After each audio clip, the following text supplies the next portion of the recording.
Hello.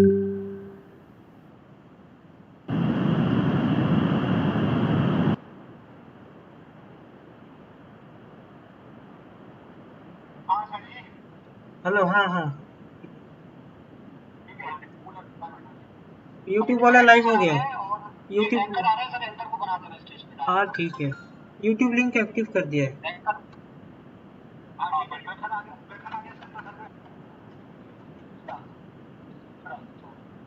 अच्छा, कौन कौन एंकर कौन है अभी? खर है आयुषी करके, ठीक है, उसको कोहस बना देता हूँ पहले। हाँ कर रहा हूँ, कोहस बना दिया है। स्टेज पे भी शिफ्ट कर देता हूँ।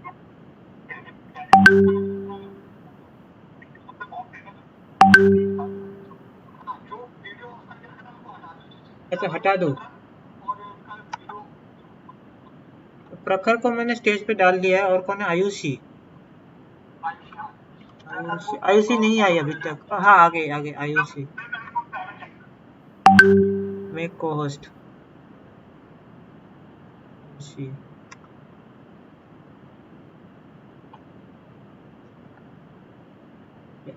Stage.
Good evening, everyone.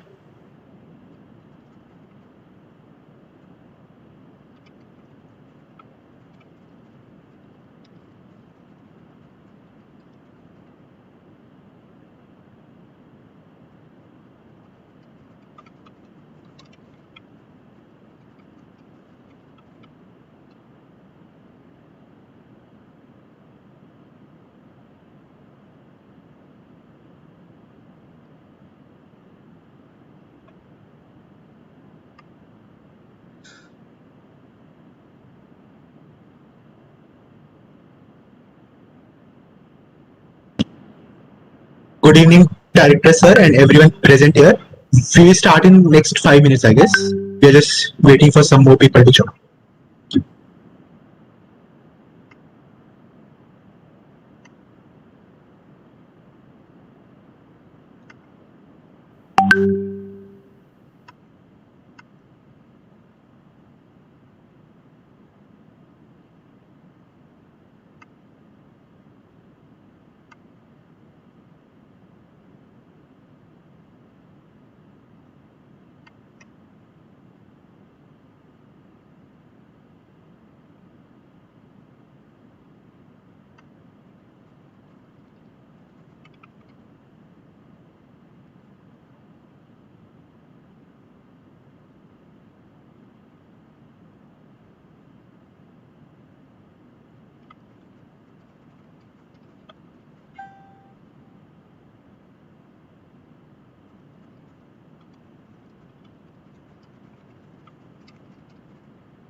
Hello, am I audible? Yes, sir. You are. Yes, sir, you are audible. Good evening, everybody. Good evening, Good sir. evening, sir.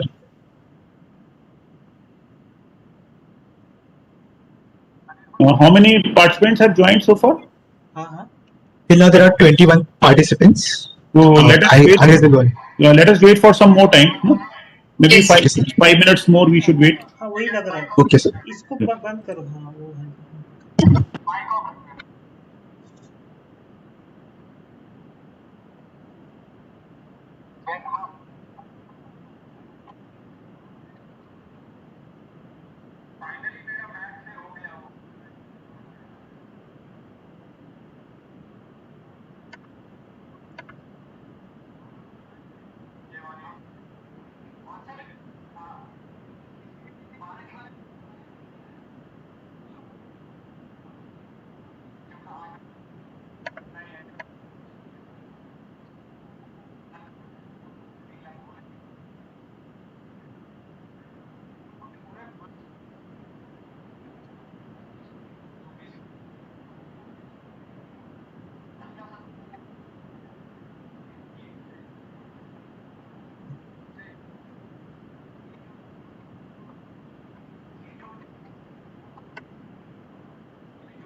अरे फिर तो सुन ही नहीं देगा ना इवेंट में क्या चल रहा है अच्छा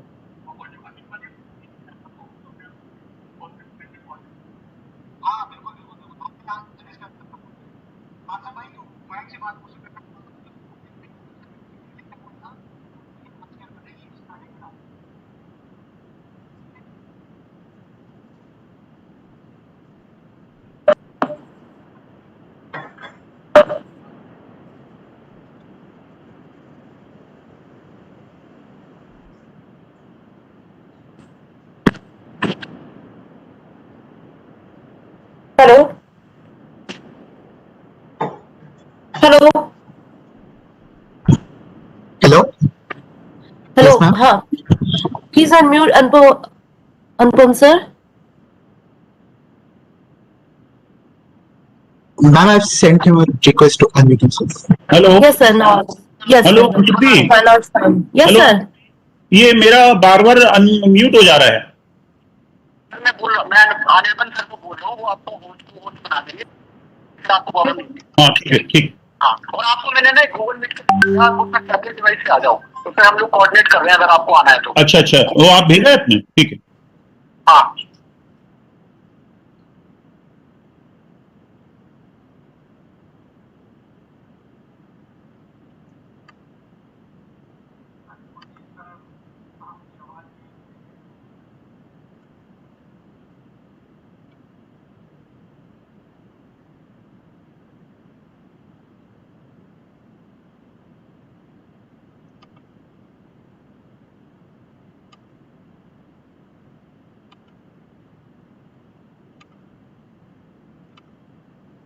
Hello. Yes, ma'am. Please unmute Professor O.P. Vyas sir. Yes, ma'am.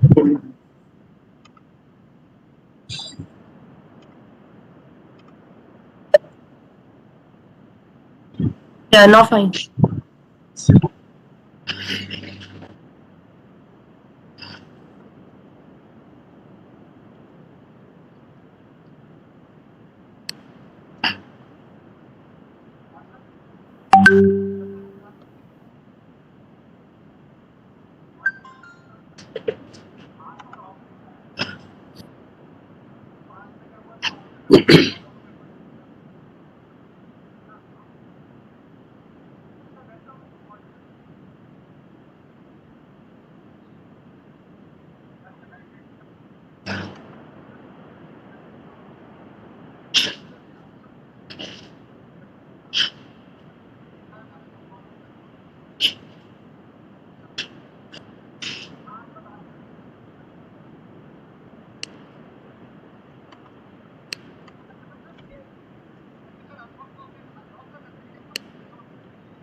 नहीं तो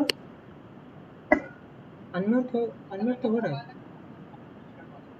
नहीं मैंने रिक्वेस्ट भेज दिया है। उनके ऊपर है ना कब करना चाहते हैं,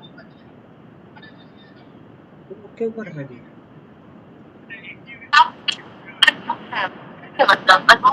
नहीं अभी अभी हुआ है, अभी अभी अनम्यूट किया इन्होंने।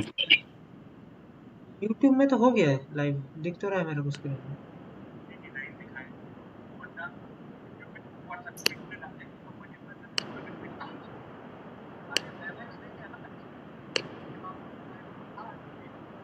ओके वेबएक्स लिंक पता नहीं लोग पब्लिक नहीं करना चाह रहे।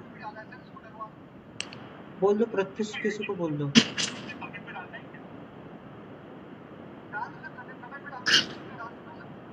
डाल दो, अब डाल दो सर। शुरू हो रहा है।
हाँ बोलो।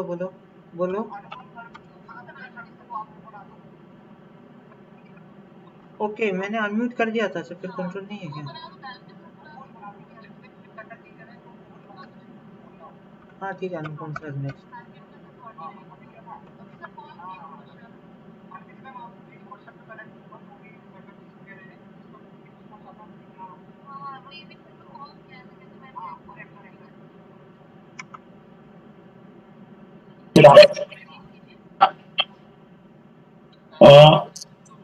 Hello hello Yes, sir.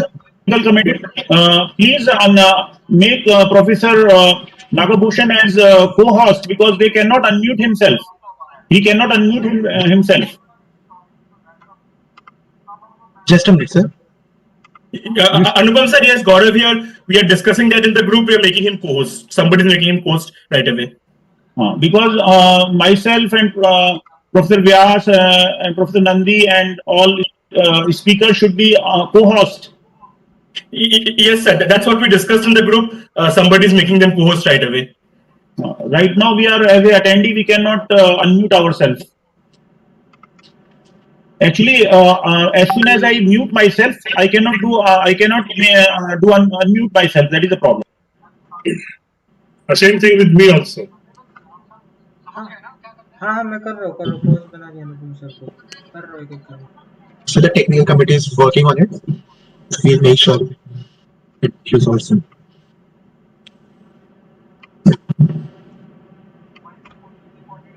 So good evening to all of you. Am I audible? Yes, sir, you are audible. Voice level is okay? Yes, sir, absolutely. That's right then, okay. So good evening, Professor Anupam. Good evening, sir. Okay. So now that you are co-host, you can unmute yourself anytime. Sure. I will definitely do that. Okay, I'm here only. Yes, sir. Sir, we will wait for 5 minutes more because we expect many more joining. Yeah, you just can buzz me that time. Yes, Okay. sir. Yes, sir. Good evening, everybody. So we are audible. Anupamji?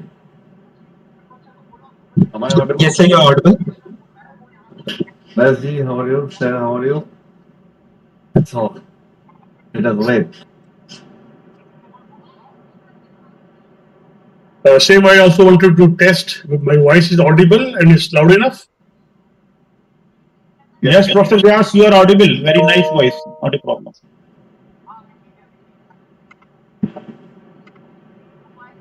But I cannot unmute myself, right? Sir, you can unmute yourself.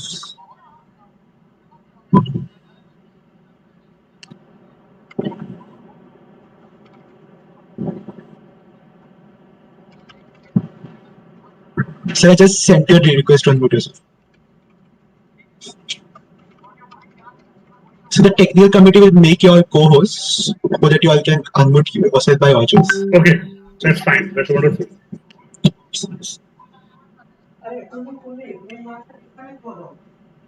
Audio तो बंद कर सकते हैं, audio तो कर सकते हैं, जब तक co-host को बनाएंगे।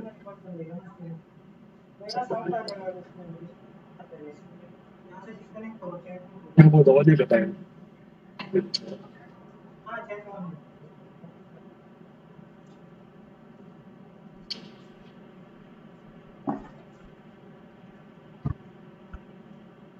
On the list.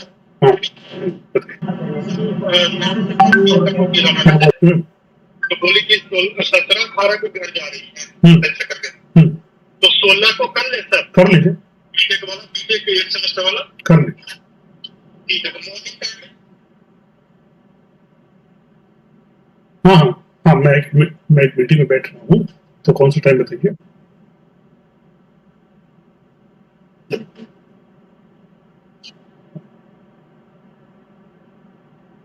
उसी को तो सिर्फ मुश्किल है। सेकंड हाफ, हाँ सेकंड हाफ ठीक है, second half.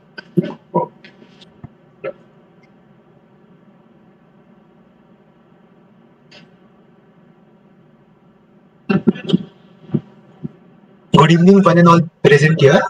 Imagination is the beginning of creation.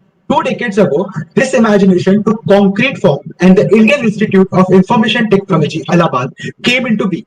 Over time, the institute metamorphosed into one of the most prestigious colleges in the country and has always focused on giving its students a platform to get the quintessential industrial experience by providing opportunities to work on real-world problems and attain unprecedented professional crest in their respective field. It feels extremely overwhelming to be a part of such an esteemed institution where we are educated by such great professionals. Yes, Prakhar, you are absolutely right. Good evening, everyone. Thank you to each and every one of you for being here this evening.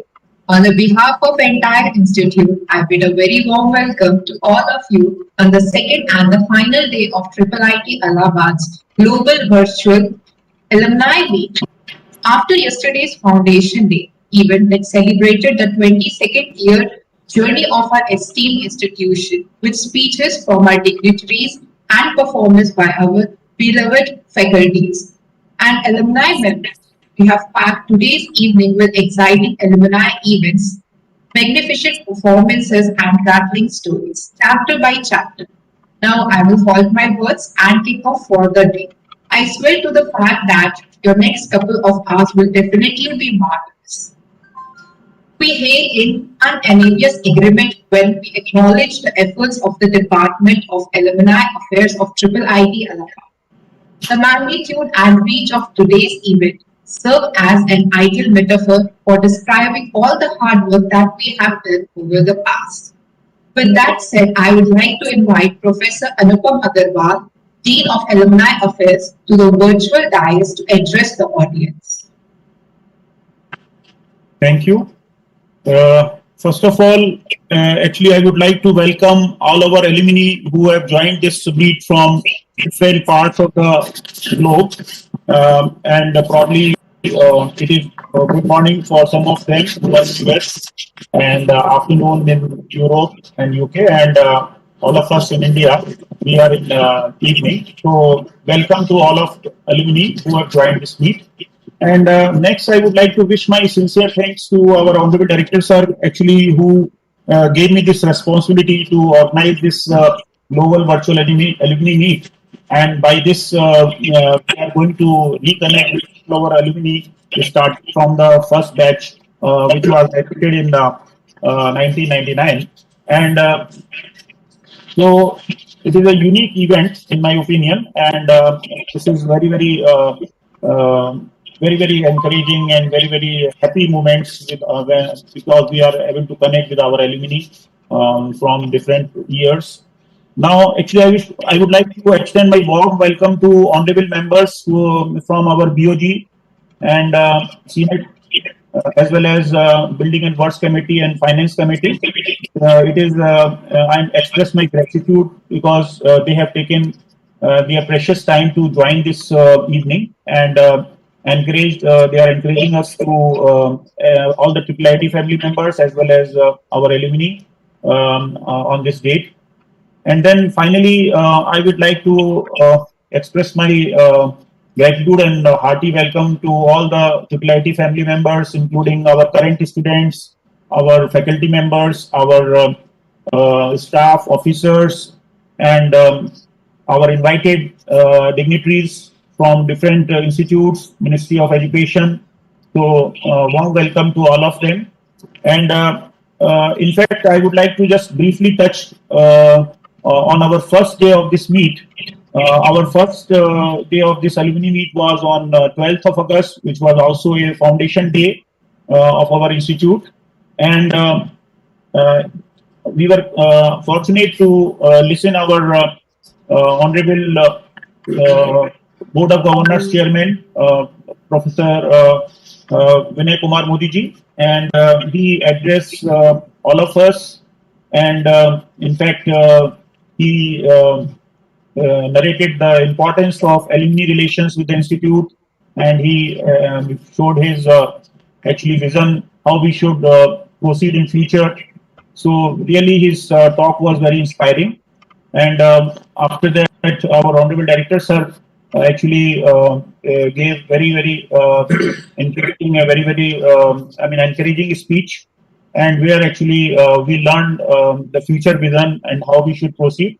A lot of ideas we got, and he told about the initiatives which institute has taken in last few years, like how we have changed the paradigm of from actually examination system to learning system, assessment basically, not giving too much emphasis on examination and preparing for examination kind of thing. So, and a lot of new initiative he has taken, like which our alumni can take benefit. Like we have now professional programs like professional MTech, professional PhD programs. Our alumni can take benefit of it. And he talked about such things like what we have with collaboration with ISRO and others, gross education index, how to basically increase. All our alumni should be having these higher degrees like MS, PhDs. So that will be very what we look forward actually in future. All our alumni should be having higher degrees if possible. So these are very innovative ideas our honorable director sir gave on 12. It was very useful. And after that, actually, as a dean, actually, I narrated my experience because I was associated with the institute from the very beginning. My experience with first batch of IIIT Allahabad and how institute went on different phases, and finally today we are at this position. So that was very interesting, and I also briefly told about various initiatives our alumni affairs office has taken in last several months, and how we can increase connectivity with our alumni, and those things I had discussed. And after that, our senior professors also gave their vision how we can build strong relationship with our alumni, and they also shared their experiences. So those were very interesting. And after that, we had a memory video actually, which was very interesting to recall our all our memories. Actually, starting from the first batch, So that was very touching video. And subsequently, we had fantastic cultural program and those things. So it was very wonderful event on 12th. And today we are expecting much more than that. In fact, for today's meet, our alumni had put their enormous efforts. In fact, and they have actually invited our alumni starting from initial batches to discuss their journey of how they have reached to the topmost positions in the world and what are their experiences, their and also memories associated with IIIT. So we will be listening them under one category which is alumni stories, and here we have our nine alumni we have selected representing different courses being offered by IIITA, including BTech, MTech, MS, and so on. So these alumni are actually will be discussing. So audience will find it very interesting, and subsequently we will be having some breakout sessions, very interestingly planned by our alumni, and there all the participants, in particularly the current students, they will be benefited a lot because these actually breakout sessions are related to certain themes, and these themes are like continuing with engineering education, how they want to suppose our current students want to pursue their higher studies in top universities in the world. So these our students who have already earned their degrees from these top institutes, they will be telling their experiences and other things. So this will be very useful to our current students. Then we have a session on venturing into entrepreneurship. So those who are put their own start their own companies, it will be beneficial to connect with those alumni, all the students here and other participants. Then third category is related to making career in civil services.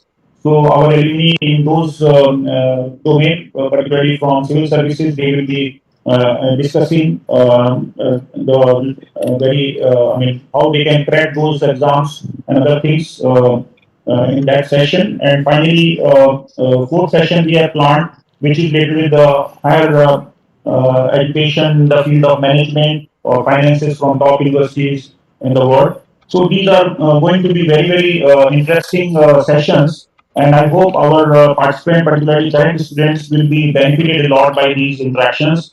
And they will, because they are seniors, what experience they have earned from last 15, 20 years, they will be actually discussing with them.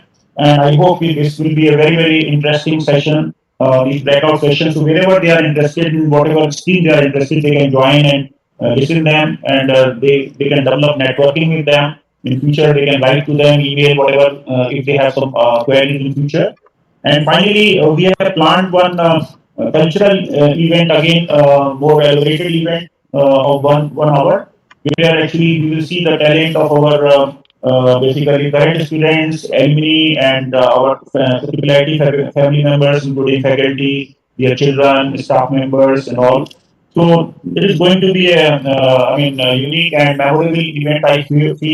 And at the end, basically, we will pay homage to our alumni, students, and our officials, actually, who are not with us at this moment. We lost them actually due to various reasons, pandemic and others. So we will be paying homage to them, and Honorable Director Sir will actually give his end note at the end, and probably that will be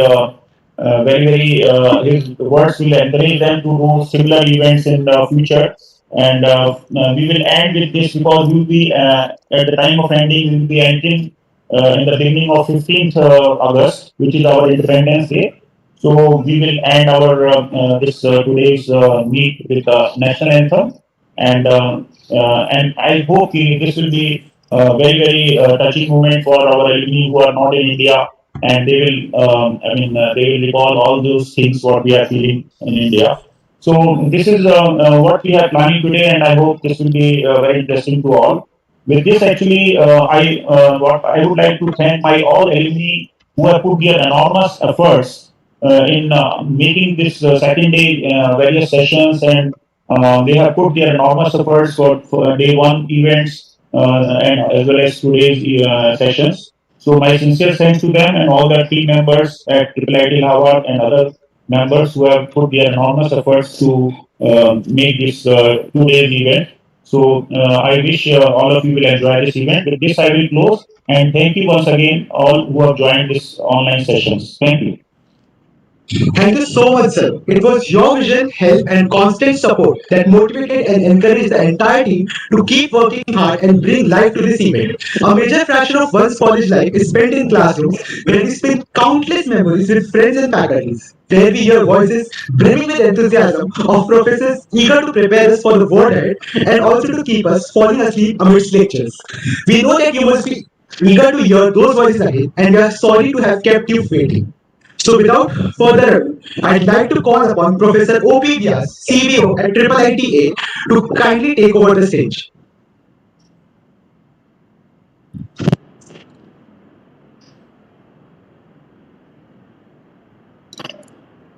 Thank you, Prakhar. First of all, let me extend my warm greetings to Honorable Director. We are very happy to have this event organized, and especially I feel fortunate in being part of it. Of course, we all remember our students when we are teaching them with all intense activities, sometime in the classroom, sometime in the laboratories, and sometime after that. And suddenly, when they pass out, we do not keep in contact in general. Sometimes we meet them not in very formal manner, informal manner. And being believer of Alexander von Humboldt, who proposed the idea that in higher education, the teaching and research can never be isolated. They cannot be done in separation. They are hugely interdependent. I always believe that the researching part, whatever we are trying, how it can be connected to our classroom teachings. And I kept trying them.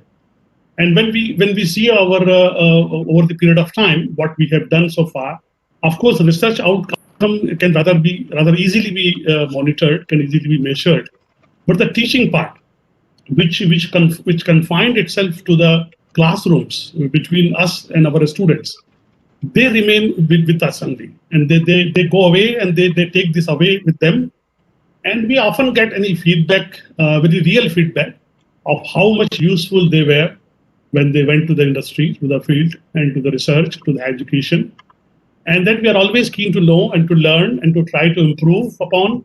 And that's what I kept trying whenever I meet them, some of them in Europe, some of them in India. But still, I think there's a more important feedback loop needs to be created. In many organizations have an exit interview when a student completes the academic program, the last day of the academic program, after he gets the degree and everything. There's the exit interview where they honestly being asked about many important topics and what they believe, what should be done, what should not be done, how to further improve it. And we keep taking the feedback from them even after they are in the industry, in the business, and what they realize that whatever they learned, how much it was useful or maybe completely useless. So I believe this alumni gathering at this events will be eventually will strengthen us with this strong feedback, structured feedback system, and we remain a family even after you go away from the institute. With that, I wish a very grand success to the event, and I extend my thanks to Professor Anupam Agrawal for giving me an opportunity. And I think I'm possibly for the first time I'm able to participate in that. Thank you so much. Thank you so much, sir. We feel grateful to have heard from you today. I'd now call upon Professor G.C. Nandi to deliver his talk. Hello and very good evening to all of you. Our Honorable Rector, Gulsenji, and Manupamji, Basji, and all my dear friends. So this is extremely auspicious occasion where we are actually virtually though meeting all our alumni. Now you see, this only shows how changes has taken place. And today I was just when I was about to sign in for this session, I was trying to write name of the alumni from my memory. So I could jot down a large number, and then I I saw Pratyush, Harpreet Baga, Nitin Arora, Abhishek Mitra, Abhinav Jalan, Tebur Miranda, maximum number are from my first batch. Okay. So that means institute is changing. We are very close in the first batch, in the subsequent 1 or 2 batches, and now large number of students are coming. Large number, and as you know, inside the campus, our interaction will be not that close as is used to be in the initial stages.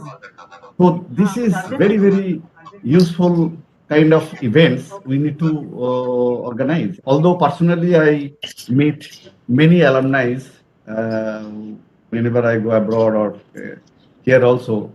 Just day before yesterday, one of our alumni, very illustrious alumni, I should say, Pratyush Patnaik. I think many of you have heard his name. So he rang me up and told that, sir, I am very happy to share that my second company also has been acquired by Google. And earlier, you see, in I think 2016, his first company, Apple Puri, made a sensation, and he was felicitated by our president, no other than our president in the Rashtrapati Bhavan, Pranab Mukherjee, and our Prime Minister, Narendra Modi. So I told that this is a great occasion. We are organizing alumni meet, so you come and give a talk.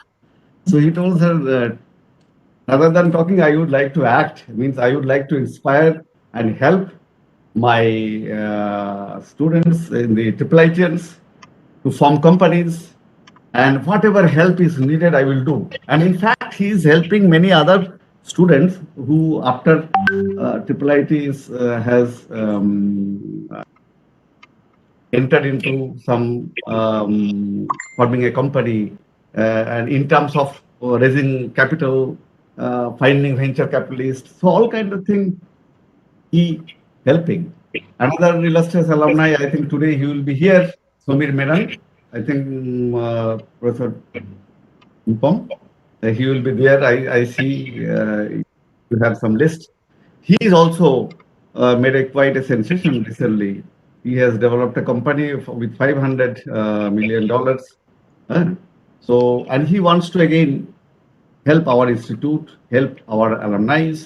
So this kind of connectivity is very, very important. And our job in the campus, we lectured a lot, and now our job is to see how our students are performing. And I will request all my alumni, friends, that rather than they are trying to do any direct help, financial or something, which may not be that much required, but the other help in encouraging our students, current students, motivating them. The other day, as rightly our director was telling, situation has now changed. We should not be a job seeker. In the initial stages, we used to just tell the outer world that, okay, we have more than 100% campus placement, this, that. But that is going to change. And that has changed, in fact, in our country as well. Now, our institute will be judged by how much impression or impact outside world we are doing in terms of generating resources, in terms of generating employment. Okay. They should not be only job seeker, but they should be job provider, and that is happening. I know many students of my students, recently they passed out, Sumarco, they developed a company, and they have opened a branch also in Bangalore. So things are happening. And if our alumni can make a impact in that font, automatically the name of IIIT will go up. That will be the best help and best cooperation. And in attending that, this is the right kind of event which we are organizing. With this, I think I would again congratulate all of our alumni and congratulate Rupamji and our director and all of us who are actually involved in creating such events. And I wish you all the best and great success. Thank you. Thank you, sir, for enlightening us. Thank you, Professor Nandi. Now, for the most awaited talk of the night, I request IIIT Allahabad's Honorable Director P. Nagabhushan, sir, to address the gathering.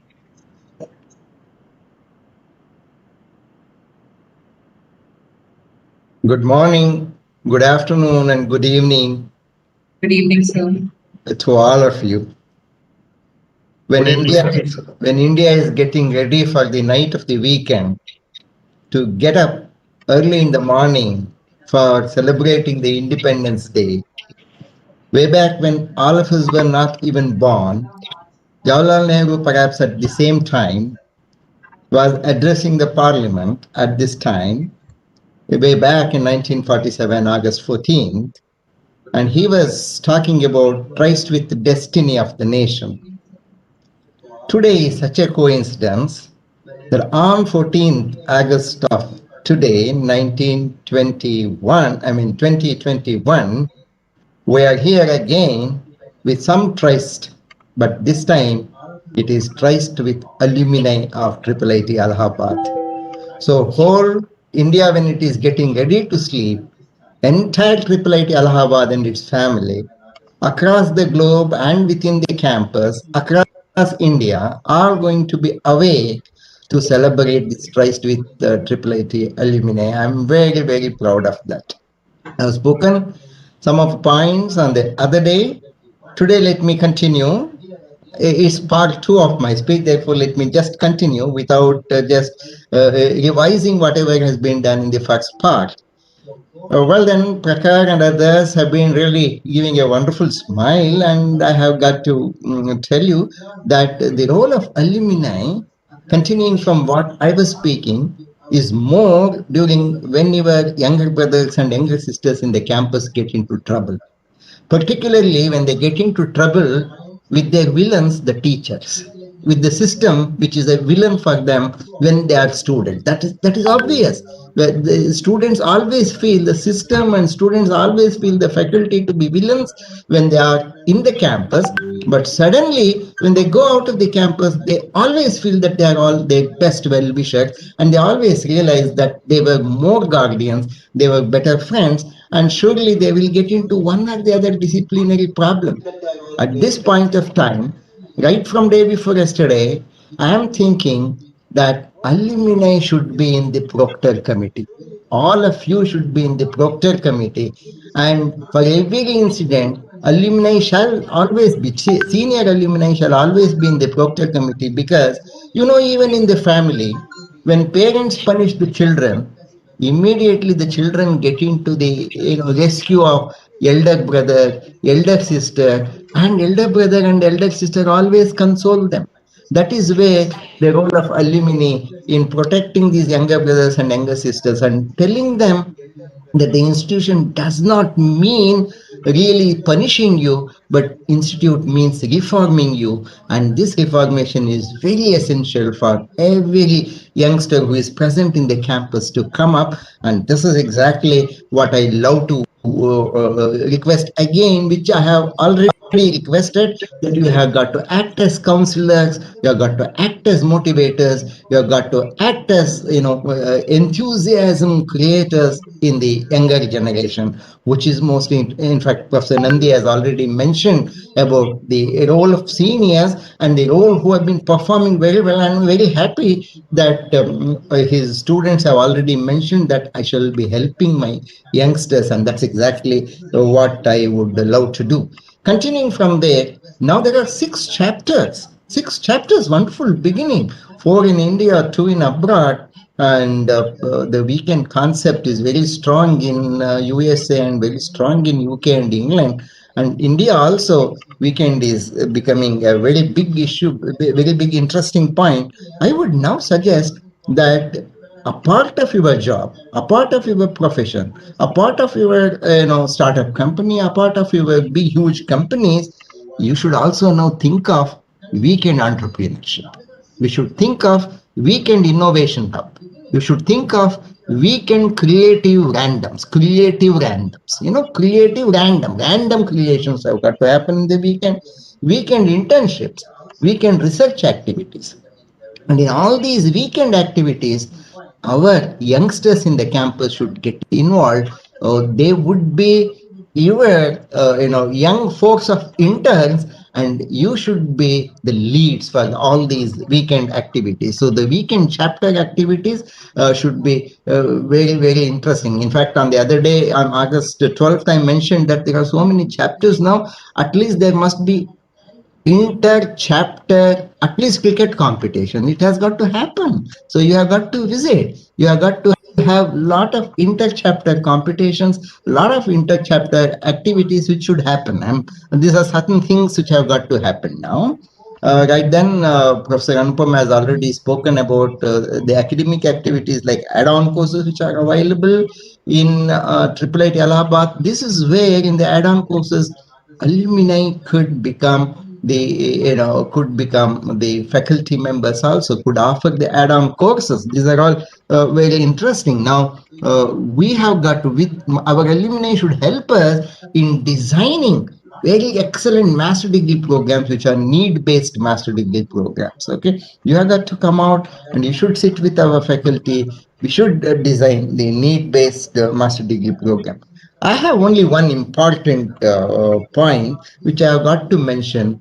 Our alumni should be more catalytic for the growth of this institution. They have got to become very excellent catalytics in being critics, being observers, being appreciators, being well-wishers. They should be excellent catalytic agents for the growth of this institution. Recall, alumni, you have created prayas in the campus. You have created prayers and you have nurtured prayers. You have taken your initiative to protect the downtrodden children. You have taken the initiative to upbring the downtrodden children. And this prayers, it should be again totally handled by all chapters of alumni, and this prayas has got to become a world model, not just a Allahabad experiment, not just an experiment in India, but it has got to become a world model because it has all the potential to show how younger generation could really think so forward, much forward than what anybody can think. So the Prayas project, which has been created and nurtured by alumni, should go in a very bigger way, and that's exactly is one of my excellent one of my requests. I have one new proposal. This is called, please listen to me carefully, this is going to be called BSS for DSS. BSS for DSS. What is this? This is DSS is deserving students sustenance. In our campus, we have many deserving students, but the situations like disruptions like pandemic, COVID, or family troubles, or tragedies happening in the family, the deserving student sustenance becomes very difficult.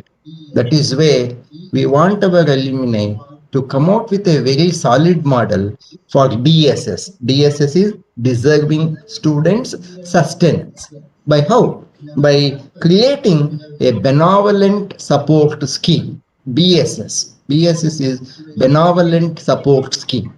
So I want alumni to come out with a new model for BSS for DSS, benevolent support scheme for deserving students sustenance, which is more important, more pronounced, and the need is highly felt now, particularly because of the disruption which is happening all over the world, particularly in India. It has affected some of our children also.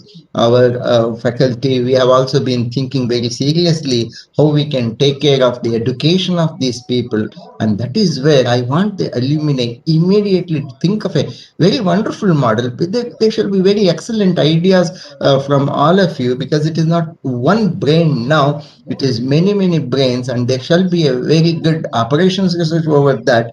And I want a new model for called BSS for DSS. So we should have naturally now. You have done everything. You have got Bangalore chapter. We have got Hyderabad chapter. You have got Mumbai Pune chapter. You have got you have got so many 4 chapters. Hyderabad chapter, Bangalore chapter in India.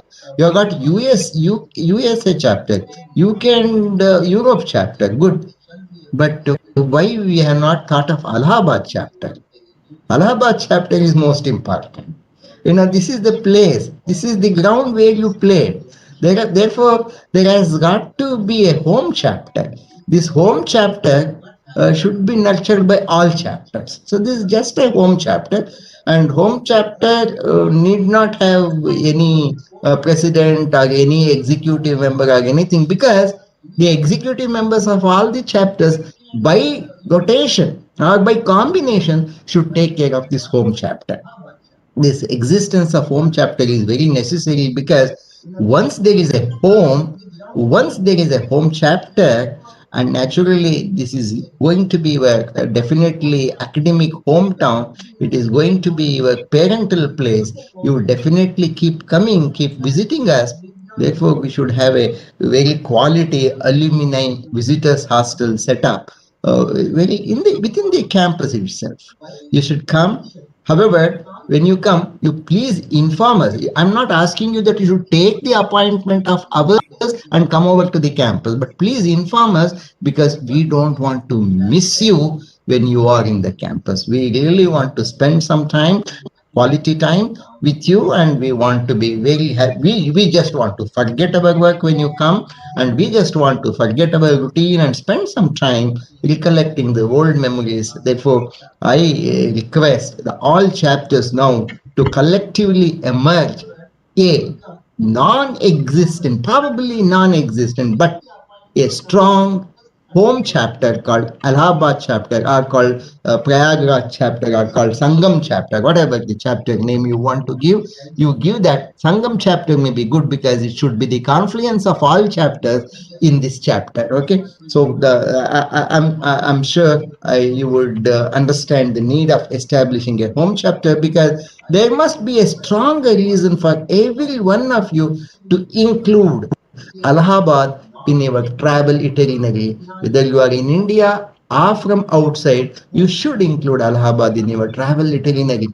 I'm sure that is going to be highly nostalgic, because the moment that you include your alma mater in your travel itinerary, you would recollect so much of wonderful, fast, good, pleasant, beautiful, right? So these are all most interesting points. Make always yourself pleasant. Have always feel that you are in the greatest company. Always feel that you can do the excellent thing, and let us always remain together. Remaining together is the beginning, and remaining together. A young lady was telling that this is the final day. This is not a final day. This is the day of a beginning, and in fact we are from all over the world. So when England, when British were ruling the whole country, they were telling it's a nation with sunlight, with always having the sunlight where sun does not set at all.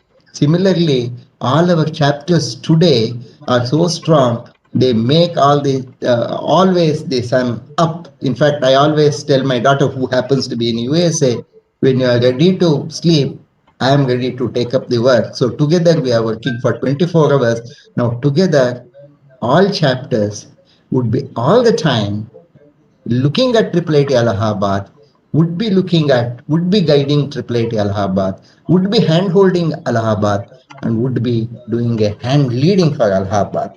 So this is exactly what I just wanted to tell.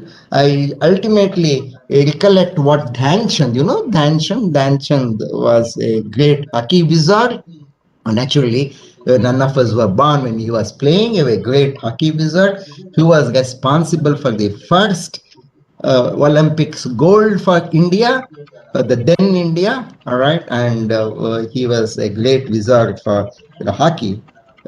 Germany, when he got the first gold medal, it was Germany which told the Dhyanchand, you move over to the Germany. What are you going to do in India? How India is going to take care of your progress? You move over to Germany.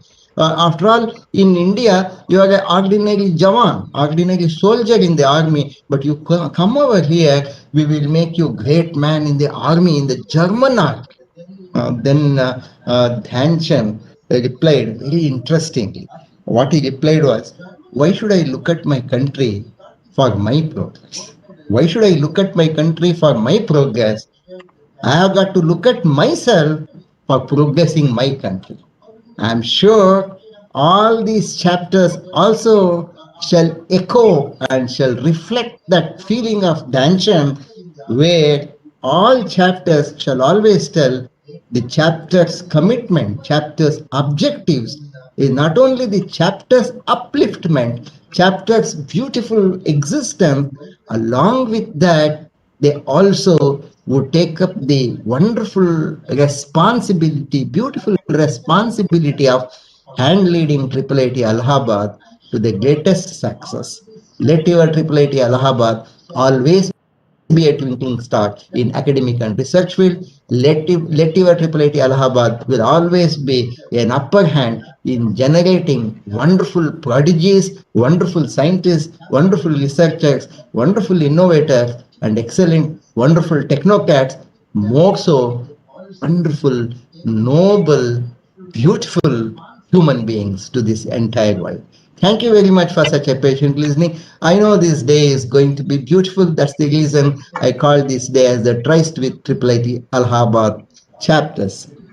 Thank you very much for such a patient listening. Thanks for your time. Thank you very much. Thank you, sir, for your kind and inspiring words. We are extremely honored to have you with us today. Now, I request our alumni, Shashank Singh, sir, Senior Manager, Product Management at Freshworks from 2000 IT batch, to welcome the passing out students. Honorable Director, sir, respected teachers, Dr. Agrawal, Dr. Vyas, Dr. Nandi, the members of the staff, and dear students and the members of the alumni. It's actually a pleasure to be at this event, which has been so admirably managed. I'm Shashank. I'm a pass out from 2004 batch, the second batch at the institution, and I'm joined today here by Manish. So I'm working as a product manager at Freshworks, which is an upcoming unicorn in India. And over to Manish.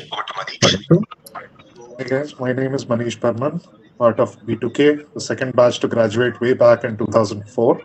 Currently, I'm heading the Oracle Analytics Cloud Platform development team, India, in the capacity of a software development director based out of Bangalore. It is actually immensely honorable. I feel extremely honored and thankful and grateful to be given this opportunity to welcome the outgoing batch of 2021 to the 5,000 plus strong alumni network that we have today with us. Thank you so much, sir. That was very wonderful. We feel flattered from your appreciation, and I'm sure everyone had a lot of takeaway from your talk. Now I request Harsh Bhardwaj, the director of Gymkhana, to address his thanking note to the virtual gathering.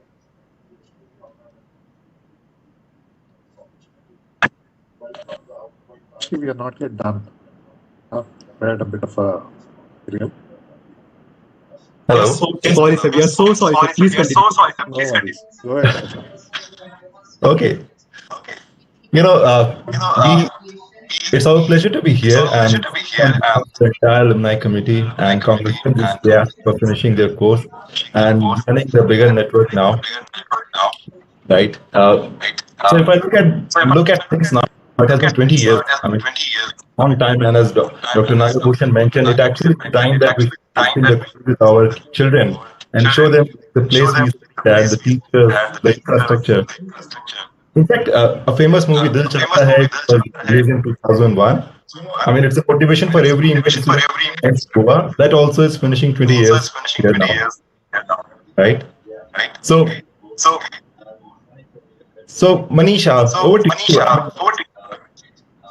Do you have a message for And frankly, today I feel an immense sense of pride to be associated with such a bright group of young people, all blue-eyed and ready to change the world. It's very nostalgic, frankly. I'm aware of several publications in prestigious peer-reviewed journals, creative projects, even an Indo-Norwegian joint project for smart power grids that our students are currently working on. Across all the batches of BTech, IT, EC to the dual degree and the MTech and the doctoral candidates, You know what I see when I look at the 400 plus students that are graduating from our college in 2021? I see 400 shining gems, cut and polished to be the best version of themselves, being produced by the artisans and craftsmen of our Gurukul. I'm given to understand that 90% of them already have offers from reputed companies vying for them with an average starting figure of over 20 lakhs. That's no small feat. Each one of them is already an accomplished individual. They have successfully adapted to circumstances no one had prepared them for, especially in the last year. They have so much to look forward to in the coming years. Shashank, what do you think is going through their minds at this time? Manish, it actually is an important event for every student when they graduate from college. They transition from being a knowledge seeker and they move to don multiple hats in their next 4 to 5 decades of their career. And as people used to say in the childhood, जैसा बड़े लोग कहते थे, आगे चल के देश तुम्ही को संभालना है. So now is the time, my friends. Now is the time for you to don those hats and contribute. Right? This is a crucial junction. There's a big opportunity lying ahead for you. And I think it's a time when you should pause, consider your aspirations, and your capabilities, and where you want to see yourself. So see, we saw this institution from the early days. We remember the days when we in a leased hostel, in a leased were running in these buildings. We saw the day when the foundation in Chalua.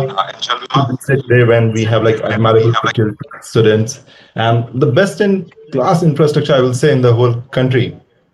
It's a brand now. I mean, IIIT is a brand with which we can go and apply to any institution, any job, any college, and things are ready for us.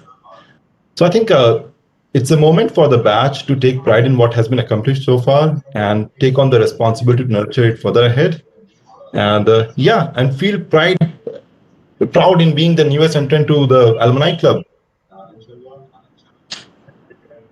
And Manisha, it's over to you. As I said, it's an important event. You may want to share some advice, some tips on our experiences as how they can navigate the water ahead. So over to you, Manish. Absolutely, Shashank. In fact, they have that at their disposal, and this is something we didn't have when we graduated. A vast network of successful people who have made their mark in the corporate sector as well as governments around the world. Some have started their own companies, sold them to large companies. Others are contributing to the advancement of academics and championing social causes. Some of us have even made mistakes along the way, and I hope the students and alumni take the opportunity to learn invaluable lessons from those among us too. As the 6 chapters of the alumni network mature, we hope to complement the Institute's efforts by extending our support not just financially through donations and scholarships, and with internship and placement opportunities in our companies, but also with sharing our experience through a mentorship program, a marketplace of sorts where students and alumni can submit their requests for mentors and guides, be it for projects, admissions essays, paper reviews, and the like. I would like to extend my heartfelt thanks to our Dean of Alumni Affairs, Professor Anupam Agarwal, for creating and providing the alumni with a platform to share our stories, our experience, and our sphere of influence with the future generation. Every sector out here, from healthcare to agriculture, from education to finance, from technology to policy, has IIITians as creators, global leaders, and engines of change and growth. They'll get to hear a few of these success stories in the upcoming section of alumni stories. I hope these stories inspire them to follow their dream. But inspiration will not be enough. They will need passion and willfulness to follow their heart. And more importantly, they'll need courage to take risks and patience to get through these tough times. And you know as well as I do, there'll be tough times. They will need the strength to pick themselves up and keep going. The road to success isn't easy. It demands conviction, diligence, consistency. And frankly, in this economy, Shashank, do you feel they have enough opportunities to realize their full potential? Yeah, absolutely, Manish. 2020, 2021, I believe it's going to be an unforgettable period in the history of entire humankind. It had tragedies, but it had innovations too. So, for example, the way the world works has been proven to be amendable. Work from home, study from home, not just those, like things have been questioned and have been changed quite remarkably in these 2 years. And almost everything. This experience has proven how important information technology is to the betterment of the race, the human race. And the future of information technology, I'll say, has been rejuvenated with limitless potentials now. And it's like, it's actually all of a sudden that IT has come to the center stage across all industries, all society classes, and across all geographies, be it India, Africa, US. I mean, even we can see like a farmer's child in Indian villages, for example, attending their schools from home via mobile phones. And this thing was unimaginable like 2 years ago. So, I mean, so much so that even this alumni meet, which had like not been having that much visibility for the years so far because of logistics issues, but IT now 2021 together have made it a virtual platform, and we all are here admiring the whole effort which teams have done behind it. So I'll say the applicability of our field has exponentially been magnified with this pandemic, and I think it's a great opportunity for our people to go ahead and harvest that possibility. Well said, Shashank. I couldn't agree more. I believe our students are destined for great things, and I believe our gurus have imbued them with the maturity and the skills to strive for and achieve that greatness. Paraphrase Chatur and librarian Dubey, जो चमत्कार करने की क्षमता इस institute के छात्रों में है, वो दुनिया के किसी और छात्र में नहीं. वादा करो हम सबसे, जिस जगह होगे वहां चमत्कार करोगे. All the best, guys. Get out here and make it count. And guys, on a lighter note, you will go on creating more relationships in your life ahead. You will have more co-workers, more neighbors, higher study batchmates. But you remember the old telephone ad, "Har ek friend kamina hota hai." So you will find no match for the batchmates and the helpful teachers and alumni whom you will get at IIIT. So always remember that slogan, that ad, and keep on shining in your life and keep on doing chamatkar, as Manish said. All the best. Shashank, Extremely. thank you. Carry on. Sir. Extremely sorry, sir, for cutting you before. Thank you so much for the wonderful speech. We were definitely very flattered from your appreciation, and I'm sure everyone had a lot to take away from your talk. Now I request Harsh Bhardwaj, the director of Gymkhana, to address this thanking note to the virtual gathering. Hello, am I audible? Yes. Yes. So, firstly, Honorable Director, sir, Honorable Dean of Alumni Affairs, respected faculty members, our esteemed alumni, and my fellow students. I am truly thankful for everyone present here for coming and joining us today in this first ever global alumni meet of IIIT Allahabad, which is basically held virtual. Yeah. As a student and representative of the graduating batch this year, I am here to thank all those who have made the past 4 years some of the best and most important years of our lives. This, of course, involves all my fellow students, our respected teachers, institute management, and all those who came before us to make IIIT the nurturing heaven that it is today. All our alumni might have graduated and left the institute long ago, but the values that they passed on through the cultural and technical domains, the pursuit of their dreams, which raised the bar of success, and their efforts that they put into the festivals and various events still live on through the culture of IIIT Allahabad. And I want to say you are as much part of the institute today as the present students are. So, respected alumni, I hope you are proud of your juniors and successors as I tell you some of the achievements they have held in the past year. So, despite the hundreds of miles between the students during this pandemic situation, the culture of IIIT Allahabad has not been dwindled. Even in online mode, we were able to successfully conduct most events and festivals that you guys incubated, including our annual cultural fest Effervescence, our annual technical fest Aproksha, as well as our annual sport festival Asmita, and many more events.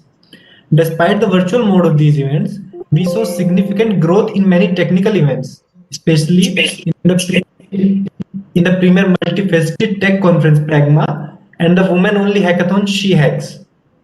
And We are glad that we were able to pass on the gift of the unparalleled culture to our juniors that our seniors had given to us as they left. That is part of you that you so dearly left in the hostel rooms, on the campus grounds, in the classes, in the labs, and even in the little rooms in the sacks. Still live with us and will keep on living in the institute through its culture. I want to quote John Kennedy once said that the success of any institute can be measured by the contribution the alumni make to the national life. And today I am immensely proud to see amazing alumni that have gathered here today and the positive impact they have been making for the nation in their respective field. My batchmates and I have been wondering about our own future lately, but looking at all the successful personalities our beloved institute has produced, we are now sure that all of us will do all right as well and will definitely contribute to the nation building. At last, I would like to conclude my time by thanking our marvelous alumni and the Institute for taking this global initiative of helping us connect.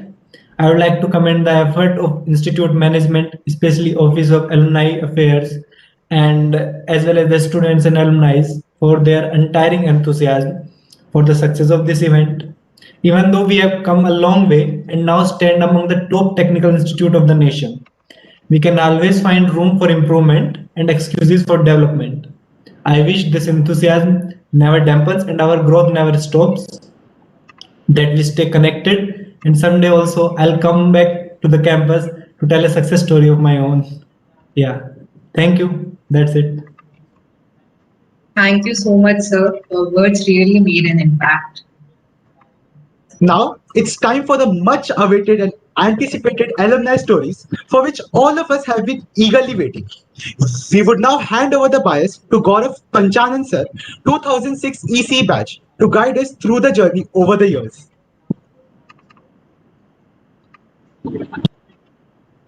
Thank you, Prakhar. Thank you, Ayushi. Good morning, good afternoon, good evening, everyone, wherever you are in the world. Thanks for joining this beautiful event. So I'm just going to set a very short, intro and a short premise of the alumni stories. So what are stories? Stories right from the start of, the Gurukul culture, oral traditions, the way, success mantras are passed down. That's our Indian culture. So education, teaching, it's nothing but stories, which is what we are trying to do today. Invite 9 of our alumni across diverse sectors. People who are from IT batches, EC batches, BTech, MTech, MBA, MS. Also people who are working in corporate lives, academia, as well as financial sectors, MBAs, people working in civil services. So we want to present to you a kaleidoscope of success stories. So just to set the house rules, how these events will go, there will be alumni coming and speaking in a certain order. I'll be moderating the session. Each alumni has 4 to 5 minutes of, a talk. Everybody else is allowed to put in questions via the chat only. Please feel free to put the chats during the talk as well, but of course, pay attention to what the alumni is saying. After the 4 to 5 minutes of talks, I'll look at the chats and I'll, moderate, pick up the questions and ask some of the questions to the alumni in question. So without further ado and without any more time, I want to, invite our opener. Like Director Sir, Honorable Director Sir was saying about a cricket analogy, like you would talk about Sachin Tendulkar opening the innings. So for us, it would be Soumya Chandra ma'am from BTech IT 2003 batch. She is currently group product manager of Microsoft Teams in Praha, Czech Republic. Welcome, ma'am. Hello.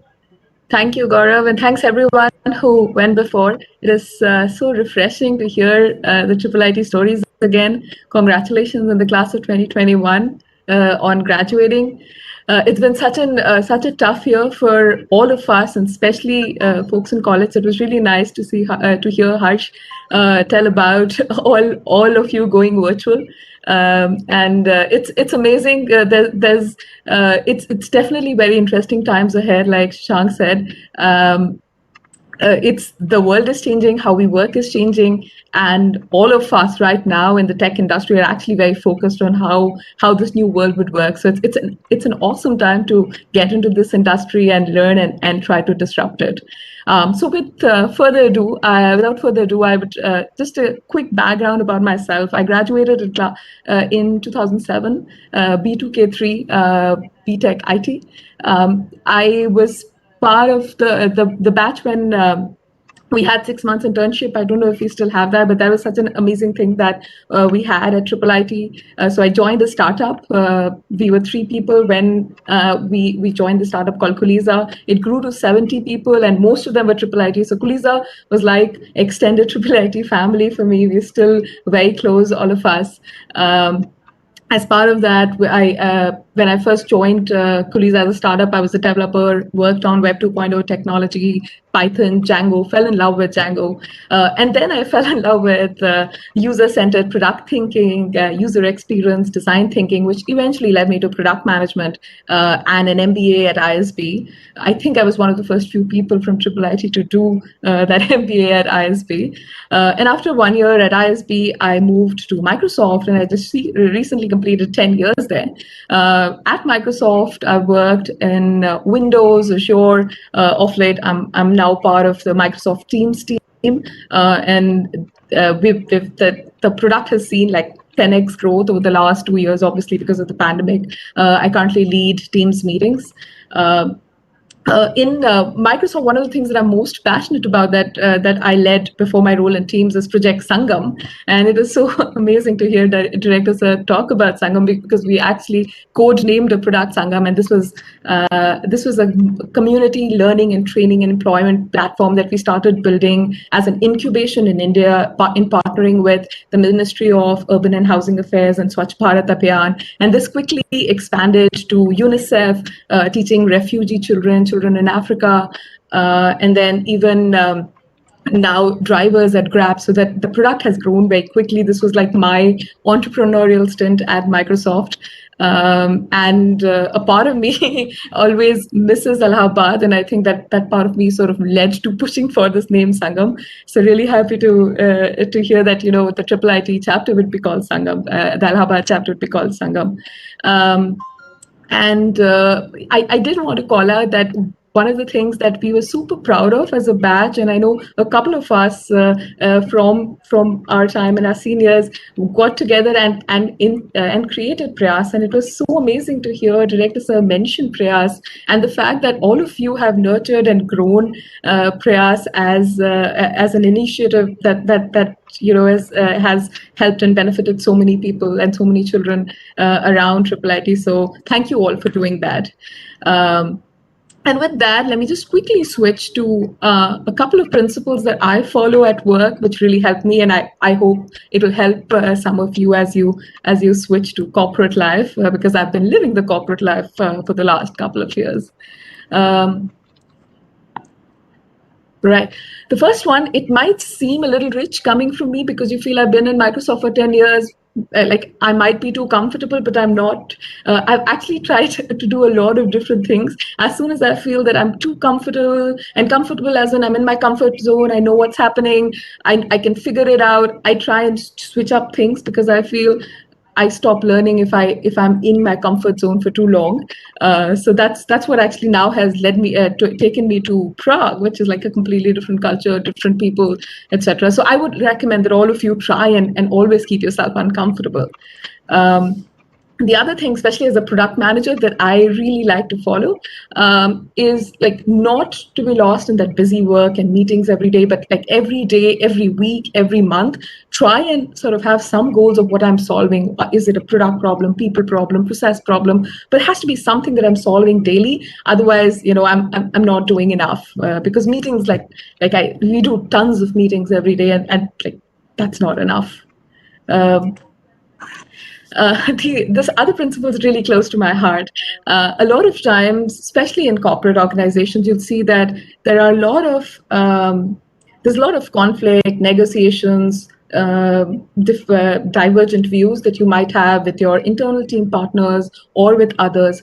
And oftentimes I feel that that a way that you really can collaborate and work well with everyone and align is by asking questions, so that maybe you learn something new, maybe you were completely wrong, or they learn something new, or you understand what each other's goals are and then are able to create shared goals. So ask those questions, whether it's your engineering partner, your manager, your teammate. Ask questions to help understand what people are really thinking. Don't assume.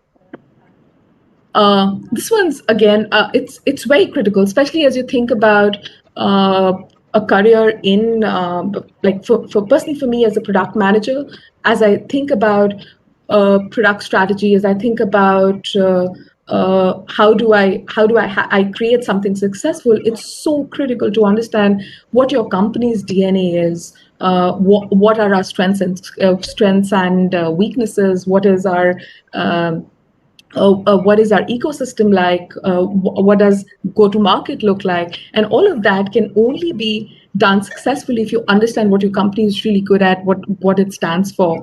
For example, if I try and create an Uber at Microsoft, it's going to be a major failure. But with Project Sangam, we try to do something which is a combination of leveraging Microsoft skills in enterprise and cloud, and then taking that to end users. So think about what would, like, if you wanted to build a career in a large organization similar to Microsoft, that's something that really helped me grow and scale it.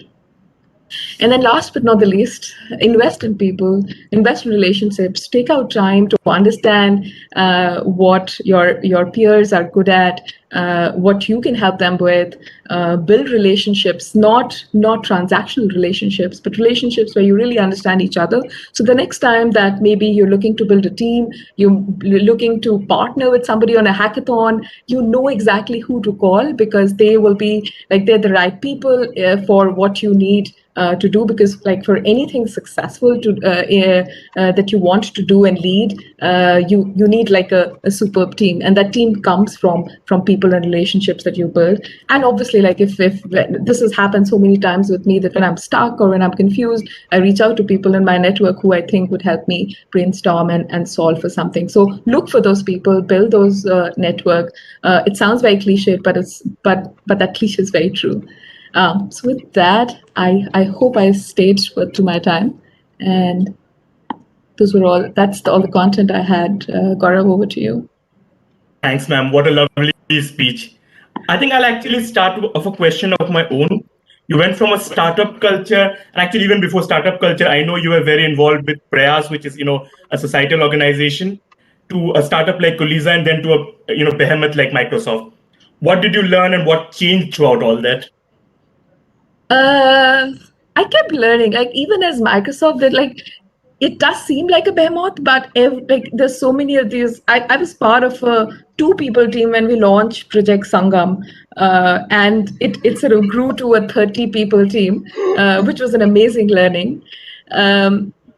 Initially, to be honest, I struggled a little bit at Microsoft when I joined the company from a startup, because I couldn't figure out how there were like so many different processes, so many different people.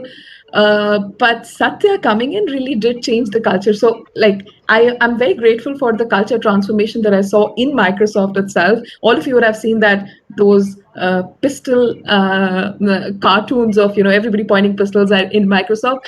That was kind of true, but it's not. I mean, right now, a lot of our successful products, like for example, Microsoft Teams, is all built on SharePoint, Office 365, Graph, Substrate. So it's like good products come together when they sort of really talk to each other, and there's just so many of these different technologies to leverage within Microsoft. So I think that collaboration is something that the transformation from I wouldn't say fighting, but not really collaborating and being working in silos to like really coming together and thinking about end-to-end user scenarios is what, like, that journey I'm really thankful for in Microsoft. In startup in my startup journey, of course, it was like extended college and IIIT. Like we all joked how I didn't really get to a real company before joining Microsoft. And I think that my time at ISB prepped me a little bit, because I was sort of out of that startup mode. But startup was so much fun, like just being part of that like fast-paced growth that Kulisa saw in those years, working on tech stack that was more relevant and really new in the industry. That was something that was very that I appreciated. Thanks, ma'am. We have 70 seconds, so I'll take a couple of audience questions. So I think the first question is from Shobhit, and I'm going to reframe it slightly. So the pandemic has actually made a boom for, a lot of work from home avenues, and, stuff like Microsoft Teams, WebEx, and obviously you're leading the Microsoft Teams. So any comment on that? No, of course. I don't know how to respond to that, Shobhit, except saying yes, for sure. It's really like I joined Teams when I joined Teams Mobile, and we were at we were in single digit MAU numbers at that point, and our numbers grew 15x, 20x as the pandemic evolved. And honestly, like it was very bittersweet, because all of us worked super hard in trying to support all of these different scenarios. And also it was hard at sometimes, because when the product would stop working, you knew the kind of impact that it was having, and it was not just like another scenario, a meeting didn't work. This was like these were critical things. When they didn't work, they impacted people's life, and that's why it felt a lot of burden. We obviously enjoyed the growth. Nobody expected it. Nobody expected Teams. I think recently we announced 250 million MAU in the span of 3 to 4 years. So, and Teams used to actually operate like a startup. So we've all undergone a transformation where because the product really exploded, the organization had to explode as well. So it's and now we're prepping for what we call the hybrid workplace and hybrid learning setup, right? Like we're seeing that a lot of our customers have seen value in having this mixed setups. I think all of us still miss the personal connections, but we also feel that we are productive when we are remote. So that mix of remote and in person is something that I think is like all of us do believe is the future. So that's the exciting part of this otherwise rather dull pandemic. Thanks, ma'am. So I think just before closing, I'll just read out a couple of comments from some senior faculty, and then we'll move to the next speaker. So Anupam sir, thanks you for the wonderful and inspiring ideas, and it's obviously very inspiring to the current students, but also I think to everybody, if I may say like that. Professor O.P. Vyas also thanks you for this exciting talk and his experience and this experience sharing. Professor Pawan Chakravarti actually suggests we should start looking at IIITA for using Microsoft Teams for the online classes. So that's something definitely, my goal for this meeting is met. Thank you. You met your KPIs, ma'am. Thank you so much. I have. Thank you, ma'am. So I think we'll move to the next speaker. So the next speaker is actually my batchmate, Soumya Bhattacharya, or actually, like we Bengali say, Sommo Bhattacharya. So Sommo is actually from BTech EC 2006 to 2010 batch. He's currently the CFO and Chief of Data at Sust Labs based in Mumbai, India. Sommo, all yours. Sure. Am I audible? And am I visible as well? I can hear you, Sommo. Yeah, I'm visible as well, right? Because I'm using two devices actually, so I need to be audible as well as visible. Okay, fine. Hello everyone. Good evening, everyone. It's been long since I have interacted with the IIITA fraternity. Yes, of course, I interact with my batchmates, but not in this kind of a situation where all the key stakeholders of the institutes are present, alumni, students, faculties, staff, everyone. So really glad to be part of this, and really thanks for organizing this. So yeah, hi. So my name is Soumya Bhattacharya. I am from the 2006 to 2000 batch electronics, as Gaurav mentioned. So 2010, yeah, it's been long, 11 years, So I did quite a few things in the meantime. I did corporate jobs, I worked in startups, I did my further education. But what I'm doing now is I'm the CFO and Chief of Data, in addition to being the co-founder of Sust Labs. So yeah, so that is my company, Sust Labs. If someone didn't get it, I'll just write in the chat. Yeah, so this is my company name. So what is Sust Labs? So Sust Labs is a big data analytics company on electricity. So what we are doing basically is we are unlocking the wealth of information that an electricity supply carries. So we have a product which is called as Home Assistant. So I'll just thing in the chat. So yeah, so Home Assistant. So it is basically a real-time electricity activity tracker. It's an IoT product. It goes inside the home MCB, and then you get to see the energy consumption of different appliances in your home. You get to see appliance level activity. You can diagnose your appliance, and you can also manage service and warranties and all those stuff. So it's a very retail product. It's for the residentials. Our product is deployed in almost 70 cities at this point of time in India, and also some in outside India.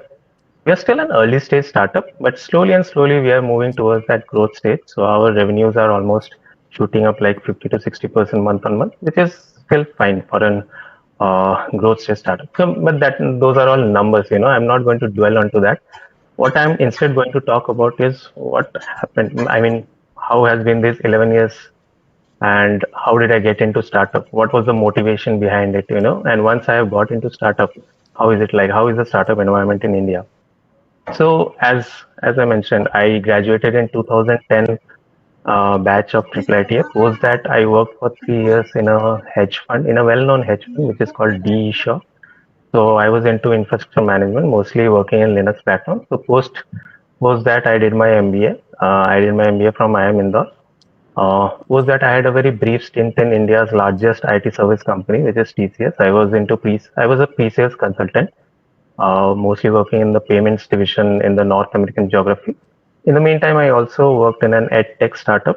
So I was in the strategy team under CEO. So that's pretty much my work ex before the startup. Yeah, so we started up in 2016. So we were 3 co-founders. I am the CFO and chief of data. We have CEO whose name is Kaushik, and we have CTO whose name is Rohan. How do we 3 know each other? We are actually school friends, so we know each other right from childhood. Till class 10th we were together. Then we parted ways, not literally. So we had different education, and then we converged, and then we started up. So. How did the idea come up? So it was basically the idea of our CEO. So he had very relevant work working in United Nations, working in WBCSD. He worked on projects like India Water Tool, Energy Water Nexus, renewable energy. So he had a fair amount of understanding of the industry. What we both others contributed is the other aspects like tech, like finance, like analytics. So now, of course, when we are starting, it was important to dwell down and know about the industry more. So we started gathering. We met multiple important personalities. I mean, multiple key people from the industry. We met many discoms. We met chairperson of CE and the CERC, which are the Electricity Authority and the Regulatory Commission. We also went to NRDC, the dispatch centers. We went to their lab. We understood how the national grid works, and how is the frequency maintained. So talking to so many people, talking to key people in the industry, we observed that there's a huge gap. There's a huge opportunity to be tapped. So then we started. So we started as a service company. We had one client. And we were servicing them.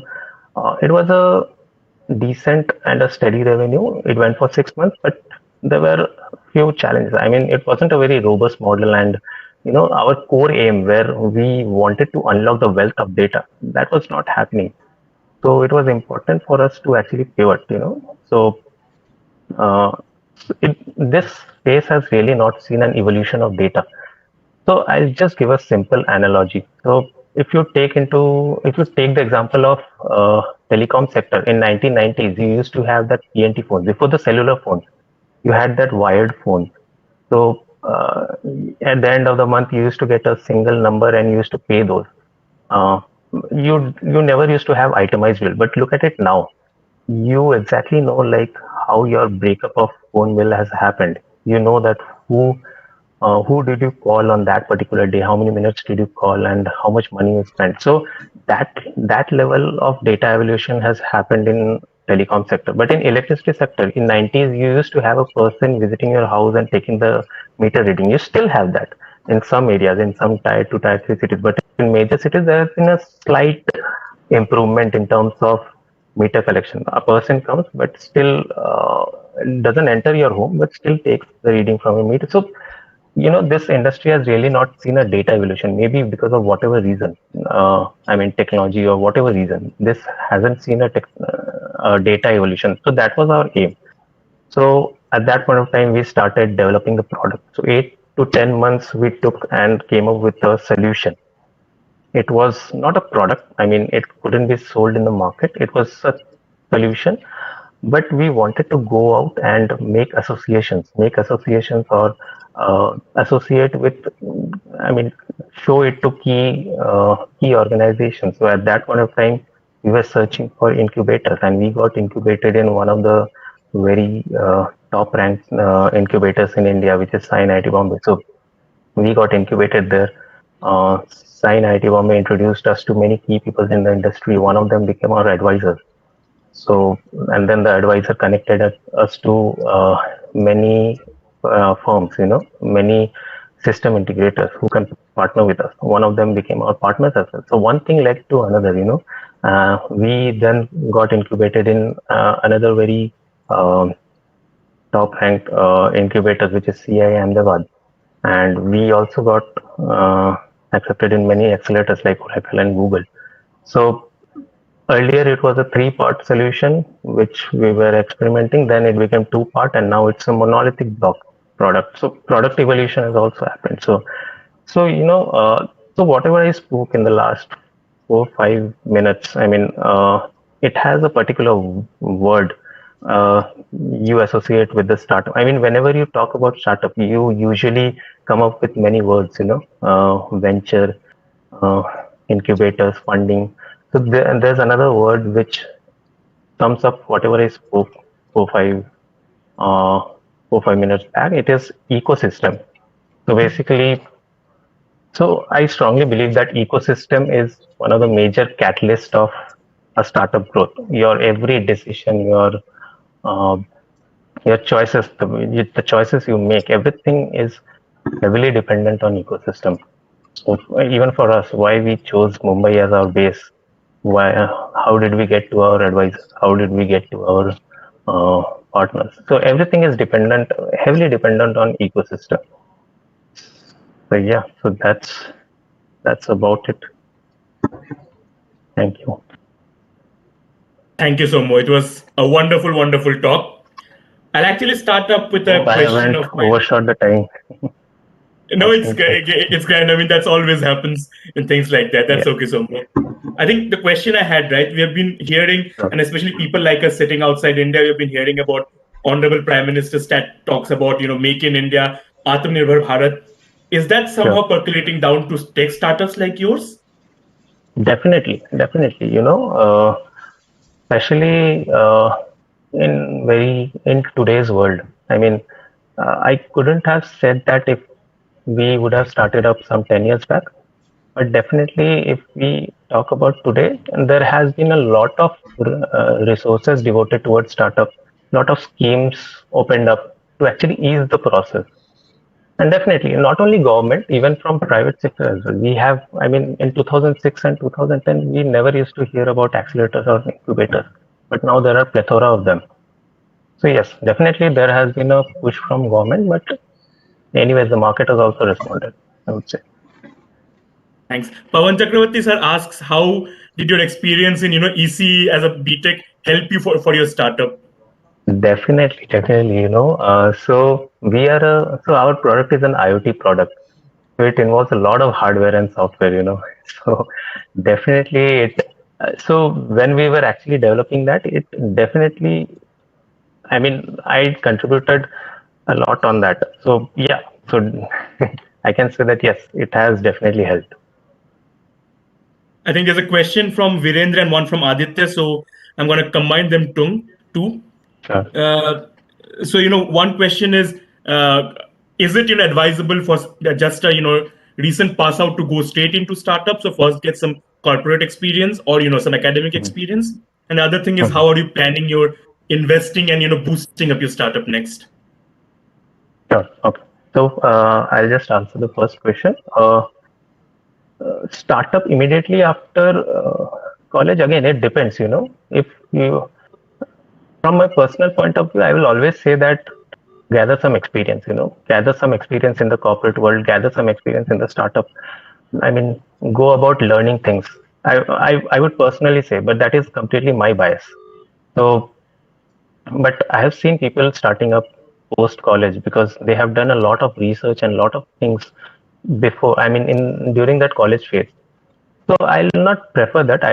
I'll say that give 100% towards your college and then pass out, gather some experience in the corporate world or startups or wherever. I mean, and then probably do it. Again, it's totally my bias. And answering the second question, how are we planning investment? Yeah, so we are actually a seed funded company. We have already raised seed fund. Now we are going to raise Series A, and we are talking to many venture capitalists at this point of time. Thanks so much. I think there are a lot of questions coming in, but I think in the interest of time, I'll have to cut short this. Sorry about that. Thanks so much. Thanks so much for your wonderful speech. Thank you. Pleasure. Thank you. The next eminent alumni I'm gonna welcome is Manu Sharma ji. Manu Sharma sir is partner and regional head of Wipro Digital Consulting. He's of the Europe region. Manu sir is currently joining us from Gurugram, where he's presently there during the pandemic, but he's normally based in the UK. And I believe Manu sir is from the first batch of MBA at IIITA, right? Yes, that's very right. Thanks, okay, Gaurav. Manu sir, the stage is yours. Thank you so much, Gaurav. I hope you're able to see me and my screen is also visible to everyone. Yes, it's visible and you're audible guys, as well. Yeah, guys, I'll be flying blind over here because the way WebEx work, I'm only able to see, what's there on my screen, so I'm not able to see any audience reactions. First off, I need to start with this page or this particular view of, what IIIT meant for me. There was massive learning and everything was there. But to start off this particular talk, let me open the floor by saying thank you so much, Director Sir. Thank you so much, Alumni Relations team from Anupam Sir to everyone else who's involved in this effort. The team which is organizing this, the team which is driving this, Gaurav yourself and the other organizers. Our registrar ma'am, all of them to enable this particular meet. And then most importantly, people who are alumni and current students who have taken out time right now to talk to us. So thank you so much, everyone. People who can find themselves in this pic, big shout out to all of you. And for those who are not able to figure out who am I in this one, just to highlight, I'm this guy or this guy over here. And I'll shortly talk about why I chose those two pictures. I joined IIIT in 2004 and currently what I am, I'll talk about my journey in a bit. As to say, I was the 14th student, the first MBA batch. I used to stay in the boys hostel, room number 214. So whoever is over there right now, shout out to you as well. But most importantly, I was a student there, and I think I was a focused and respectful student. Those were the two things that I would always work about and I will focus on, and I would ask the current students also to keep that in mind, that we will become a few things in our life, but right now when we are in the college, we are students. So what do we want to be identified with, one or two traits? Just focus on them. I was a avid sports person, I wasn't very good at many sports, but I was, I was always intrigued by sports. I always would get involved in sports. And while putting the slide together, I just realized, I think I was most interested in people around me. And there were a lot of people who supported me in terms of what I achieved in the college and what I've achieved in my life after the college as well. And sports sort of has played an important role in that. This was the first time I took up a slightly more serious role or more, someone who, so I became president for the sports club, and that's where some certain level of maturity in terms of how to organize things, how to get things done, came up to me, or I realized those responsibilities, and I understood that for yourself, you can achieve only so much unless you have a team around you, and how you leverage that team to make this happen. I think one of the biggest achievements for me while I was at college was organizing the cricket, basketball, badminton, table tennis, and even a Counter-Strike tourney. And I think credit for that goes to Sangeet and Vaibhav. I've called out the sports club team, and it made me realize as well that there were two members, Rohit Kumar and Vaibhav, that I don't even know what they are doing now, where they are right now. And as I mentioned, because sports was big on my mind, not that I was not doing other things, but there were few sportsmen who were like really, I loved watching them play in Compass, in college, whenever they got time, they would do that. Anubhav, Ashish, Loki, Jha. Jha was involved in almost every sports, and he was my roommate as well. So made my life a lot more easier in terms of getting involved in all the sports. Manisha, man, what a fabulous sports person he was. Neeraj from our junior batch. Rachit, be it football, cricket, TT, badminton, wherever you see, you'll find him. Rahul Thattu, he used to be the football captain for one of the BTEC batches, and Sigma, if he sees, if he's on the call, shout out to him as well. We used to spend a lot of time together. Then apart from that, I did a lot of work in terms of organizing seminars for our campus. The ones that I remember right now, based on the surveys that we had, were IPR and e-governance. Yeah. Yeah, thanks, Sanjeev. Where do you want me to annotate? Okay.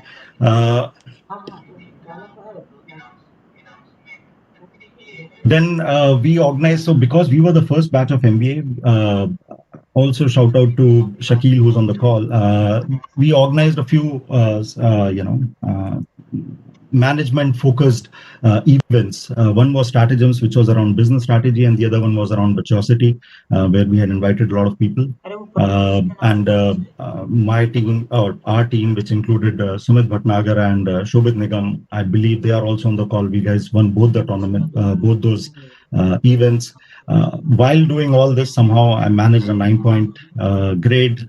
My favorite subjects back then were business communications, and that sort of played a lot of role in my growth as a consultant.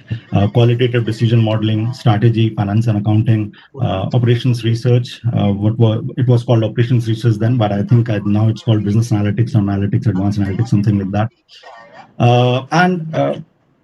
Moving on, but still in my batch, I was popular for something else. Unfortunately, we can't talk about it right now.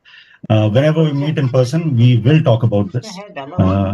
So it looks like I've lost control of the screen. Now it's working. So what has been my journey after IIIT? And the way I wanted to look at it was, for me, it was a move from Delhi to Allahabad and what life meant there. Post that, I've literally seen most of the world thanks to the work that I did, the kind of clients I worked with. I did, I was previously thinking to bring in all the names of the clients, but then I thought that, my lessons from all that was the exposure. I think, and in the next slide, I'll talk about it a little more. I think, if not anything else, while we learn a lot in terms of our academics, we should take out time to understand the environment around us. And it's not just about how well we are doing in terms of our work, but how well we are doing in terms of our life. Are we evolving as individuals? Are we contributing to the society in the ways and means that we should be, given the capabilities or the enablements that we have got for ourselves now? That's some of the biggest takeaways for me. And literally traveled across the globe now, lived multiple places, based in London now, currently living in Delhi. One thing which keeps you grounded are the people around you, and one thing which makes you fly as well are the people around you. So focus the most on that.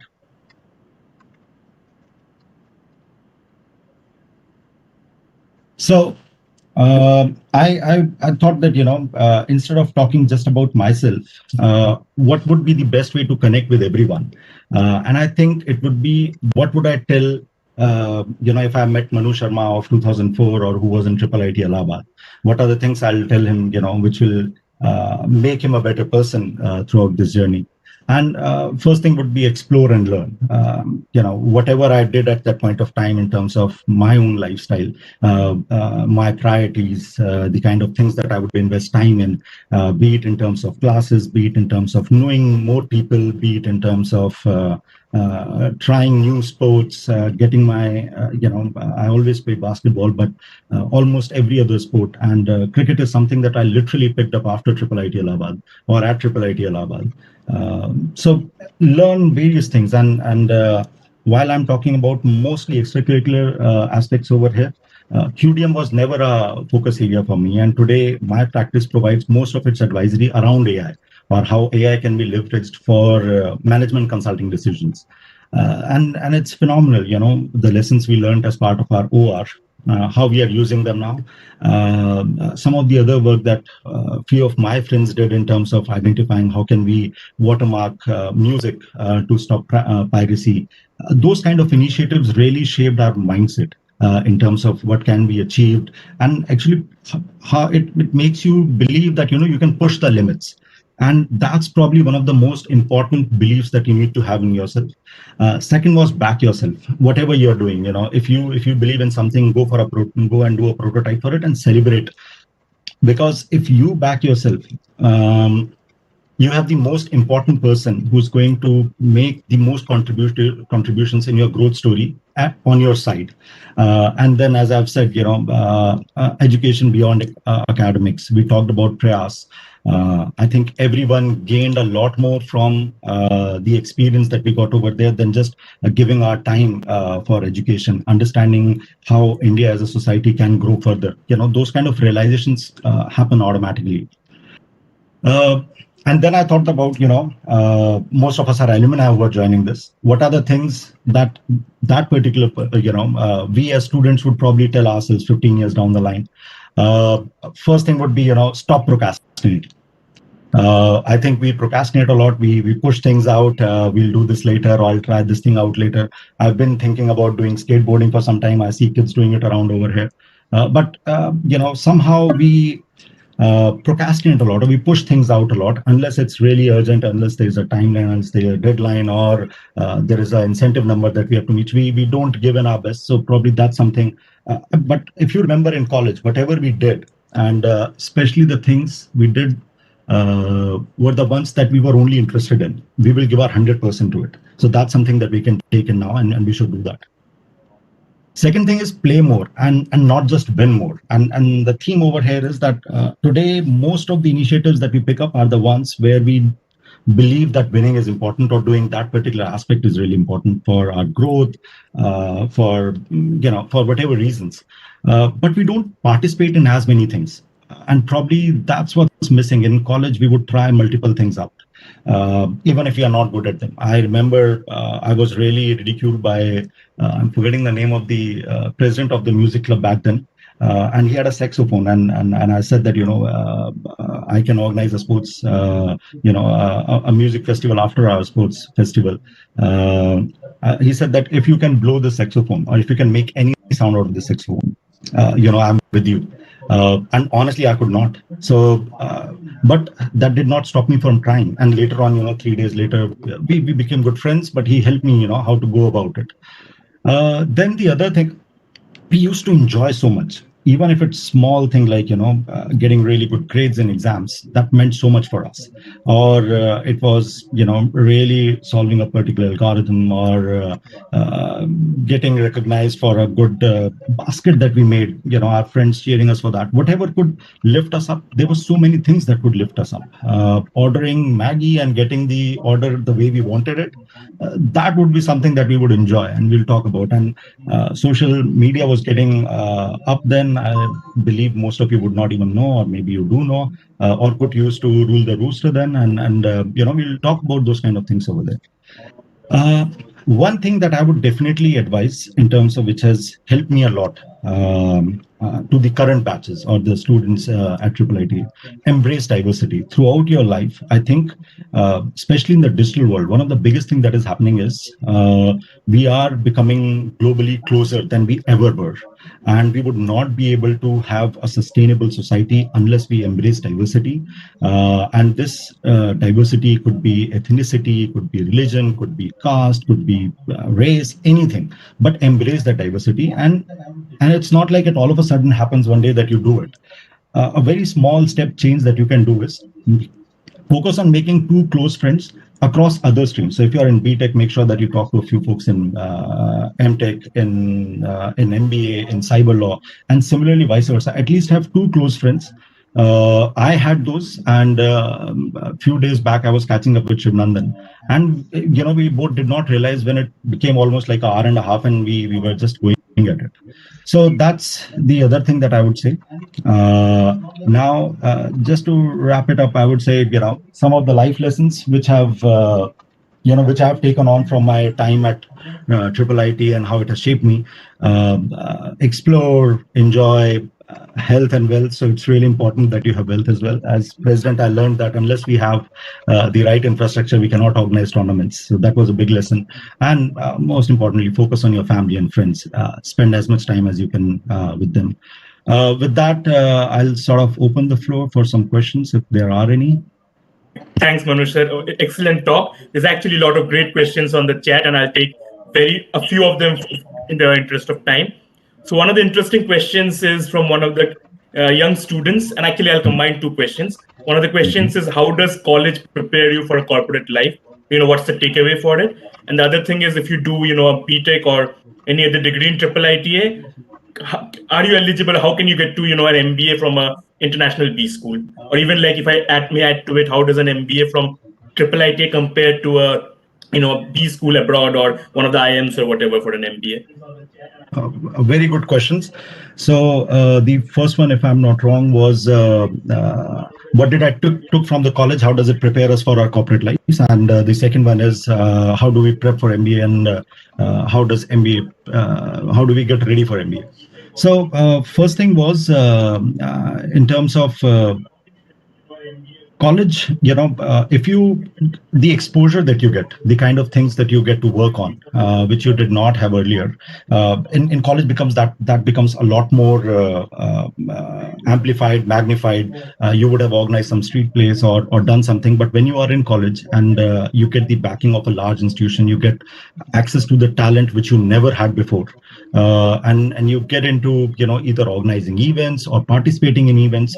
Those learnings are just phenomenal. And I'm talking about those things because I believe if you are in IIIT Allahabad, you would have taken academics seriously, and you are taking it seriously. I'm talking about the other aspects only with that big rider that you would have taken academics seriously and take those academics seriously, because those are the technical competencies that you build are some things which college facilitate you. The amount of time our college is spending with us in terms of understanding what are the new courses to go for, what are the new capabilities to build in, that's quite phenomenal. And secondly, push yourself. You are not there just for academics. You are there to build your personality, and for that, get involved in extracurriculars as much as you can. Trust me, these are the 4 years or 2 years, depending upon whichever course you are in, or 6 years that you have, which will really make you who you want to be in the world. And try those things out. I tried multiple life hacks as well. I actually went for power sleeping, of breaking my sleep from 6 hours to 2 hours for almost 2 months. It gave me the results at that point of time. I was able to study as much as I wanted, but then I knew that this is not something for me. So it gives you a good arena to try on things.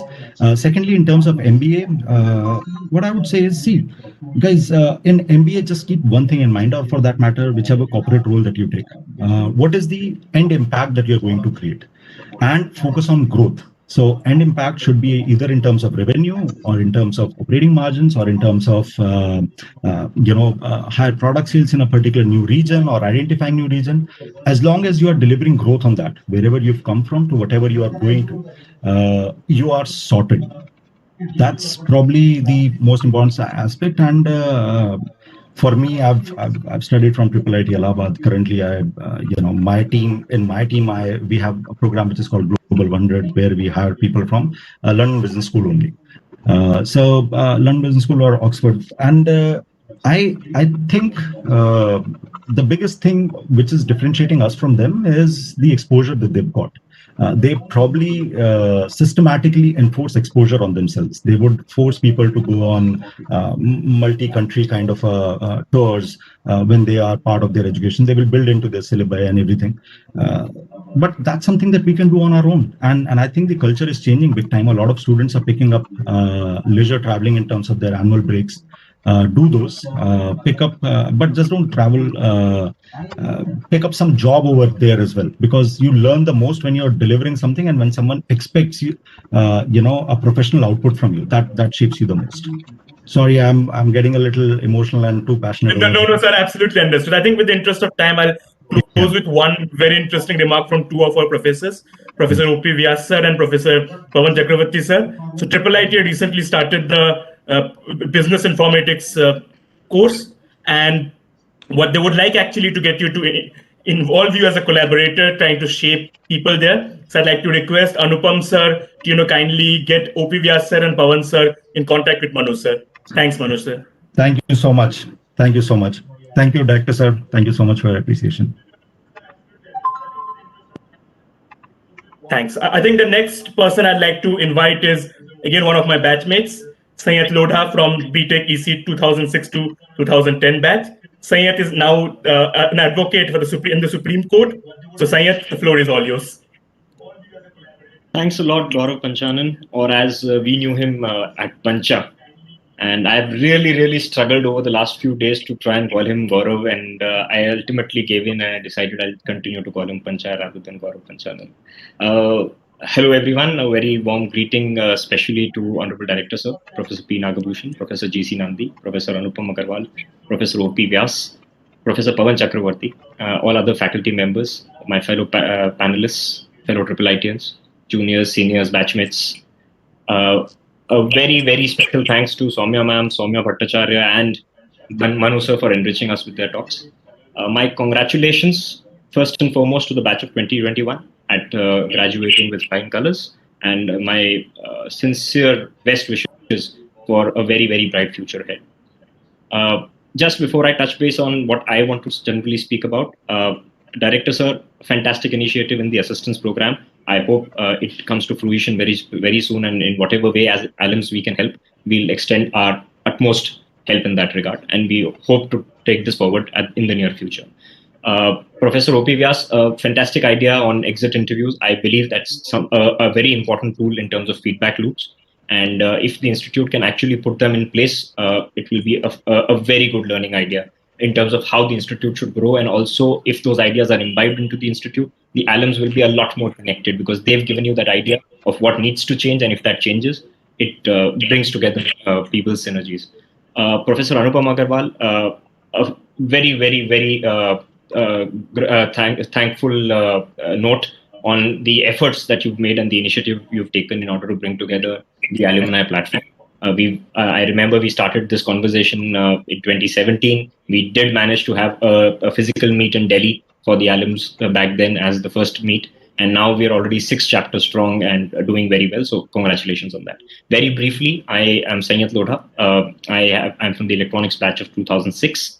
What I was nicknamed, since I've disclosed a few nicknames, I was nicknamed Neta. And I guess that's the way ahead. That was where it was sealed for me that I'm possibly not going to continue in the technological field and rather branch out. And I did ultimately branch out into the field of law, which I always had a calling for. I also happened to be a part of the placements committee with Professor Shekhar Verma and Pancha. So a big plus to that while I was there in the college. Since I am not from the IT industry, and I no longer am in the technical field or the managerial field, what am I here for? I am here today to give an outsider's view as an insider from IIITA. I am absolutely ecstatic at the growth that the Institute has seen. I have been associated with the Institute in my professional and personal capacity. Professor Nagabhushan knows of my involvement over the years. And I do hope and look forward to further involvement from all alums in this regard. What did IIIT give me? I think it gave me the ability to reason, to go forward with logic, and it gave me the soft skills. And that's exactly what I want to address today. I don't want to address issues of technology, of how you will attain success. When Panchanan told me that, maybe we're likely going to speak about success mantras, well, honestly, I don't know if I have any. I only have some gentle reminders that I keep telling myself, and I'll try and share some of those with you. I today, in my personal capacity as a lawyer, what all do? I do a diverse range of work. I do a lot of work from a lot of different fields, which involve my learning on a day-to-day basis. A new challenge on a day-to-day basis, because I'm dealing with patents on one day and I might be dealing with a criminal trial on the other. So there is wide variety in what I get to do. And that is something that I want to talk about today, in what I would suggest everybody should possibly try, because I believe it's an enriching experience in life. Am I successful? Well, I hope so. I don't know. I am hoping to be successful. And what do I take as successful? Well, I don't know if the money I earn or the status I get in the society or in my profession is the true measure. What I do take as successful is that I'm happy. And on that account, I would say I'm pretty successful. I've had a very, very happy life over the years in IIIT and subsequently. Just as a side note, what would be success? Well, as Michael Jordan said, I failed over and over and over again in my life, and that is why I succeed. That's all that is to life. That's all that is to success. And therefore, that brings me to what my gentle reminders are to you, not success mantras, just a few gentle reminders. One, trial and error. Experiment as much as you can on a day-to-day basis. Consciously, subconsciously, keep experimenting. Keep yourself open to experimentation. Again, taking from the words of Ralph Waldo Emerson, all life is an experiment. The more experiments you make, the better. So I would strongly urge all of you to experiment. Second, what is key? Happiness, like I said, is the key.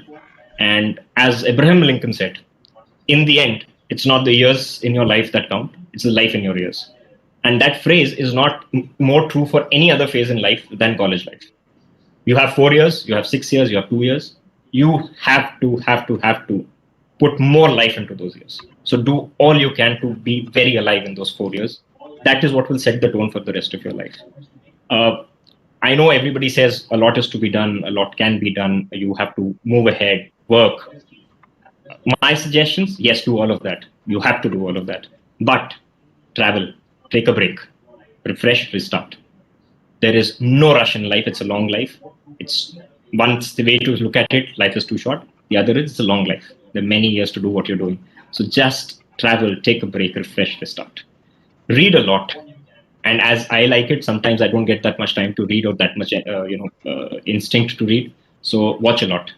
Watch documentaries, watch movies, watch television series, watch interviews, watch, shows, television, like live shows. Just watch a lot of things, a wide variety. The wider, the better.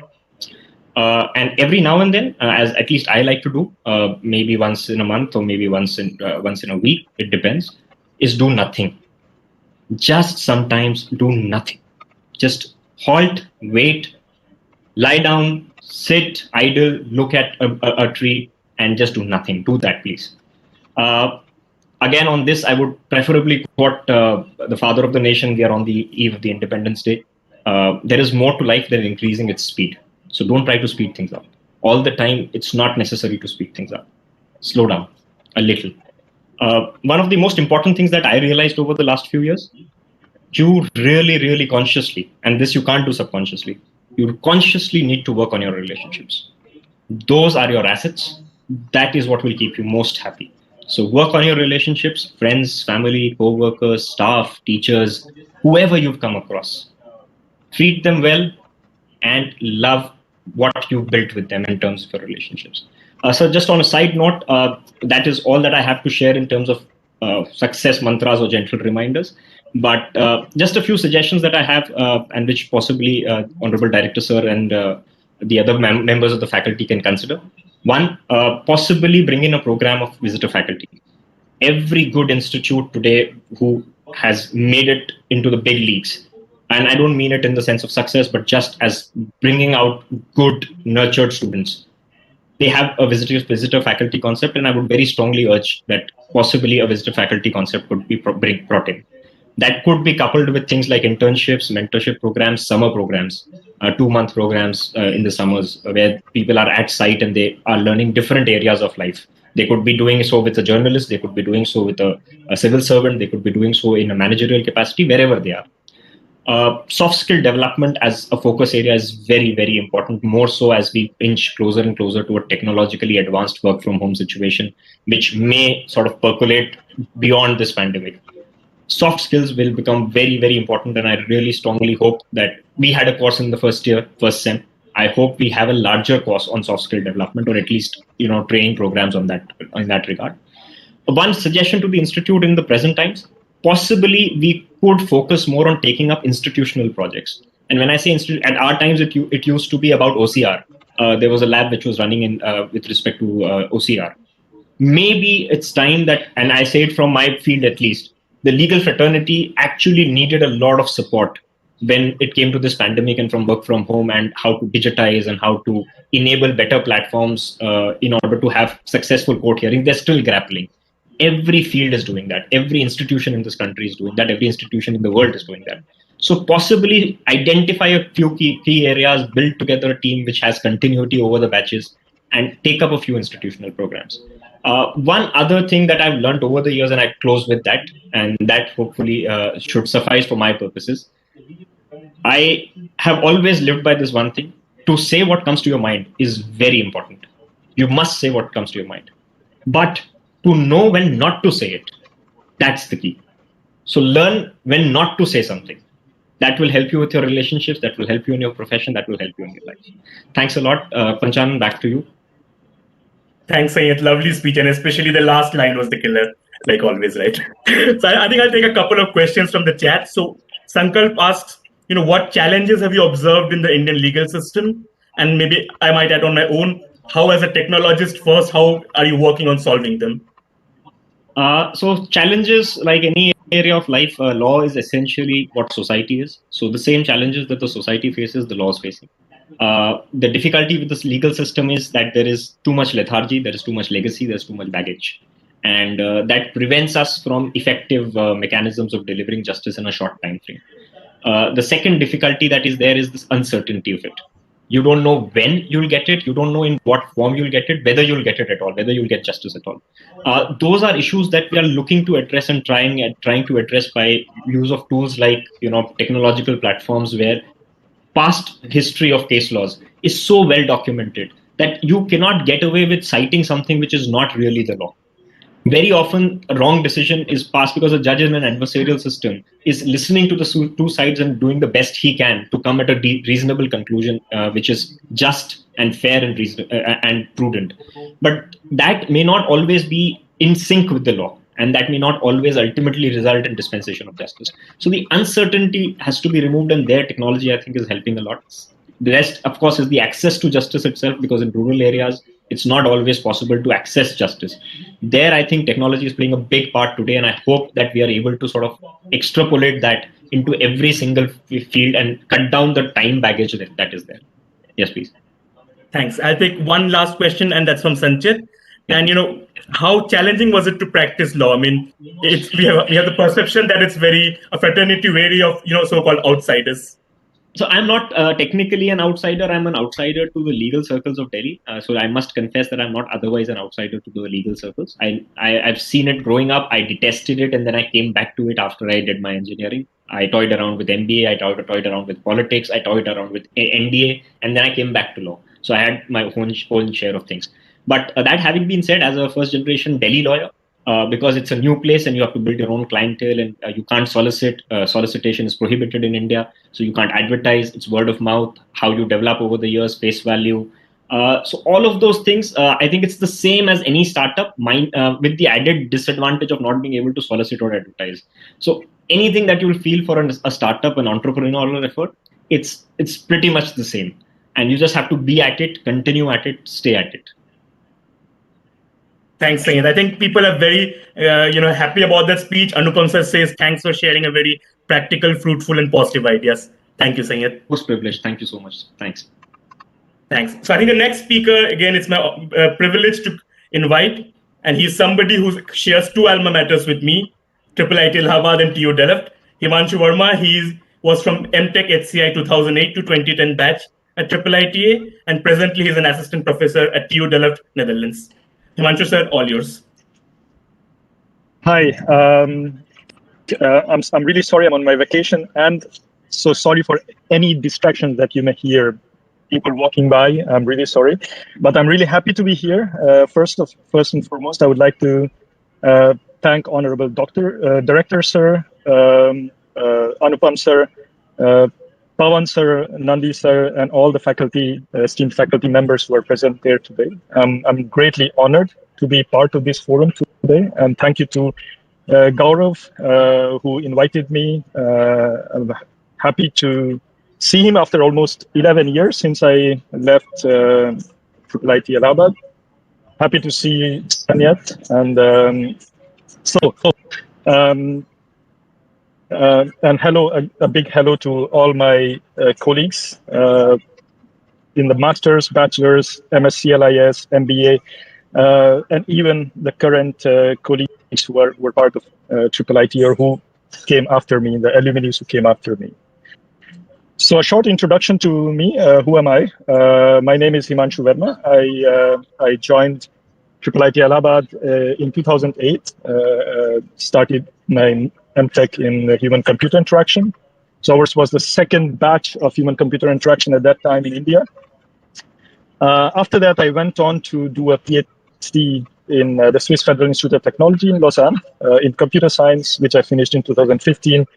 Then I was a postdoctoral researcher at University of Fribourg in Switzerland, where I worked on mixing technology, mostly ubiquitous computing, sustainability, and design, which brought me to where I am today at TU Delft, where I'm an assistant professor at the industrial design faculty, working on things related to ubiquitous computing, ambient intelligence, and on projects related to human AI interaction and more human-centered development of AI. So having said that, I'm one of those persons who never left university. I started it and I just love being part of it. And that's something that kind of drove me all my way. I never had an inclination to go out and to say, okay, let's try and work for a company and how it looks like. I always wanted to be part of the university, and that's where I am. To speak a bit about success mantras or life lessons or experiences, I cannot say anything new or more than what Manu sir and Sanat has spoken before me, and also other panelists. I'm really sorry I joined with a bit of delay, but I really enjoyed the talks. And in terms of experiences, they are great life lessons, I would say. One thing, there are a few things that worked for me and which I would be very happy to share with you. And it's going to be very short. It's not something that that's going to be very long. One of the things that Sanat said and also Manu sir said before me was you learn every day. And that's something that I really appreciated since I was in IIITA Allahabad and beyond that. You learn not just by the problems that we are solving, we learn by observing, we learn by watching how the world is running, what happens around us, how do people think, how do the people approach different problems, and that's really important. So, of course, being able to observe and being able to consolidate these different observations and working on them, I think was really a lesson that I learned throughout. And with this, it also comes the fact that we have to be open and agree to disagree. I think much of the knowledge comes in clashes. So especially in academia, especially in research, we have to be respectful and agree to say, okay, I don't agree with you, but I'm okay to listen.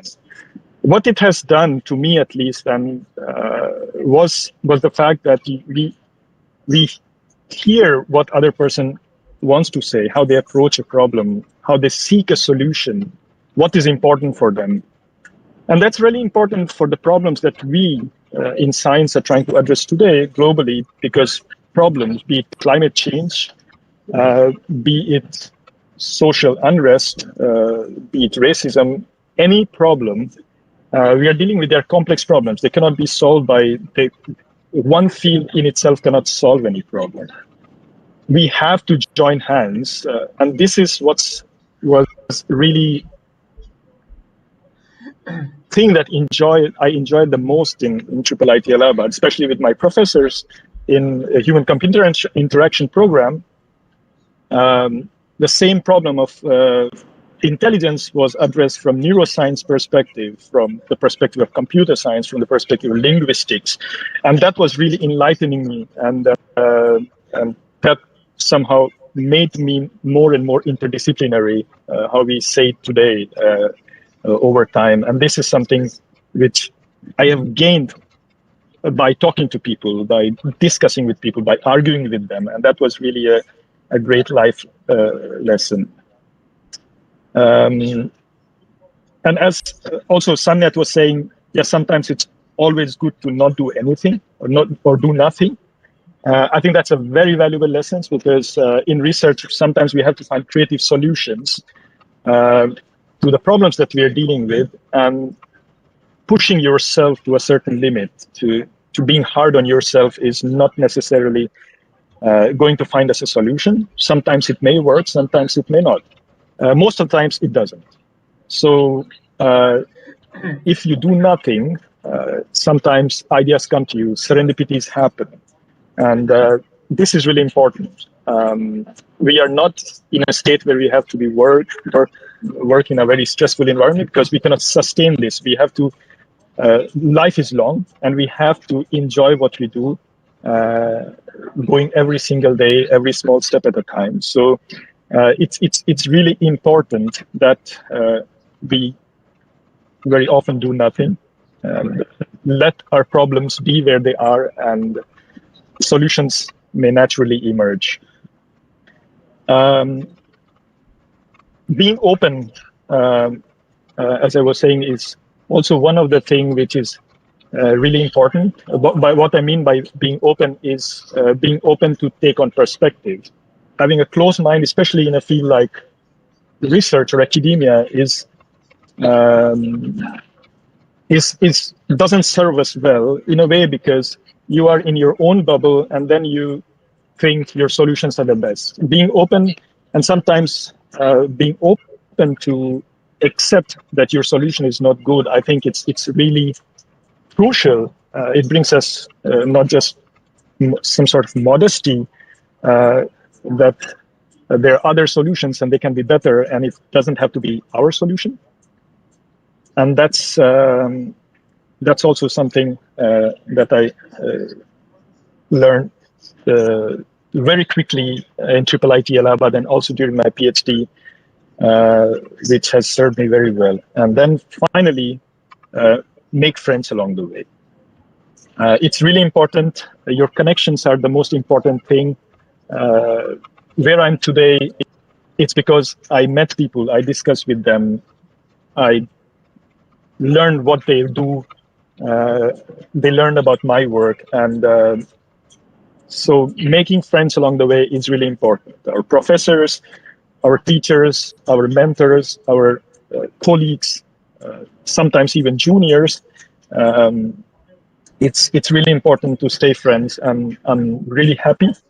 And I think this is the biggest asset, as Sanat was also saying. So nothing that I say is original from myself, but kind of a universal lesson that it's our connections are the biggest asset that we have, and we have to work to sustain this. And I would be really happy to kind of invest further in this, to bring this kind of new kind of connections to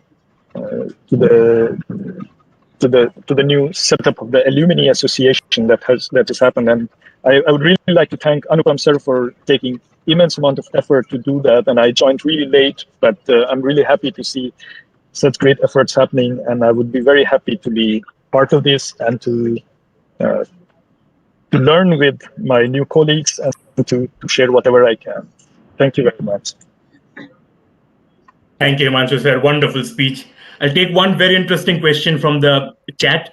So, as a professor who has been through the IIITA assembly line, as they call it, how can we improve IIITA's curriculum, both undergraduate and postgraduate levels, to prepare people for better life in academia even? That's a very important question. I think Samet answered it in a different way, but it also applies to academia. And the reason I want to say it is that because our paths are never sequential. So sometimes you want to try something, it branches out. And also Manu sir said, start trying early, explore early. And I think, at least I've not seen a lot, but I've seen a fair bit of in the Indian, let's say, PhD system, that you start your PhD and you spend significant amount of time, so a few months, just doing related work. And then once you're done, then you start working on a prototype. And by the time you're working on it, maybe it's too late. So it's really important to, that's the first thing, to kind of paralyze a bit, to start exploring while kind of grounding yourself in the literature and see, okay, why did it not work? So also that's important, that not just things that worked, but why, to ask this question, why things didn't work. So that's one thing. And another thing that I wanted to say is this kind of the exposure. And I think I briefly mentioned it in terms of creativity aspect, that our academic system is kind of, I call it a plague somehow. And I'm happy that I'm in a position that I could criticize it.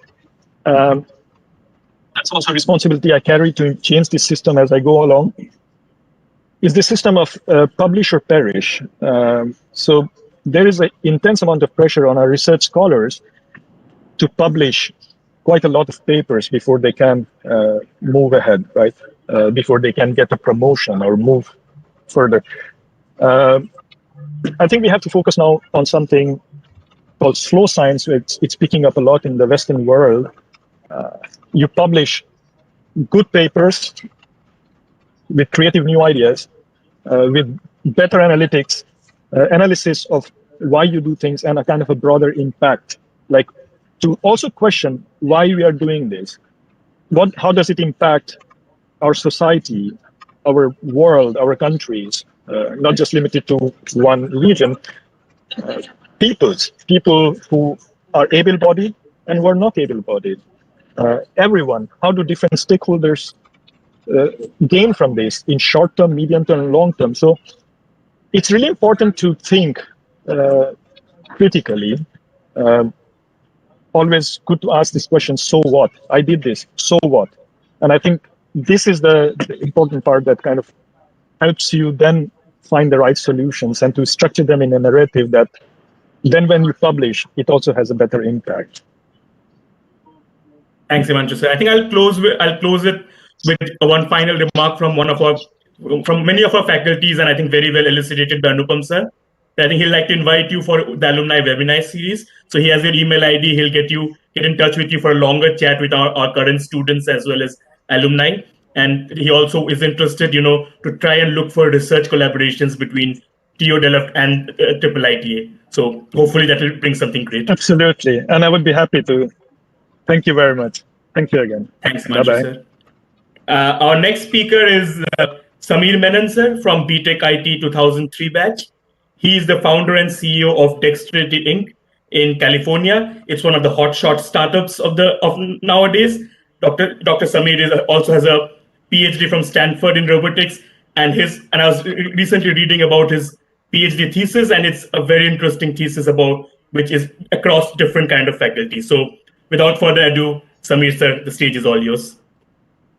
Thanks a lot. I must say I haven't met Director Sir.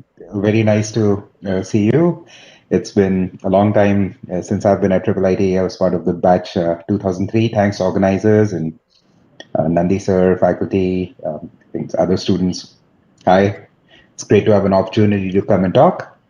I think I wanted to take this chance to share a little bit about just my excitement about robotics. And if I can share my screen here. Yes, it looks like I can. So there we go. And so quick story. I think I started off at IIIT, graduated, worked at Microsoft for a bit, came to Stanford, did my PhD in computer science, focused on robotics. I was always interested in all sorts of things and really ended up doing a lot of robotics right from the computer science and IT background that I had in undergrad to software engineering, actually physically building robots, doing theory, machine learning, and all of that. And it was quite a fun ride. I think learned a lot of things along the way. I think there's a massive amount of value in heading to do higher studies. I think it really set the stage for me to go back and take what I had learned and start to solve problems in the real world. And so for folks, who are here who don't know very much about robotics, I would love to share a 2 cents. Robots have been around since a long time, since the 1980s. The problem with most of robots was they would be pre-programmed. And I think as we head into the next generation of robots, we want them to have the level of intelligence to be able to pick and place things with human-like skill. So what you're seeing here is a robot that is picking and placing just random items it's never seen before. This seems like a very straightforward task for a person to go out, just look at an item, pick it up and place it somewhere. It's actually extraordinarily difficult for a robot. And the challenges are multispectral, right? Like there's challenges in the hardware, how do you find the right robot, and the type of the hand, in the type of the computer vision system, in the type of integrations with different types of input types of packages or parcels or tools or consumer goods. The robots need the sense of touch to be able to manage situations where they can't see. They need to have the ability to move. They need to integrate with pretty much any type of item on Earth that you can imagine. We're taking these robots and deploying them in logistics and supply chain applications, which is a massive area of growth. I wasn't very aware of how deep and important logistics is actually for most of my career. Here are the robots playing box Tetris. I'm pretty sure a lot of you have played Tetris. 3D box Tetris is actually a little bit harder than normal 2D Tetris, in particular when the boxes can topple over. We want robots to be smart enough to adapt, that if somebody just messes with them, they can go back and understand that something went wrong. Human beings have an amazing ability. If, say, their eyes get blocked, they still have a mental model. You want the robots to be programmed with very efficient algorithms so that they operate in real time and they're super fast. When you throw in more and more constraints, the robotics problem gets harder and harder. In fact, we even want robots to be able to work when somebody is just shaking them around and trying their best to mess with them. So these are the kind of things that I ended up working on. And of course, it's too much to explain when it comes to a few-minute presentation. But I think what I would leave folks with is one of the things that really drove me was a desire to solve real-world problems. And it's very easy to sort of end up in a situation where you're working on something, you don't have an eye on the bigger picture, and you feel like a bit of a cog in a wheel. It's I would basically just share that it's possible to oftentimes step out of the system, take a look at real world problems that are insanely hard. And what you're looking at over here is a bread distribution system. Surprisingly, I think the future of robotics is being built in the bread and packaged food industry, which for me was another surprise. But we go out, our robots go ahead and pick and place and pack all sorts of different types of bread and buns and packaged food. Lately, we've also been getting into heavy industrial distribution, parcel sortation, and so on and so forth. But one of the things that I learned was problems could be insanely hard. They could be insanely easy. It's not the challenge of the problem, I think, that is really consequential. It's the challenge of what value the solution adds in the hands of people who are using it. And so we're moving ahead to an era where robots are getting smarter. I think they're going to step out of pre-programmed roles in factories into pretty dynamic, interesting, complex roles in logistics warehousing. At some point of time, they're going to step into offices, schools, colleges, one-day homes, and this time may be 50 years away, it may be 100 years away.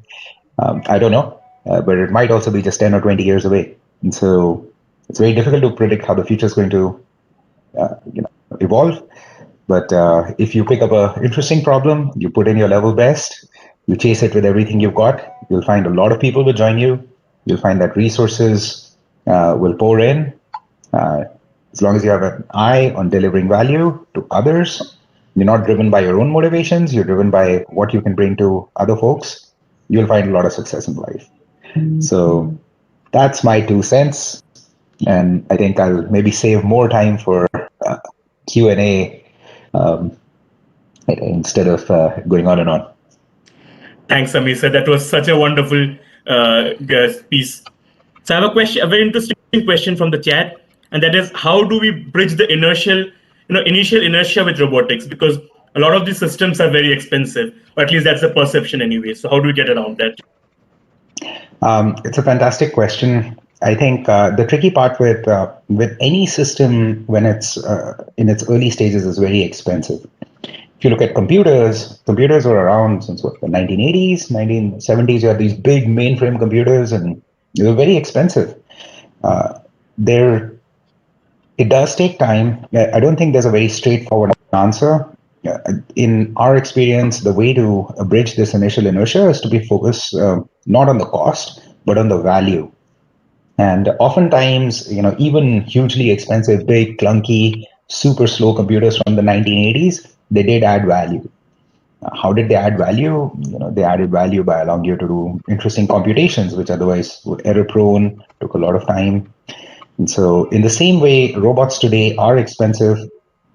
They're tedious to program, they're tedious to deploy, they require a lot of maintenance. It's very early days. A robot right now, fully loaded with computers and everything, costs almost triple the price of a car. And that, I think, is totally ridiculous. Someday, as we start adding value, the entry point, of course, for robotics is in high-cost societies like the US, Japan, Europe, where there's a labor shortage, there's an aging population, and there are a lot of jobs that need to be done where people are just not wanting to do those jobs. And so the value proposition does work internationally. In India, it might be a little bit harder. But someday, the way I think about it is we buy a car, it costs some amount of, some lakhs of rupees. And depending on which one you buy, it could be few lakhs or many, many lakhs or even crores. And how much value do we realistically get out of a car in a day? Right? If you think about it, I don't know, maybe hundreds or thousands of rupees. If you're driving all the time, maybe you'll generate some thousands of rupees of value. And so even at the order of being able to generate thousands of rupees of value, a lot of people buy cars and they put in the cash because it adds to their lifestyle. It gives them something that they don't otherwise have, which is the ability to move across large distances. In the same way, robots, even though they're expensive, at some point of time, once we get the technology ready, they will start adding value where people will start paying those bills. And I mean, I have 2 kids, one 3-year-old and one 1-year-old. And if the robot could just clean up their toys, it would be fantastic. I mean, I'd pay anything, actually. So it's not about cost, it's about value, and you should focus on the value. Sorry, you're muted. Oh, sorry. Sorry. I'll take one last question before we close this talk, sir. And that is there any eureka moment in research? There are certainly eureka moments in research. I think research is all about eureka moments. I'll share a personal experience. So for me, I think as I was growing up, I never really considered myself to be good at math, and I think I'm reasonably good at math, but there was always somebody better than me. And as I was going through my PhD, and there were many opportunities. Stanford is a pretty challenging school, pushes you in all sorts of ways, and around the third or fourth year of my PhD, there was a outstanding genius level person I was working with, and they kind of took me out to coffee, and they're like, "Samir, you're not that good at math, dude." And I was like, the funny thing was, and I was pretty good at it, right? I mean, I would say like I don't know, 6, 7 on 10 or something like this. But that person was like a 9 on 10, and I said, "Well, you know what, you're right." And so I'm going to prove you wrong, though. Give me a few years. And so I think there was one of the eureka moments for me was transitioning from using mathematics as a tool to using mathematics as a language to describe clear ideas that I could translate into machines. It was a pretty big mental shift, I swear. Like in India, we're taught to use mathematics as a tool. You always like, here's some equations, you can use it in this form, and here's an algorithm, you can use it like that. And so for me, a pretty massive eureka moment was taking something that I already knew and just putting a different perspective onto it, right? And once you transition from the idea of math as a tool to the idea of math as a language for clear expression and translation between, say, humans and machines, I think it just within the same knowledge with the same capacity, I could do so much more with it. And I think for me, eureka moments exist. They come not from additional knowledge, they come from maybe additional perspectives which allow you to take what you know and look at the world in a different light. And I think this happens to many folks. You can actually read on the internet and hear, I mean, there's millions of people who have these moments all the time. Thanks, Amisa. Thanks for such a lovely talk. I think what we will do is, in the interest of time, we'll now move on to the parallel networking / breakout sessions. You'll actually also be able to see Samir sir as a panelist in the session on entrepreneurship. So, and we'll finish up with the final 3 alumni stories after the breakout session. So I think Anirban, can you please share the screen? So I think I'll just quickly talk about the engineering, the different breakout sessions. One is continuing with engineering education. Next slide, please. It has got wonderful speakers, and sorry, if you go to the speakers, it's got wonderful speakers in Amod Gupta, Abhishek Anand, Rohit Shukla, and Ashish Pappu. It's being moderated by Kirti Dhwaj, who's currently an assistant professor at IIT Delhi. The next session, please. The next session is about making a career in civil services. The speakers over there are, if you move to the next slide, please. Kunal, who was IES rank 1, Shatish, Narendra, and Rahul. Wonderful speakers there. And this will be moderated by Gaurav Rai. This is actually a wrong info. The civil services session will be moderated by Gaurav Rai, who's now a director at CAG.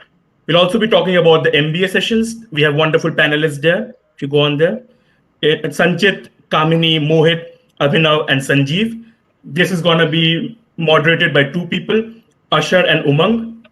And the last but not the least, is the session on entrepreneurship. We have wonderful panelists there. We heard from 2 of them today, Samir sir and Soumya.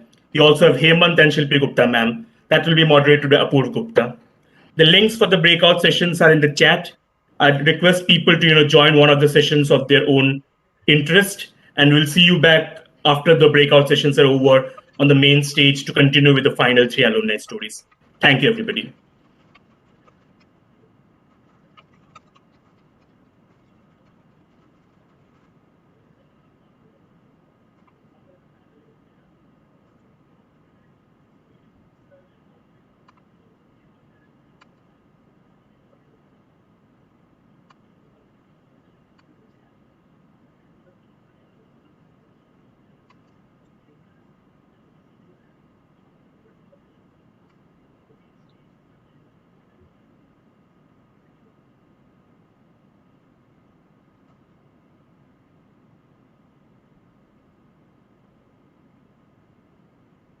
So we have the 4 breakout sessions and the chat. We would request people to go into one of the sessions of their own choice. You will have opportunity to ask questions to different panelists over there.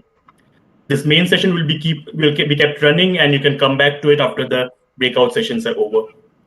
This main session now will just be used for normal chit chat if anybody wants. So if people, I'm gonna, people can unmute themselves if they want. They can ask for permission. I think Anirban, if you have unmuted everybody, if you can please unmute everybody.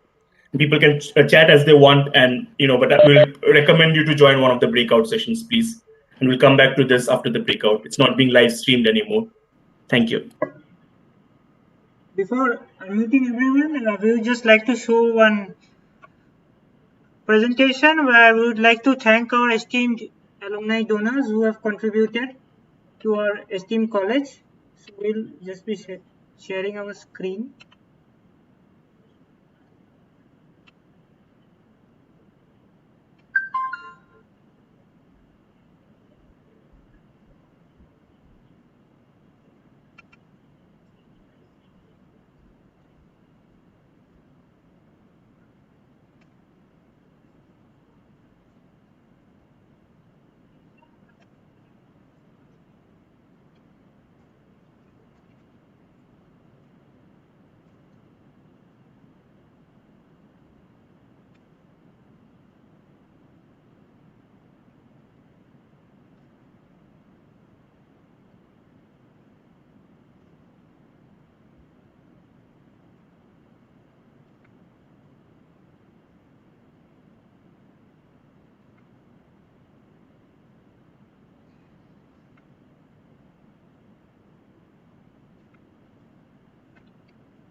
So participants have been unmuted. You can carry on your discussions. Gaurav? Yes, sir. How long will this breakout session be? Anirban, it's 40 minutes, is it? Yeah, 40-45 minutes around, yeah. 45 minutes. Okay. Okay, all right. So, for the moment, sir, this is now just a general chit chat, which is not being moderated or streamed. So, any of the alumni, any of the faculty, please feel free to unmute yourselves or open your videos and talk, and let's reminisce. If any alumni would like to talk to me, they can. We can't stop the streaming in between, so it will be streamed. Otherwise, the link will break down. Okay, so it's being streamed at the moment, but keep it PC, please. Yeah.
जाइए जाके ये तो रात भर चलेगा ये रात भर चलेगा ये ಇಲ್ಲ ಇಲ್ಲ ಇನ್ನು ಈಗ ಬ್ರೇಕ್ಔಟ್ ಸೆಷನ್ ಆಗಿದೆ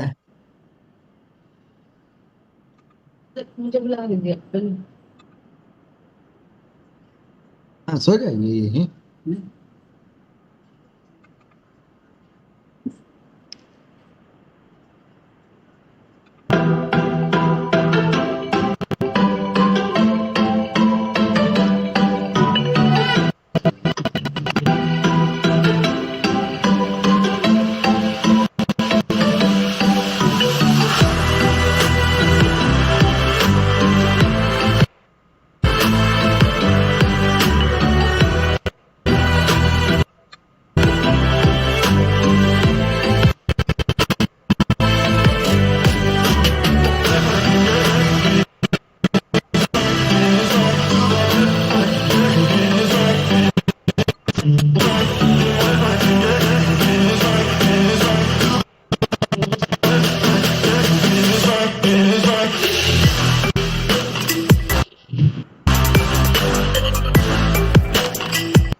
Okay, hello everyone.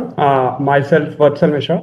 I am batch of 2016 pass out. I am a IIITA B2K12 EC batch.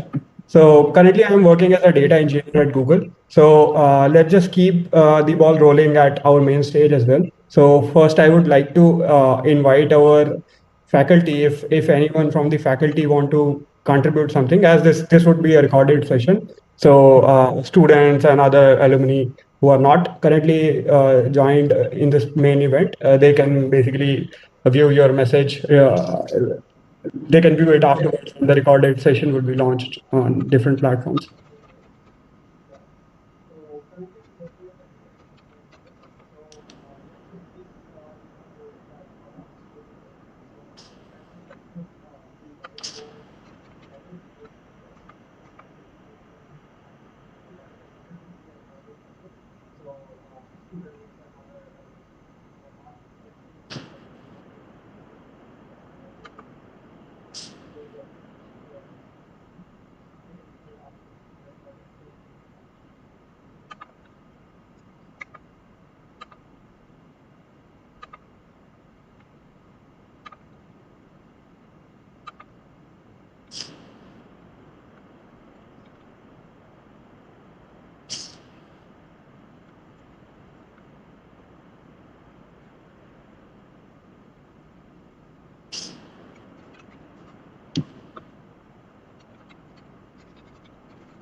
Okay. I think let's have a general chit chat then. First of all, I would like to invite Kuldeep sir. So Kuldeep Panchanan sir currently is working as a manager at Power Grid Corporation, and he was actually my super senior during my college days. So we are just here to discuss about our first loves, at least mine and Kuldeep sir's. That is IIIT Allahabad campus. So over to you, Kuldeep sir. Any fond memories that you built during your college days about the campus or about any faculty? Yeah, hi everyone. So thank you, Vatsal. Thank you very much. Hello, director sir.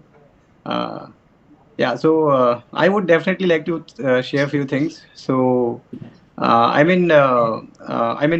have wonderful memories of our college days because I will share a few memories regarding nanny's days because we were the last batch of students who were staying in nanny. Going from nanny to NSC and Nehru Science Center and shifting between main campus.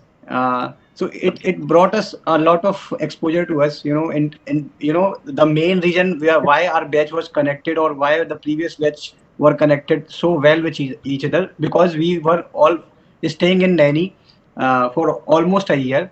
So which has bring a lot of us in closer in a very good sense.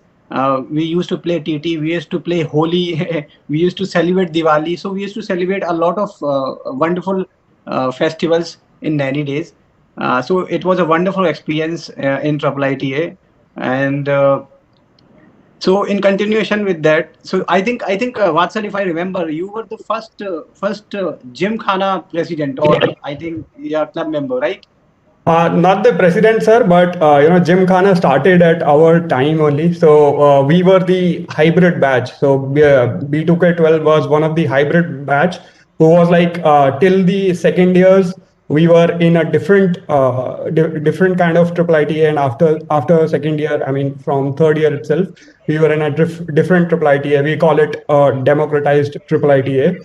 So we had our Gymkhana constitution launched in 2014 itself, and at the time we were in our third year, and yeah, the Gymkhana experience, overall experience, when we started everything with the participation of students in the decision making of the institute as well, like the president and the general secretary of the Gymkhana were very closely involved with all the decision makings.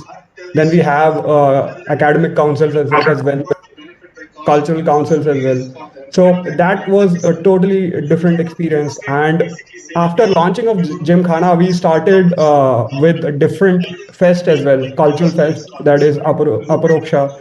So that was initiated by our batch only. And then the sports festival as well, which was Asmita. So that was also the creation of Gymkhana as well. So I think that our batch was mostly involved in initiating a lot of tech events, different technical societies. So we were involved in creation of different societies, graphic design, video editing, not just coding. Apart from that, like web development and other different technical societies as well. So we created two different streams. One was a cultural council, which was maintained by different cultural societies, and the other was technical council. And everything was headed by elected representatives from Gymkhana. And then the cultural societies functioned a lot. Our effervescence of 2015, 2016, they were a phenomenal success. I think we actually got very good numbers in terms of participation, in terms of different events across the globe. And we also started with Aparoksha. So Aparoksha actually promoted very good coding culture. Although the coding culture was apex in our institute, but after Aparoksha, it was like it made it to the next level, which is competitive within our institute as well. So that was also one very good add-on by Gymkhana, I would say, to the institute and the legacy of IIITA. Also, Kuldeep sir, I would just like to ask you, how was your experience during your effervescence days when you were in first year? Staying in the nanny hostel, and during effervescence, you guys need to come very frequently to the institute, stay late nights. How do you guys manage to go back there in your hostels and stay there?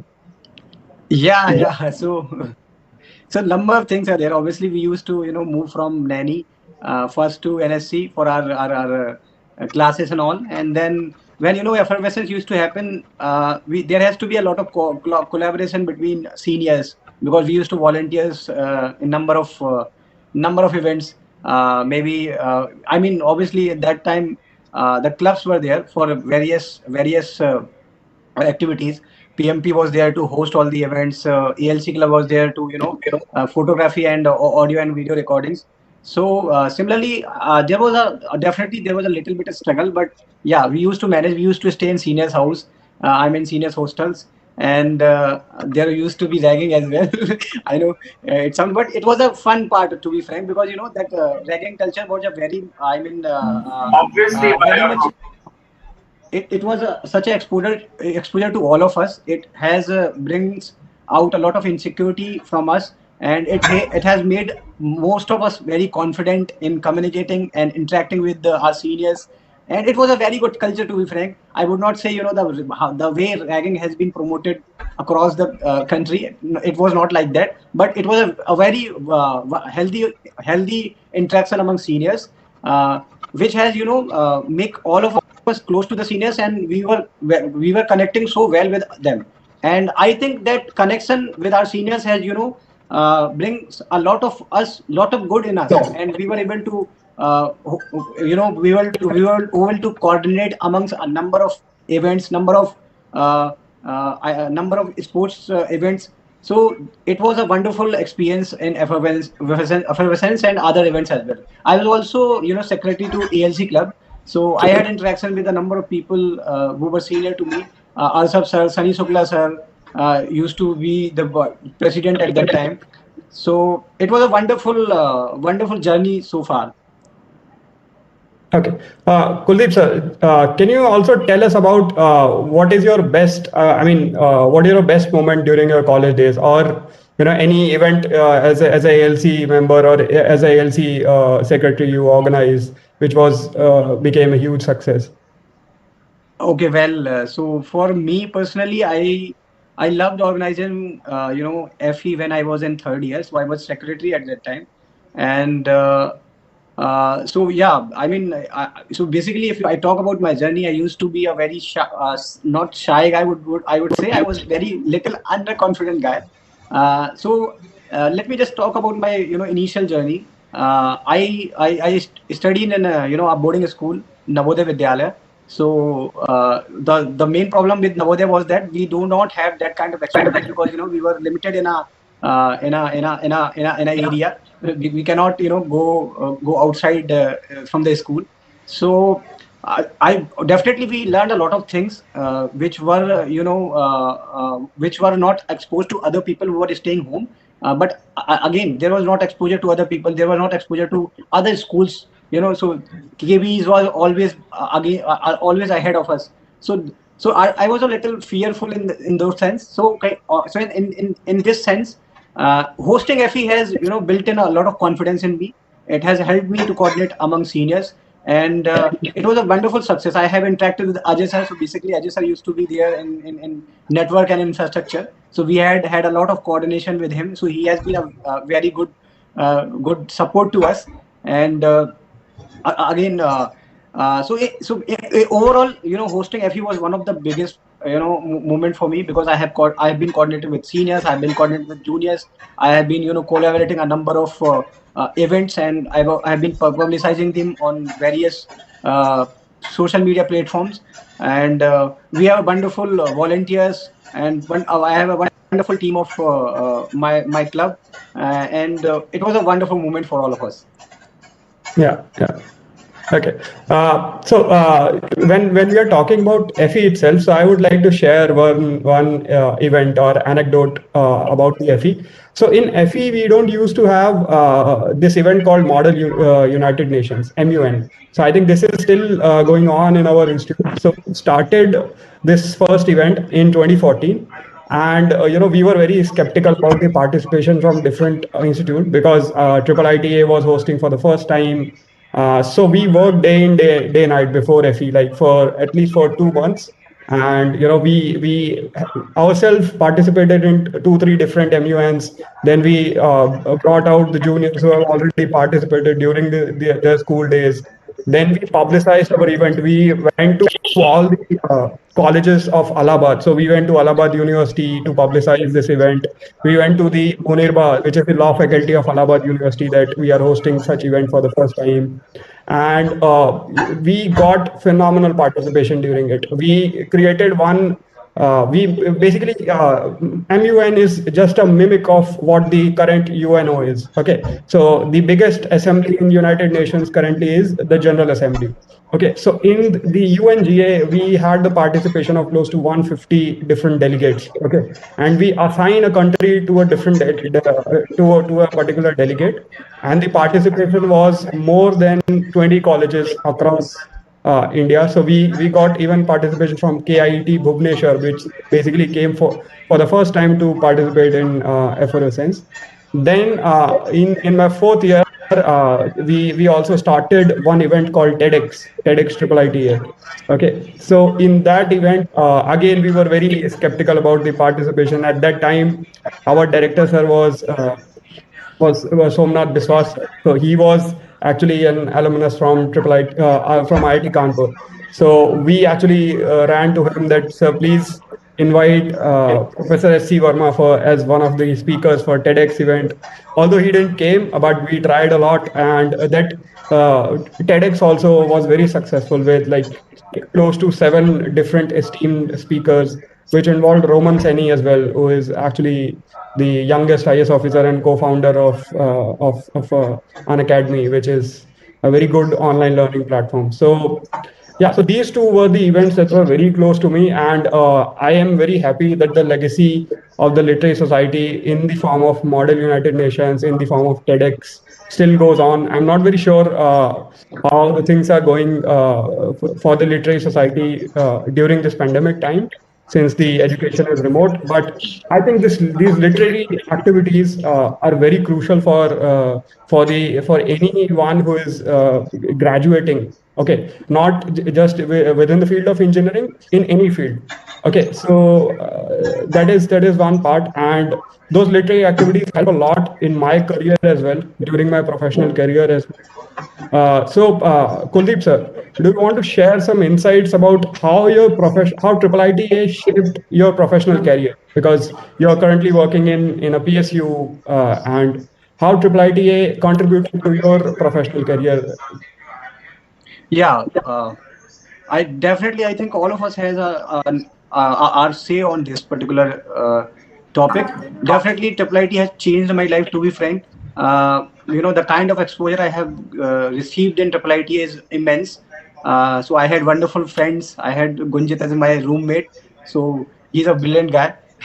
And so basically, the kind of people, when I compare, IIIT Allahabad with a institute which is state driven. Let's say if we talk about NIT Bhopal, or let's say HBITA Kanpur. So the things we are missing in these institutions is the diversity. Because when it comes to IIITA, people are here from different backgrounds and from across the country. So that kind of feeling has, I think, have given all of us an exposure which I think we could have never imagined, to be frank. I'm coming from a very middle class family. So in that sense, it has given me an exposure which I have never seen in my life when I was in school days. I used to be topper in school. I used to brag about it. But when I came to IIITA, and I've seen so much people who were better than me. Somewhere, in initial level, in my first year, I have struggled. There was some, you can say, we all feel, as a student, inferiority complex when we see people around us better than us. But considering that I had this good habit of adapting. So it took me a year, to understand, to scale up with the people around me, and to interact with them, and to overcome my inferiority complex. So yeah, so it had been an immense exposure. I have met wonderful people. I have met wonderful seniors, and I'm so happy to be part of this community, and I'm happy to contribute in any possible way. So I would share one good thing about this alumni meet story, how this happened. I mean, how we are able to organize this fantastic meet. So I got a call from Anupam sir. Somebody told Anupam sir that I would be the good person to contact and coordinate all these things. So I was so happy that the college had started, initiated such kind of event at a global level. And I talked to a number of people when this process of formalizing the alumni association started. And everybody was so happy. So we started forming this chapter, NCR chapter. I came in contact with Rachit sir. I came in contact with Sayyid sir. I came in contact with Manu sir, Gaurav sir. So wonderful people. All were so happy and all were so enthusiastic about having these chapters, and to continue network among alumni, because we have wonderful people around the globe and we are not even aware of it. This was like you can say in a way that we were not. It was a mistake to all of us that we were not connected, and it has been a wonderful initiative from the college, because any initiative taken earlier by students, since that were taken at a very batch level, or you can say a small set of people, those were not able to materialize. But now, since it is coming from institute, it is helping us connect in a better way. So for me, for last 2-3 months, I'm so thankful to Anupam sir for reaching us out and formalizing these chapters and formalizing this particular event. And I'm so happy and so thankful to all the committee members. I think there are 25-30 people who are working day and night to make this event a success. And Gaurav sir especially. So we have been communicating in a different timelines. Sometimes 2 o'clock in the morning, sometimes 7 o'clock early in the morning. So it was like a wonderful journey. I'm enjoying a lot. I think Gaurav sir would agree with this. Gaurav sir, would you like to come up and say something about how this whole event has happened, and how are your thoughts about it? Thanks, Kuldeep. I think I must obviously, like everybody, start thanking Anupam sir and Honorable Director sir, for reconnecting with the alumni now, because it's been more than a decade since I passed out of the institute, and it's probably the first time that an effort at this scale is being made. There were efforts earlier in the past as well. I won't deny them, but at this scale, it's the first time. I've actually been very, very happy to be a part of this, because when I was initially asked to be, I think first to be a part of the Europe chapter EC, and then onto this and meeting Honorable Director sir as well, I was a little apprehensive at the beginning, because you're busy in your life, you do a lot of things at your work, and you have other obligations, and then taking something like this over is why would I do it? And the reason I did it, and I think is the team, like people like Vatsal, people like Kuldeep, all these people, many of my younger alumni, juniors to me, some of the current students, obviously also interacting with the professors again. It's wonderful. Like it's bringing back memories. I mean, like there's this popular song from a popular Bollywood movie. मैं जहाँ रहूँ, मैं कहीं भी रहूँ, तेरी याद आती है, तेरी याद आती है. That's what IIIT is for us, right? It's nostalgia always. Ajay, if I may ask, is there any professor or any faculty from EC available now who is available to share some thoughts? I'm from EC background, so I especially want to hear from some professors in EC if there's available somebody. So I think Rajat sir is connected right now. And yeah, I was patiently waiting for Dr. Nitesh Purohit sir, Professor Rajat, Professor Manish Goswami sir, because Gaurav sir and me, we both were from EC background, and we were very keen to hear about from them. Rajat sir, if you're online, can you please speak a few words, because you were teaching us from my second year, and it's still lovely to see you in the institute. So Rajat sir, if you're available, आप दो शब्द कहिए, बड़ा मजा आएगा. Yes sir, please.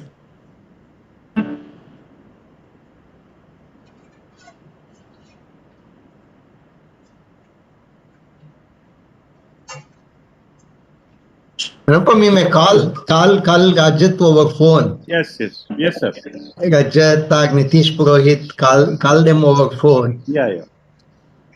Yes, sir. They might be in one of the breakout session also. Yeah, if they're in the breakout sessions, obviously, please let them enjoy it. But if they're available here, we'll really love to hear from them. Yeah, you may call over phone. Director sir, while we are waiting for Rajat sir, do you want to share with us, why did you think again to reconnect with the alumni? Like, I know we interacted personally, but maybe a lot of people in the call don't understand that vision, why you want to reconnect again. I always felt that, there will be a lot of learning for the youngsters from the alumni. Alumni can be the people who can really lead them, and they can be the excellent torch bearers. That is what I always felt. And second thing, I always believed in a family life. We should be together. We should always remain together. It is not that it is not a life on a railway station platform. People come and people go. It should not be like that. But whomever we see, they should remain long. They should remain in the heart for a long, long time. So that is exactly what I always wished. And naturally, as on the other day, on the review day when we discussed, I felt that there is something, there is some gap which has happened. And I always felt that this gap should immediately be filled up. If it is allowed, then there will be a very big gap, and the gap widens between the earlier batch of our people and the later batch of our people. So I just thought that it should be first bridged, and if this bridging could be done, then it will be excellent. Then I also later found out that Professor Anupam himself is an alumni. Therefore, he should take a lot of enthusiasm, lot of interest in creating this alumni cell. And in fact, earlier he was Dean for Technology Development and Alumni. Then I removed him from Technology Development, and I asked him to exclusively work on alumni, so that let us get connected. Let us first get connected. And there are a lot of strength. I can, as it is, I can straight away now see I have the advantage of at least 2-3 academicians and 2-3 lead the startup companies, innovators are there. Microsoft connectivity would be there. These are the technical advantages. There are plenty of advantages. People are in India. People are outside. At least, of course, at least one advantage is now when I travel, I can feel a home everywhere. That is more important. So that is a selfish advantage of mine being the director of this institution also. I can just tell that I'm coming over there. That is enough. If I go to Delhi now, Kuldeep would be there. If I go over to UK, Europe, Gaurav would be coordinating. It sounds so interesting to just talk the past.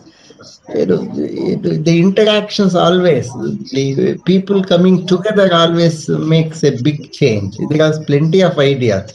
As Sanyat was also telling, that look at the same thing from different angles. See, how can we look at the same thing from different angles? It is our body. The IIIT is one body, and it has given rise to so many pairs of eyes, and they are all now looking at the same from different perspectives. That would help. That is what was my intention. And also, the directors come and go. After all, our term is only for 5 years. So in that period, at least, if I can connect the people. See, I do not belong to IIIT system. Now I belong to IIIT system. I always have remained an outsider here. I always told these people, institution is yours, not mine. But then, when I tell institution is yours, the bondage of yours should get strongly built up. So that is what is very essential. That's what I felt. Now this is my final year now. So I would also become an alma mater. Then perhaps I would also join your club to visit IIIT Allahabad, right? So Dr. Rajat is now here. We should ask Dr. Rajat to talk. Dr. Rajat, sir, we are waiting for you because we're waiting to hear from some Good evening, sir. Good evening. Dr. Yeah, good evening, sir. Dr. Gaurav, Dr. Dr. Gaurav and Vatsal, all of them are from electronics. They wanted to hear you. Yeah, actually, sir, sorry, actually, I thought we are muted, so I'm not able to unmute myself. That's why the delay was there. But I was there from the beginning, actually. Oh, yeah. So a very warm welcome to all of you. All my alumni, or we can say my students are there. And it's very, the heartiest, we can say, touch are just like seeing all of you. So if I can see any one of the students, it's very good for me. Hello, sir. Vatsal this side, batch of 2012. Oh, Vatsal, how are you? How are you? Yeah, I can recall you, Vatsal. Yeah, Can I see your video, Vatsal? Yeah, I think, sir, my video is coming on the set. It's not visible. I think it's my end. I don't. Yeah, can we resend the page, please? Yeah. Vatsal and then Gaurav, you could recall Gaurav also. Gaurav also is from ENC. Yeah, Rajat sir, I was in B2K6. I think you started teaching us from our second year when you joined the institute. And I must compliment you, from a decade back to now, you have lost a lot of weight and you're looking dashing, sir. Thank you very much. Actually, it is the reason of pandemic and other reasons are there. And we can say it's a hard work, or we can say a lot of jogging we have done in these times, because nothing to work, only the office, and then come back to home and not able to meet the friends and other things. So the only job is that office and jogging. So how are you, Gaurav? Sir, very good. I'm currently in Ireland. It's so nice to connect with the institute and people like you again. Wonderful, sir. Yeah, actually we are also in the mood. I think in the leadership of sir, we have already organized.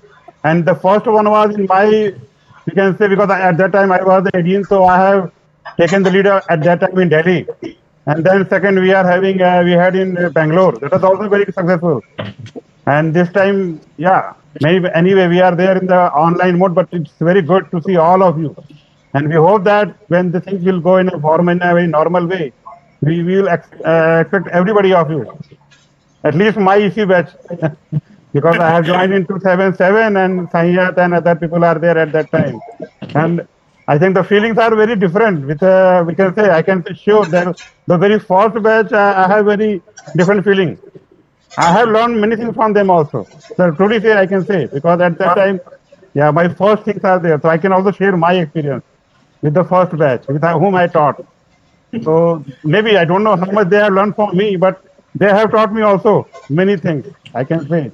Many, sir, we learned a lot from you. I think you taught us so many different subjects, right from a third sem to a seventh sem. It was wonderful, sir. At that time, the crunch of faculty members are there. So we have to teach because nobody was there. So, but now we can say we are thanks to sir, because now in the you will become happy that Khajuria is also there. That's good. We are happy to know that this time we are having 20 faculty members in our department. And thanks to the issue that now I am looking after the department as a head. And I think Mohit is there. Yeah, Mohit sir, you can come up. Yeah, I want to see Mohit. There are few students whom I don't know what can I say. They are in touch with me. I'm very glad. Mohit is there? Yeah. Can you on your video, Mohit? Mohit sir, yeah. Speak. Yeah, you are audible. Hello, sir. Hello, everyone. Hello. I think. Can you come on your video, Mohit?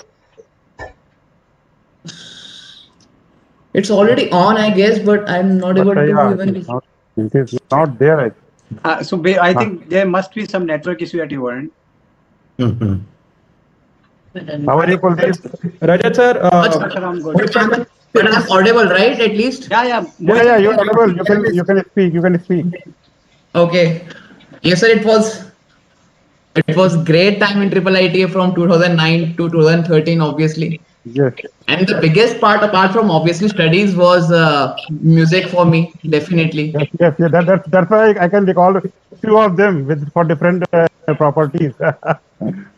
So, sir, basically after graduation, I worked as a design engineer in Freescale Semiconductors for 3 years.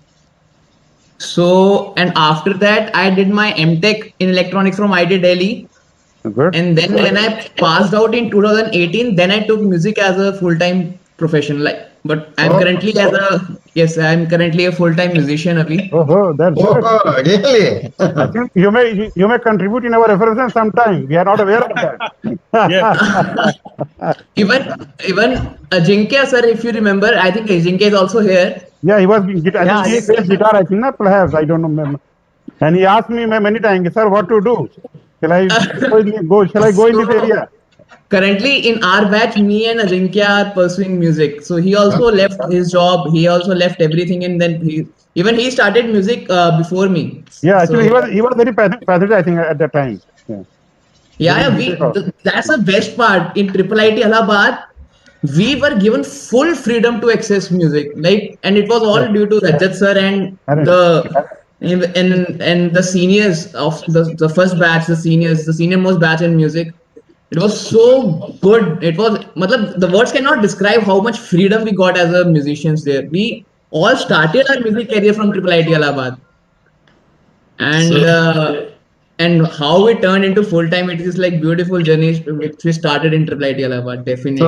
Now, Mohit, do you have a band of your own now? How are you pursuing your music? Yes, sir. I have a band. So when I left IIT Delhi, there was one guy with which I formed a duet, and we even released an album of 5 songs, like 1.5 year pre-pandemic case. And even me and Ajinkya also collaborated on our one song. So we also released our song. Me and Ajinkya worked on one song, and then we also released. But everything was pre-pandemic. And currently now I'm just working on my weaknesses, like many things, like weaknesses. Like it's a good time to practice. It's hard for many, I know, but for me especially, it has been a very good time. Like the COVID time, it actually taught me. It is actually teaching me. Like it's not taught. It's actually teaching me still, like where to head, why to head, and like these kind of stuff. So our Gymkhana friends should be present here. They should note this and they should invite. They should keep in touch with. I can also you can also invite him on a very, not we can say effervescence, on some other time also. That's exactly what I always used to tell. We should give room to our own people, our own artists. Yes, we should project our artists. Yeah, that would definitely be great. So I don't know what is currently the scene in. Sir, are you still the president? Are you still managing this music club, Rajat sir? No, right now I am in the department. EC department. Dr. Vijay is there. Dr. Vijay Chaurasia is looking after this. The Associate Dean Student Affairs. So he is looking after all this. In your period, Rajat must have been a small boy, but now he's an elderly person now. He's one of the small boys. I told sir, these senior batch has taught me a lot. I told very clearly that, and the things are there because I'm also a beginner learner. We can say I'm starting my journey in teaching career. Yeah, things are Rajat, Vijay Chaurasia, all of them must have been very contemporaries at that time. Maybe very youngsters at that time. And so that's why we are very. There are two very long gap is there. Right. I can share at that time. Either we are there as a very junior, or Anupam sir or other faculty member. Those are very senior. So there is a gap is there. So normally students are coming to us for that because we are like a friend. And we also treat them like a friend because we are also younger. We just from the student like now the situation is Professor Anupam and all of them have become grandfathers and you people have become fathers now. Sir, I can add one thing. For my students, I am still young. So still they are talking to me. Sir, keep getting younger. All my people are young at heart here, Yeah, sir. Sir, tell me please. Sir, at our time, at my time, basically, Dr. Rajat was used to be chief proctor Okay, so he used to come a lot to our hostels. We used to have, I very fondly remember him having dinner with us, and he's just like a elder brother or a parent. He used to, guide us through how to lead your life in IIITA and how to get your career ahead. So I really, cherish those memories. Thank you. With But it's there. You can hear very, very true that at that time I feel like you are a very younger brother because I'm not very younger at that time. What sir has told.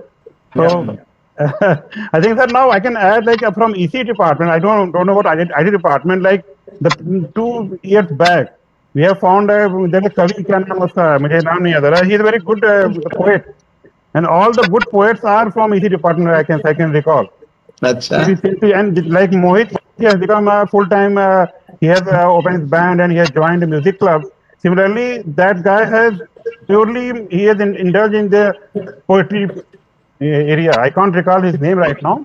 But Was he from Bihar? Was he from our batch, sir? No, not from. He has a very recent batch from 2-3 years back. Very recent batch. Okay. Yeah, not from your batch. He is poet, the full-time poet. Because I have his number, so I am looking at every time his WhatsApp status and everything. So he is full-time. What about the building of that cultural club? Like, is it still like only 3-4 clubs, or they have increased in number? Like, no, this time we have enough number. I think 5-6 clubs are there. I think. Society, like cultural club is there, music society. I think many other club is there, music society is there, cultural club, technical club, lot of things are there. And beautiful time. Literary clubs are there. There used to be little canteen like samosa chola canteen, like prior to Bikaner wala. Like that is now converted to a. Now we have, I think, separate buildings are there for canteen, and some small shops are there. Even that is there also. That small samosa tent. Yeah, he is also there now back. Acha. Guptaji, isn't it? Yeah. Sir, we have Anirban, I think. He is from MTech batch. Anirban, I think. Yeah, he is MTech. Sir, he is MTech communication batch. I think we have 2 batches are there. So he is also one of the premier batch of MTech communication. Yeah. Yes. Yeah, Anirban. Hi, sir. How are you? Yeah. Fine. Okay. So can you share something, Anirban? Your experience? Sir, he has done. Anirban is from Montreal now. Yeah, he has done his PhD from IIT Guwahati. Yeah, I did my PhD from IIT Guwahati. So it has been quite a long time. I think almost 6 years since I left Allahabad. Yeah. But yes, I have some fond memories of our hostel life on campus. Especially the canteen one I remember the most. But you were not telling it has been removed, I think. Yeah. No, not removed. It has been placed in a proper way. Okay, we have a shopping center is there. From there we have small shops are there. Okay. So they have been given to one room and one place for having samosa and other things. But I think CE department is not there anymore, I think, because we were the last batch of CE, I think. WCE, I think. Yeah, but now again, this time sir has allowed to have from this MTech batch. Now we are also having the option of communication engineering with the effort of we have requested to sir many times, sir they have agreed. So from this batch we are getting. So I think we are getting WCC and CE separate, or is it only CE? The WC is under IT batch, and this communication engineering is totally in the EC, and we had also got enough number of seats this time. I think we are having 50 seats in the EC department. Oh, that's good. So we will expect many people this time. Yeah. Okay, so we will be having more labs also, I think, nowadays. Yeah, labs are good. You can visit sometime. Yes, when I go back to India. So I invite all of you. That's I told that you will now when you will come to Allahabad, you will feel that the things are still there. Everybody is there, but you will find a new environment. Yeah. And even I can say Jalwa, what you're feeling is totally different because now airport is near to us, very near. Yeah, I heard it. You can say you see the plane and then you go for pick up somebody. Like it's like that. My sister comes from Delhi. When she lands, she gives me, my plane has been landed, and then we start our journey from here to airport. The moment she came out, we are at the out of this. So this has developed tremendous changes are happened in our campus also along with the nearby area. So you will feel better, I think. So we will have next time physical meet as soon as situation is better. So as I said, you make this as a Sangam chapter. Yeah. Sangam, you make it a Sangam chapter where all the chapters will have Sangam here. Yes, yes. I think Ajinkya is there. I think somebody is telling Ajinkya is also there. Yeah, Yes, sir, Ajinkya I'm sir. inviting Ajinkya. Hello. Actually, Ajinkya Hi, sir Can is you hear correct. me? Yeah. Ajinkya, I think your video is off, Ajinkya. I think. Try to make it Yeah, I on. think video. I'm just We are eager to see you all. I think I will request Mohit also. Oh, Ajinkya. trying to. Oh. Can you He see is me? he has lots of ideas, and his ideas are totally different at that time. Suddenly he came to me and said, "Sir, can I do this?" I was surprised. How can? Sir, you always supported us, like That's okay. That's a very good different. enthusiasm. So that always helped us, sir. It's so nice to see you all. Ajinkya, in which area of music you specialize? What is your specialization in Sir, music? I have been a vocalist, but after doing corporate and while doing corporate, I got trained in some instruments like piano and the production element, like the production segment of this whole music industry, where you compose and produce at the same time using the tools, DAWs and all. So engineering actually helped me understand the DAWs better and how to process things better, how to do How did your parents feel? How did your family feel when you jumped from engineering to music? I think I always had a very good support from my parents. That's Like good. Excellent. Excellent. So when I told them after 3 years of my corporate that I want to leave the job and do this full time, so they just asked me if you will be okay with not having the luxury that you have been having till now. That's the only thing that they asked. And then Naturally, luxury is in the heart, not outside. yeah. So nice to hear that, Ajinkya. So much, sir. Thank you so much, sir. I think now you should visit our Gymkhana. Our Gymkhana people here should know that they should get reconnected. I think, We keep talking. We want to see how the college has changed. you should come. At least you people should come before I complete my term, at least sometime. Which place you are? Which place you are, Ajinkya? Sir, right now, since the pandemic, I came back to my hometown, Indore, and I've set up my studio here in my room itself. So I Oh, that's good. And which place Mohit is there? Which place? Yes, I want to inquire because maybe if you have to call sometime, so we have to be ready for that. Sure, sir. Mohit, which place you are? Sir, I was based in Delhi, Gurgaon, Noida, all the three, like in NCR. But since pandemic, I came back to Jammu, my hometown, Jammu. Okay. And I even tried, like after the first wave, I again went to Delhi to see if like something has changed, but the venues were totally closed. So all the music venues, like it's all jammed. There's no music scene currently. Yeah. Like whatever you can do only from your home. But it's good. It's like self time. It's very much self time with us. So Mohit and Ajinkya, both of you are married now already? No, sir. No, sir. We are married to music, I think. Okay. Yes. Because we also changed our streams like a little later in the life, right? After 3 years of our corporate. So we have to settle better in this area first before getting into marriage and things. Okay. Director sir, you would be happy to see like both of them are performing today. Both. Yeah. Really? Okay. That's good. Very good. Kuldeep, from which place are you, Kuldeep? Sir, I'm currently in Gurgaon. You are currently in Gurgaon, but from which place did you originate? Yeah, so I'm from a place called Rat, which is just near Jhansi. Jhansi, yeah. Good, nice. Okay. Mr. Manu, I think I have met you sometime. You are in campus, I think. Manu Sharma. Yeah. Actually, I met very recently, I think, to you. I think I can recall. Yeah. We met in Delhi, sir. Oh, Delhi, yes. When it happened, that's when we because I am recalling your face when I met you very soon, not very long time back. That's why. Yeah. We met recently. Manu, my wife is sitting here, and when you appear, we said Manu looks like young Rishi Kapoor. So,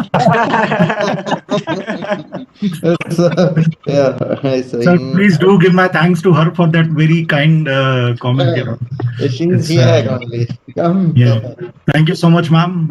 That's very kind of you, and I will definitely tell my wife to treat me a little nicer. That, you know. Hello, ma'am. Good to see you. Director sir. You were in the Delhi get together also. I remember I had Yes, seen sir. you in Yes, sir. Delhi get together. Yes, yes. That's why I told Yes, you sir. I have met sometime. Yeah, yeah. Yeah. And I think even the Delhi event that you had organized, sir, that was just phenomenal. And this one, I think it's even more resoundingly successful.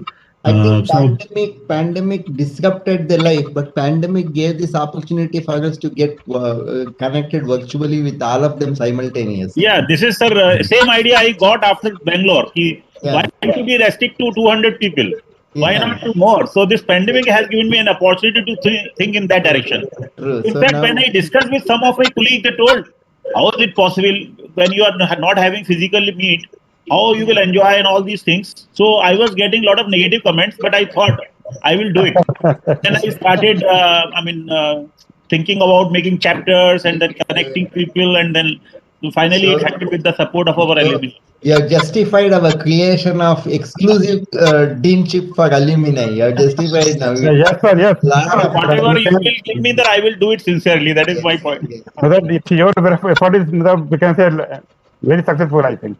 yeah, and sir, to be very honest, the benefit is ours. It's not for not for you guys. I think today when I saw Samir after like I don't know almost a decade and a half, I was thrilled to see the kind of success that he has achieved. And hearing about everyone else as well. I just saw two of my juniors, and this is a very unique connection. Like I say it with a lot of pride when I talk about them, like Mohit and Ajinkya, they were talking about their music careers. It just opens our mind like anything. So, it fills us with pride. No, I told these people when I entered this institution, I told these people, this institution is yours. I am just an outsider. But on the day I leave this institution, I should feel that I am leaving my institution. Yeah. And today I am feeling that. Today I am feeling I'll tell you something from a perspective of someone who has been at IIITA. Sir, you can come out of IIITA, but IIIT will not come out of it. You will be IIITAs for life. For us, you will always be the director, sir. That should be the feeling. Rupal is there, I think. Rupal, she is also EC, I can see in the list. Rupal is there? He is EC student, I think. Anubhav Tyagi sir is also there. Sir, yeah, hello. Hello. Yeah. Rupal is there? Yeah, hi. Good evening, sir. Good evening, good evening. How are you, Rupal? I'm good, sir. How are you? Your video is off.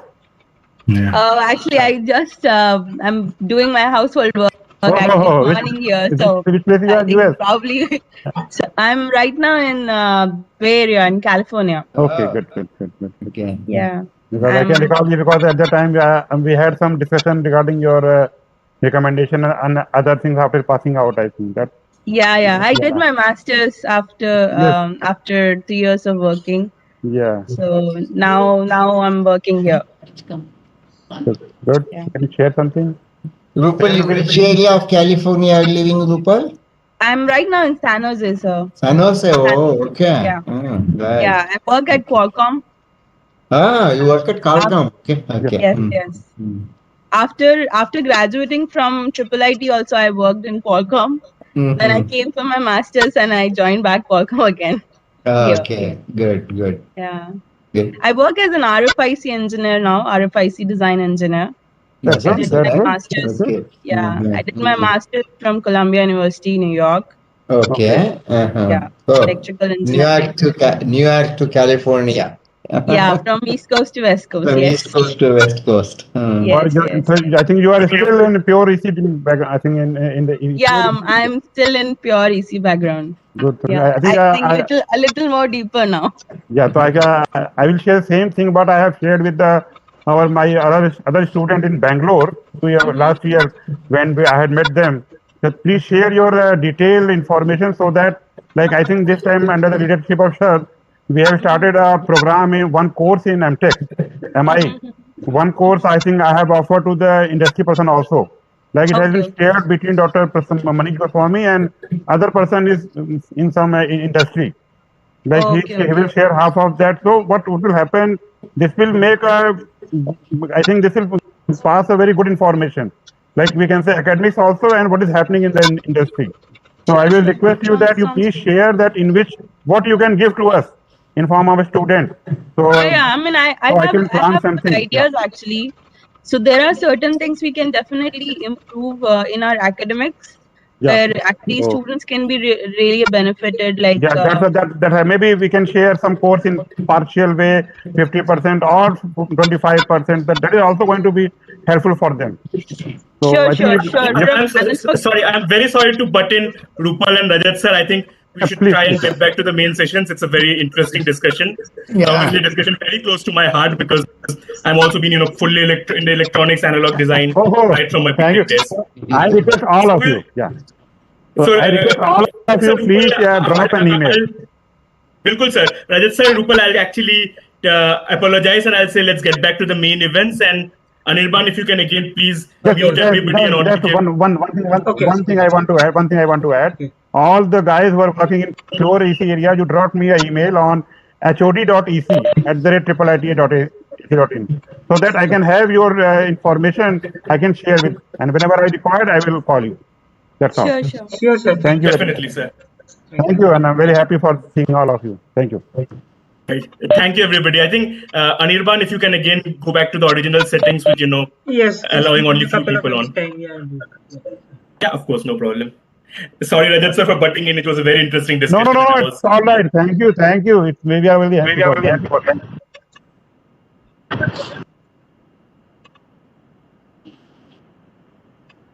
Right. So I think while we are waiting for Anirban, I'll just give a brief overview of what we are going to do for the rest of the night.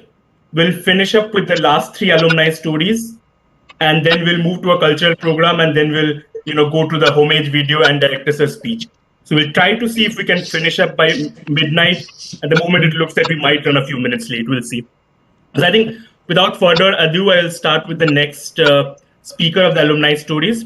This is Aditya Saxena. He's from the MS batch of IIITA of 2008 to 2010, and he's currently working as an associate director at Deloitte in Bangalore. Aditya, whenever you're ready, the floor is yours. Thanks, Gaurav. First of all, a warm welcome and thank you to Honorable Director, sir, and other faculty members who gave us the opportunity actually to come up to alumni meet and share our success story. Quick thing, Gaurav, I think I need to share my screen and I'm not able to do that. Anirban, can you help out? Yeah. Yeah, while they're doing it, I just wanted to say, when Anupam sir reached out to us, talking about and they asked us, tell us your story. Perspective, success is a very subjective term. A success for one is not a success for others. So with the life lessons and success stories which will follow on after this thing, I would advise everyone not to measure success with any different scale. Have your own scale and have your own success meter. I'll share a few things, which I prepared, you can say, in a few minutes. And that will tell you about myself, as well as who am I, as well as my friends, what I did in IIITA, what MS or IIITA did to me, and how it helped me to go further. Can you see my screen? So my name, as Gaurav mentioned, we can see your screen. Yeah. Great, thanks. So I was born on 1st March from IIITA introduction. I was living in hostel for BH2 in room number 409. That was my den, which we used to call it. I was the sports secretary of IIITA in 2009 and editor of the Week Congress magazine. So this magazine was only for MS and MBA students because we only used to do it. I was known with different nicknames, Adi, Addy, Sporty, and Beast, because Beast was my Counter-Strike username. I mean, I did not do well in there, but yes, I still keep it. Born on 1st March. I'm a typical hustler who just hustles into things, who just want to get things done, will not afraid to try anything new. I'm married to close to 9 years to Dr. Sakshi Sena. She is a PhD in finance, and all the financial matters at home is taken by her. Two kids, both boys. One is 4 years, one is 1 year. Currently working as associate director with Deloitte India. I look after cybersecurity practice in the South region, as well as I work on the cloud and IoT strategies as well. And when we talk about success mantras, right? So there are two which I follow greatly. This is one thing is, if you can't think big, the big won't think of you. Don't just go into nitty-gritties, look out for the bigger picture. Second is, stay unique and stay focused on being unique. So if I start my journey, as a part of IIITA, they started in 2008. At that point of time, if I say it was old story, I would say that, the bus we used to ferry to the city was blue color. It was not the one which we had, I think, later on white and purple. The canteen was on the way to the Adam block, which was a small one, which used to be open at 2 a.m. There were only 5 clubs. There was no Bikane Wala, which I heard sometime back from the students that, they have a Bikane Wala and other good canteens. But one thing which IIIT gave to me was the exposure and access. Exposure is because as part of IIIT MS 2008 batch, we were the students from law background and from BTech background only. Smart, intelligent in their own way. So that has helped me to, to have a healthy competition with them. And I have realized one thing, that if you have better peers, you grow faster. The second thing which IIIT taught me is you have access to everything. You have good faculty members. You have a new and very emerging course curriculum, which I must tell you, after 11 years in the industry, I've seen this is one of the best curriculums we had at one time. We were more than prepared to get out into cybersecurity industry and rule it later. If I want to give some stats, then if you look for top 10 cybersecurity firms in India or abroad, you will find one of the IIIT alumni there. And the other thing which was good for us actually as MS students was we were all graduates. We were doing the postgraduates, and teachers and the faculty members which were part of this course curriculum were also learning with us. So what happened was, it was not communication. It was already a discussion in the classrooms. I mean, we had all the fun activities, whether it is Venki sir, Shekhar Verma sir, Vijay sir, or Rahul Gupta sir, anyone. We had great bondings apart from the student-teacher relationships. We discussed on life, we discussed on events, we discussed on many things outside of the curriculum as well. So, what I liked about in IIITA is there was never a dull moment for me. It was always buzzing. When I joined the campus, it was foundation day, followed down the line for effervescence. Then conclave party, and followed by a Valentine's Day dance party, basketball tournaments, everything. And we were all into that. We were all in for that. That's a great part. I mean, BH3 was not even built when we joined, so we were that old. But yeah, not that old as Manu sir or maybe other esteemed alumni from 2 and 3 is one batch. The one thing, and when I talk about, so this is one of the glimpses of my life in IIITA. I used 209. I mean, and now don't send this photo to anyone because we used to write something and erase it. That's not a permanent marker. That's a normal marker which you erase later on. The photo in the lab is 2 a.m. in the night, and the other one, I'm not sure when it was clicked. My roommate was there. And the final thing which I got from IIITA is this poster, which is the night down, where one of the big fours came in for placements, and fortunately, I was placed. So when I was going further down, so this is one of the events of IIITA. I specifically picked, picked this pic for this event because I want you to see these gentlemen in the paper. I mean, I'm not sure they are not looking like gentlemen any which ways. I'm sitting in the center and they're surrounded by all my classmates, friends, and colleagues. Not looking like we'll do anything in the world. What we did here is each and every individual of IIIT MS batch is well placed, well organized, and leading the cyber strategies in the world with different cyber firms. The one in the between, which the SID, which we call him Siddharth, we fondly may remember as SID, used to be a live wire of 08, but unfortunately we lost him 2 years back, but he was a live wire. You talk about Roy, Subhashish, Tanu, Pratik, Kapil, anyone, they are leading the cyber, they are leading the cyber firms, or you can say they're leading the practices there. So if that is the definition of success, yes, we are successful. From my perspective, if I want to give life lessons or success lessons, right, I follow 5 things very carefully. The first thing is, don't listen just to respond. This is one really, people just listen just to respond to you. Listen to understand, listen to emphasize, listen to solve the problem. Be a confident advisor and a confident for a person, because that will test your integrity going forward. Because if somebody can trust you with his secrets, you are an integrity. Your integrity is at par. The third thing which I like it is, and one of these quotes from one of my favorite authors is Simon Sinek, is start with the why. Whatever you're doing, whichever time you're doing, start with the why. Why do you want to do it? Why do you think it will make an impact? Does it make an impact the way you want to? Think about it. The fourth is more from the corporate perspective, because I've seen people been asking about corporate questions, is that trust your team and be there for them. This is one thing which we hear from many leaders and many successful people. They trust your team, but we usually don't do it. And I tend to follow it. Every day I to follow this. I talk to my wife on these things about leadership and skills and how your team should be, how you should be there for the team when you want it to be. And the fifth thing which I mentioned,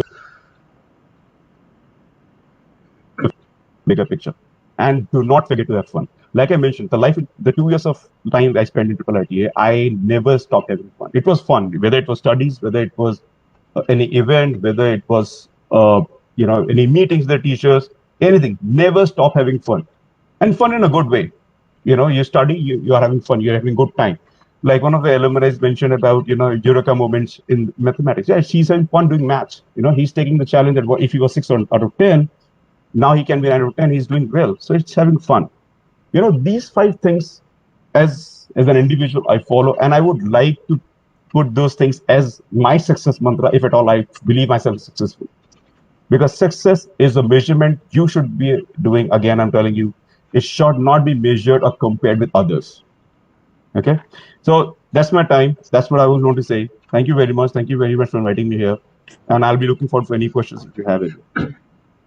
Thanks, Aditya. Wonderful, wonderful talk.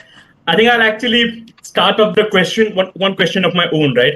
So seeing we have alumni like Sanyat who did the BTech and now he's doing a law, now he's an advocate. I also know an MBA person called Prashant Pandey who's an advocate. I'm sure there are more. Given that we have an MSc LIS batch, can there be any synergies, done to help people go, at cybersecurity, especially, given that we're an IT institute? Oh, for sure, Gaurav. I was actually about to say this thing to Director Sir as well, that, I came to know that the course which we were part of, MSc LIS, is not there anymore, but there are few contents of the course which has been taken into MTech or other branches. Cybersecurity, if you see, I'll tell you one thing, it's not what you do, it's everyday life. It should be imbibed every day. You're putting passwords in the computer. That is part of cybersecurity. Are you writing those passwords? You are making it weak. You are using banking transactions. You're using PIN codes. Are your PIN codes common throughout all your banking passwords or your banking cards? It is cybersecurity. It's just day-to-day life. What we as an industry do is we you can say educate or strategize the corporates as well to follow these things, because whatever the corporates are, we've been hearing data breaches for last 6-7 years. Why are they happening? Why are they happening? Because we are not imbibing security culture. It's not there. You're writing your passwords down. You are employing network devices. So I'm not going to go into technical what we do, but this is one thing which should be inculcated as part of the IT industry. If you learn how to type, you should learn how to secure it as well. So that's the thing. Thanks, Aditya. One last question before we close this talk. So in terms of cybersecurity, right, how does India compare to the rest of the world? Are we world leaders or are we lagging behind, or what needs to be done next? Okay, little controversial, and I would say I'll answer in 2 ways. Cybersecurity doesn't only mean security infrastructure. Cybersecurity is everything, right? So India, you can say Indian firms are doing doing good. India, from the regulation and law perspective, is reaching there. So if people have heard, I'm pretty sure the audience are pretty educated. They would have heard of GDPR, CCPA. India is also coming up with the data privacy bill. And for the gaming folks here, the PUBG was banned some time back. It was not because it was a Chinese app. It was because the data security requirements or data privacy requirements were not met in India. So we are getting there. We'll be there. And security, obviously, when you apply cyber security, there is, you can say, you can resistance towards that. Why should I do it? I need free flowing everything. Too much free flowing, then breaches happen, and everything happens after that. Thanks, Aditya. Thanks for your time. It was a lovely talk and very, informative for all of us. Thank you, Aditya.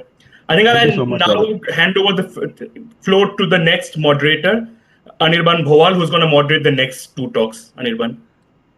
Hello, everyone. Yeah, so I was hearing your talks. It was very wonderful, and it was very captivating to hear such lovely alumni stories.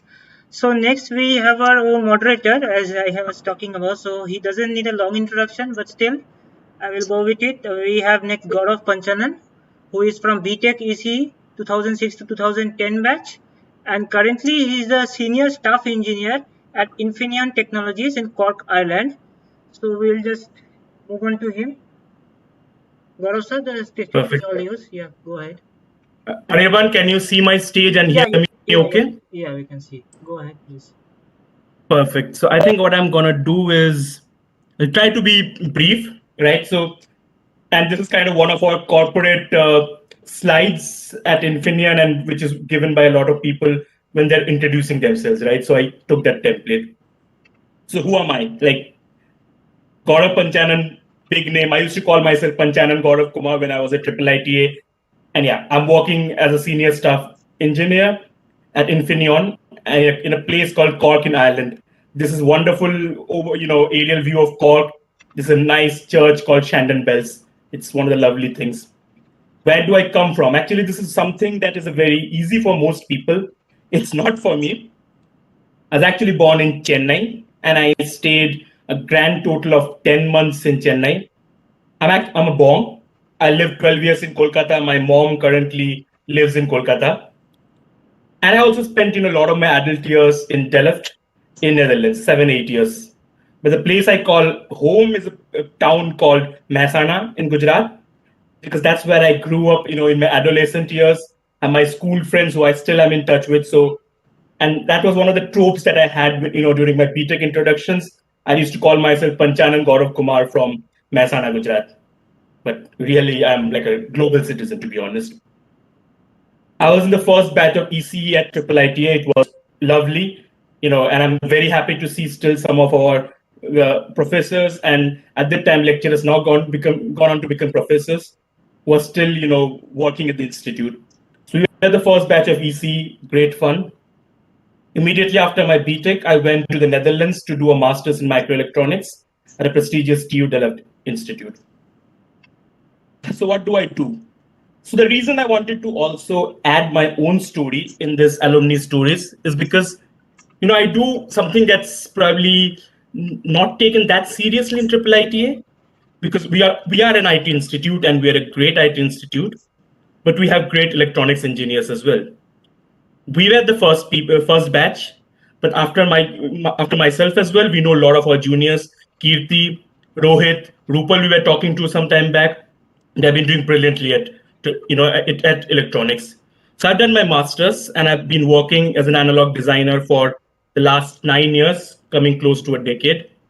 A fun thing, when I was actually my dad, when he was retiring recently, we found out that 9th July was my first day in corporate life, and that was his too.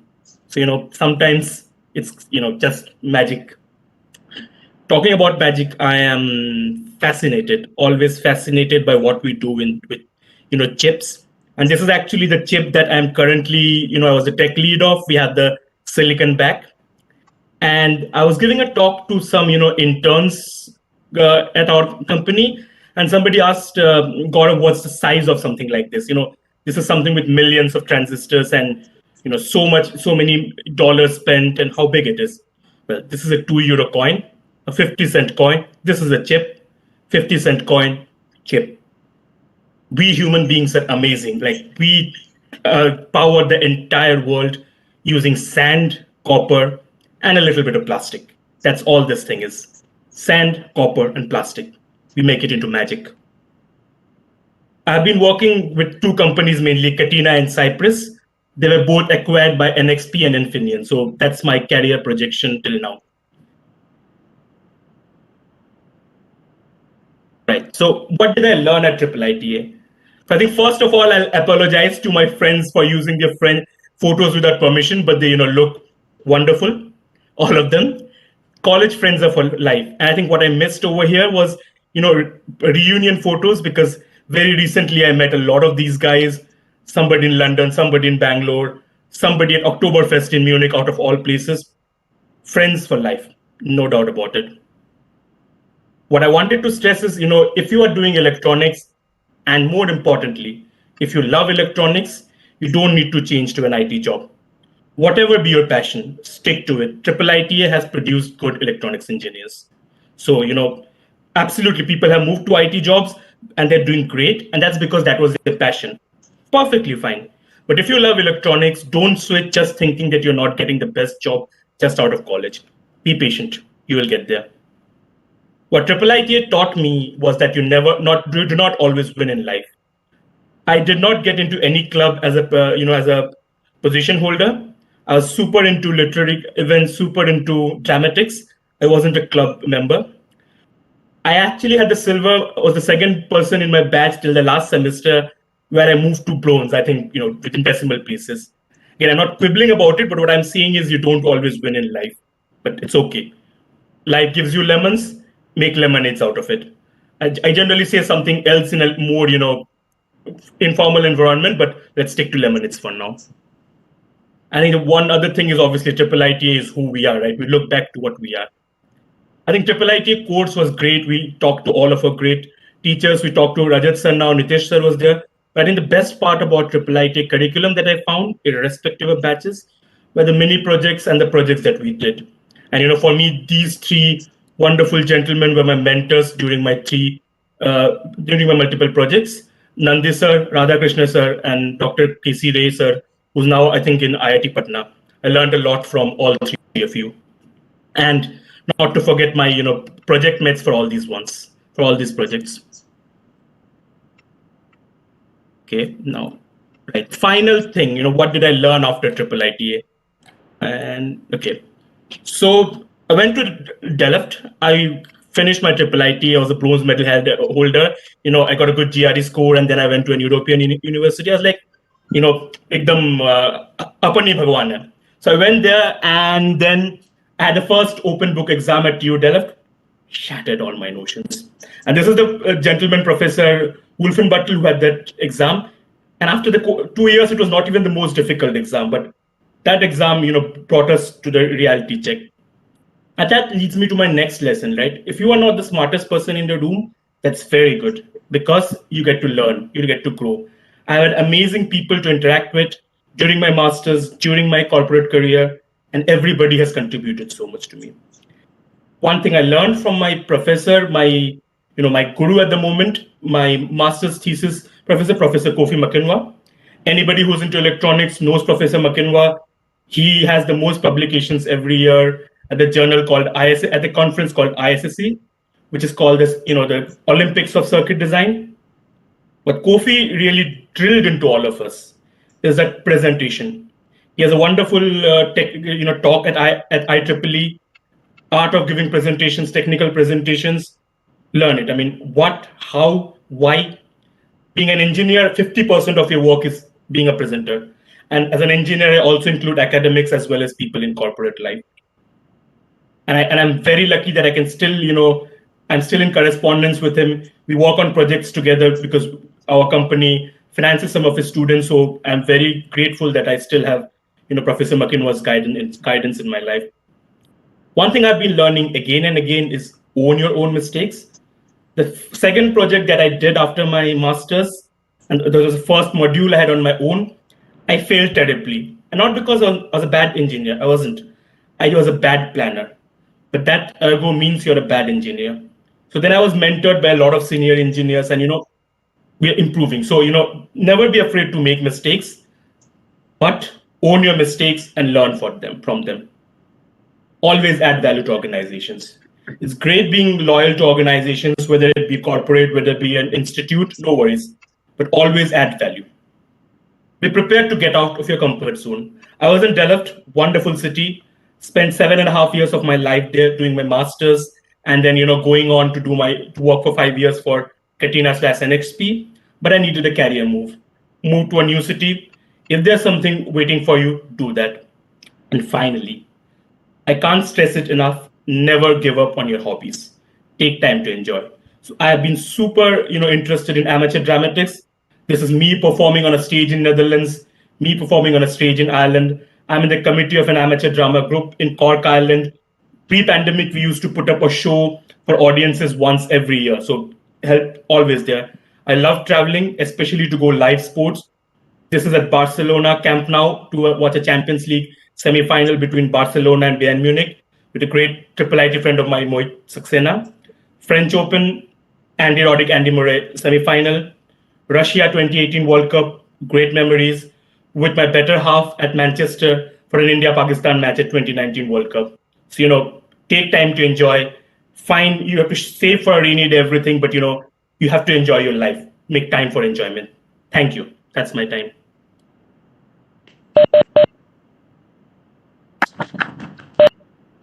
Yeah, so thanks Gaurav for this wonderful talk. So just there was one question from the audience. So why India is lagging in chip designing and manufacturing? What are your thoughts about that? So, okay, manufacturing is a very interesting thing, right? Because most of the manufacturing in the world is actually done in Taiwan. So, which is why if you read a little bit, when the China was threatening to attack Taiwan recently, it's a big thing. So manufacturing, it's all in Taiwan. Design-wise, India is actually not bad. But what happens is most of the companies are headquartered in US as well as Europe, mostly in US. So generally, the closer you are to HQ, you get more design jobs. But there are excellent design groups, excellent startups as well as corporates who are working design in India. Like even in my own company, we interact with a lot of designers, but we also interact with an excellent apps team. The apps team, like we are part of a, we make a product called capacitive sensing. We're the best in the world in there. And our main apps teams are actually based in India. The current tech lead is myself, an Indian based in Ireland. One of the marketing leads is an Indian based in US. So we Indians are good. Okay. So the next question is, when do you think the current situation of chip shortage will improve? That's $1 million question, to be honest. We recently had a company all hands meeting with our, and it's $1 billion company with thousands of employees. That's the main question. We have designs ready. We want to get it in to the fabs. Nah, there's no capacity. And if China actually attacks Taiwan, it's going to be very, very difficult. Okay, so there are a couple of questions more. I will merge into only one single question. So why did you choose Netherlands for your masters? And generally what we hear is that when you go abroad, you do your MS and PhD such that you get your scholarships. So how was it different, and did you get any financial assistance for this MS course? Yeah. So I think when I did my BTech, so I had obviously applied to a lot of US universities, and I got admits in Wisconsin Madison and GATEC, and I got an admit in TU Delft. What I looked at that point was the financial difference between TU Delft and those universities was humongous. And TU Delft, already with Professor McKinwa, there's Professor John Long there, it was as good as any.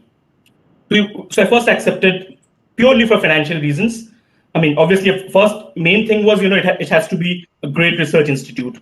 But secondly, all things being equal, I went to Europe for financial reasons. Once I reached there, I actually got financial assistance both in my first year and second year. And when I worked after that in Netherlands, I could also get some tax refunds. In the end, actually, the Dutch government paid me to do my master's after 2-3 years. So that was good fun. Okay, thank you. Thank you so much for your wonderful talk. So next we have our final speaker of the night, Mr. Gaurav Rai, who was from the BTech batch of IT 2007-11. Currently, he is the director at CAG office, Government of India, New Delhi. So he is from the civil services background. So I next like to welcome Gaurav Roy sir on the stage, please. Great. Thank you, Anirban, and it was a great talk by Gaurav Panchanan, sir. Probably I was the only one from IIITA who happened to visit his marriage in Kolkata. So that was also a new experience for me, because that was the first bong marriage that I happened to attend. So I hope, Anirban, I am audible. Yes, sir, you are Okay. audible. Sure. So good evening, Director sir, Nandi sir, Vyas sir, Anupam sir, Pawan sir. So I have troubled Vyas sir and Pawan sir a lot of time for record for internships abroad. So, and great talk by all the alumni. A special mention to Manu sir, perhaps for mentioning that we will become something in life, that is for sure. And for now, enjoy your time in college. So believe me, you can ask my batchmates. I surely did enjoy my time during college, and that really did not affect my CGPA or placement or internship or my later adventures in my life. So I am Gaurav Rai. I am from BTech IT 2007 batch. I passed out in 2011. I am bureaucrat by profession, and presently I am posted as director in the office of CAG of India. So I qualified civil services exam 2013. The role keeps changing once you qualify civil services, and diversity is enormous. So just before joining civil services, I was a consultant in SAP, and my batchmates were SD1 or 2, as the case may be. And suddenly, after qualifying civils, you get a platform where you are expected to deliver as a leader and not just a worker. So the accountability is huge, and your one decision could have substantial effect on lives of millions. So if you do well, the satisfaction that percolates your mind and body is immense. You are expected to do service to the nation and for citizen with all due diligence.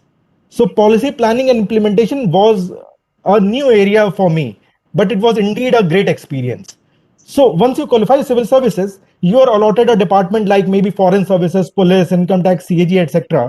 And then you can go on deputation to various ministries or bodies like CBI, Ministry of Finance, Ministry of Defense, Ministry of Home, IB, Cabinet Secretariat. If you do well, you can be taken in Prime Minister's office. And interestingly, due to my background of IIIT and my job in SAP, I am currently the India head for analytics within CAG.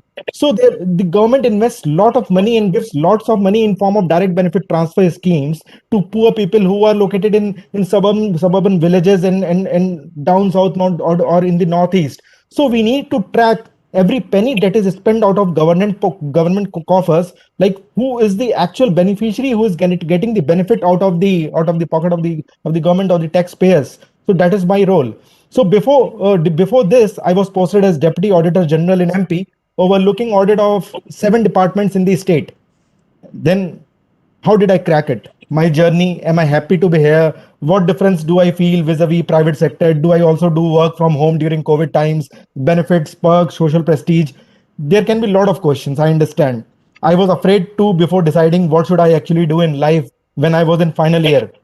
I was just back from Germany post completing that fellowship while I was in third year. An application for EPFL were on. At that point of time, we used to have an MOU with EPFL where we could have spent 6 months of our final semester in EPFL. So a lot of people in my batch or from our senior batches used to go to EPFL for their the 6-month course. But then I had to decide that whether I want to go to Switzerland for this course, or should I stay back in India and prepare for civil services. So I decided, okay, I should stay back and maybe try for a job in Delhi. And luckily, I was posted to Delhi. And along with my job, I started preparation. So following my decision, I resigned from SAP after 9 months, and then straight away went to Rajendra Nagar, the Mecca of civil services preparation, and took the holy plunge into the preparation, because civil services, there are like what 10 lakh people trying for 1,000 seats. So the probability is just what 0.1%. So to ensure no gap in my career, I did one thing, because ultimately, if you are from middle class and then if you are from in India and you are trying to succeed in career, you need to have some backup options. So I had a good GPA. Keeping that aside, I wanted that there should be no gap in my career, because we have seen that to qualify civil services, at times we take a lot of gaps, and now these gaps can be 2 years or 3 years or 6 years, whatever the case may be. But then I decided, okay, to reduce this gap, I need to enroll myself in certain course. So I qualified JNU entrance examination, and I started pursuing a master's in international relations course there. So along that course, I started preparing the preparation because the course was not that much demanding. So I was successful in my UPSC CSE examination the very next year, and I would say that I was very lucky to do that so early, because it has already been 7 years since I have been into the service, and now it is just going to be 8 years, and I will be getting the rank of Joint Commissioner more in few days. So along with that, I also qualified for RBI manager. So it's not just that if you are preparing for civil services, you have to just qualify only civil service examination. So in the breakout session that we had organized, I happened to interact people who are there in Kashmir Administrative Service, people who are working in maybe Assistant Commissioner EPFO or Assistant Labor Welfare Commissioner. So there are like amplitude of services that you can crack once you are starting to prepare, and that is what life is. So although UPSC is a great platform, it is not the end of the world. You are more than one exam, and your life should not be defined by it.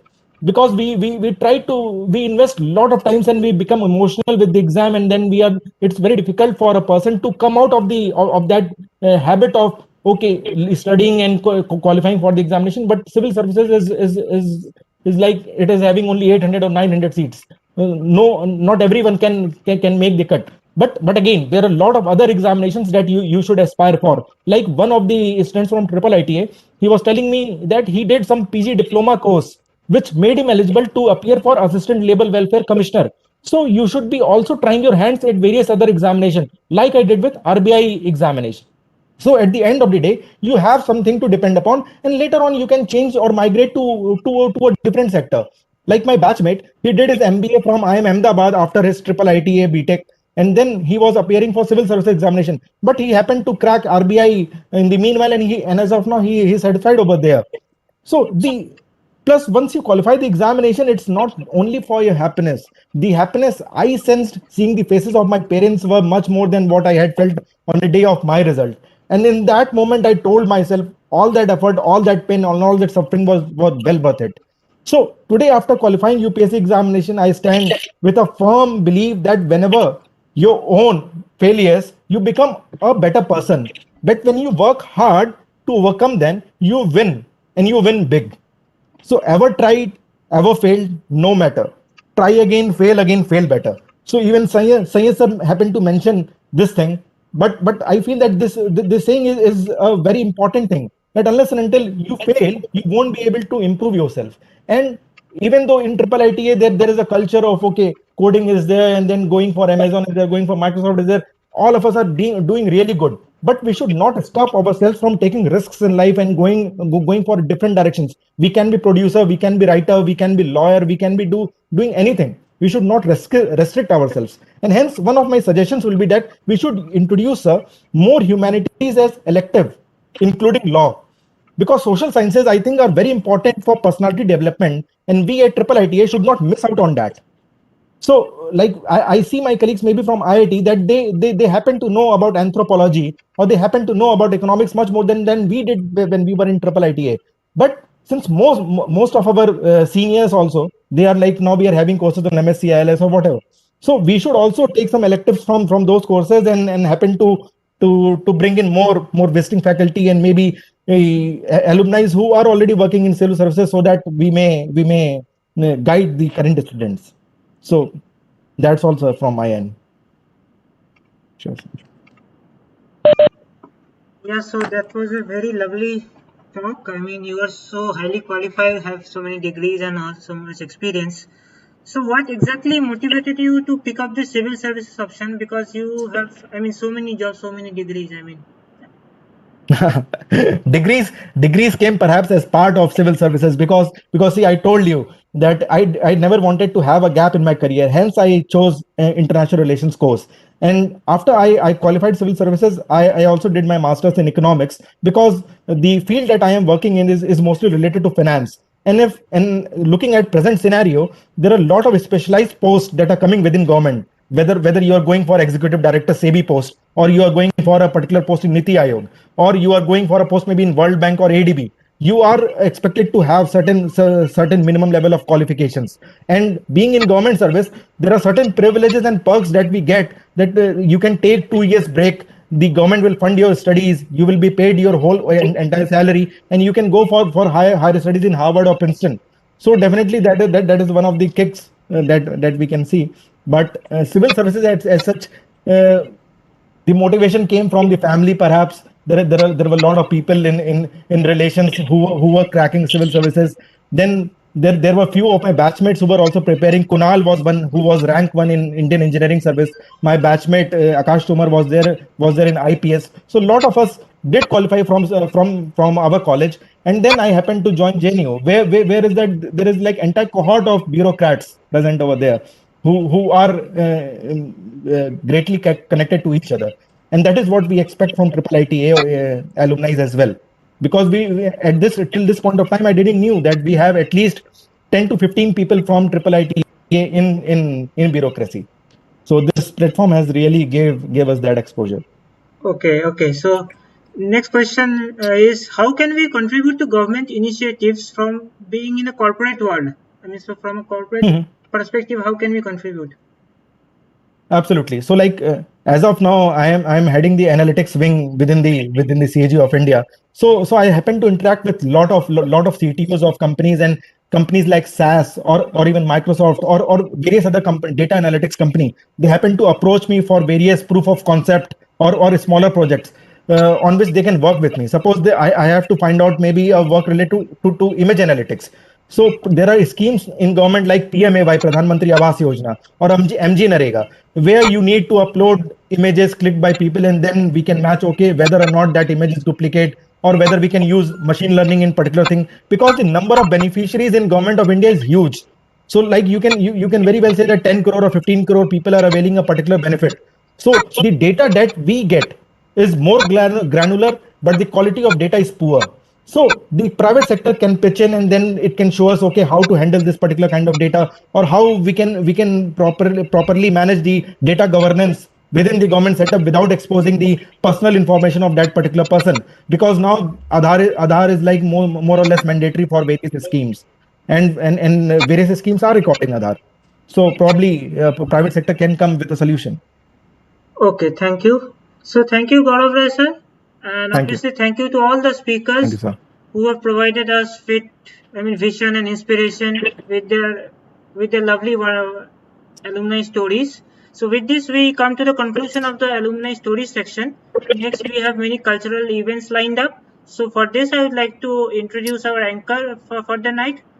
So our next anchor is Dia Wagmare. Dia, the stage is all yours. Please take over. Thank you, sir. I'm sure every one of us must have enjoyed the last hour getting to know the different fields that we can pursue in engineering, entrepreneurship, financial, civil services from our alumni, the fields that they have created astonishing milestones in. And we've learned so many new things about these fields of our interest and seen so many alumni stories about their time at IIITA. So now we have a special speech lined up. So I would like to invite Seema Kushwaha ma'am to give a speech and Party on the roadside, the roadside, the roadside,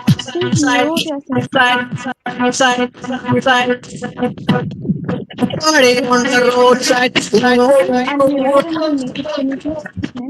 Whiskey bottle,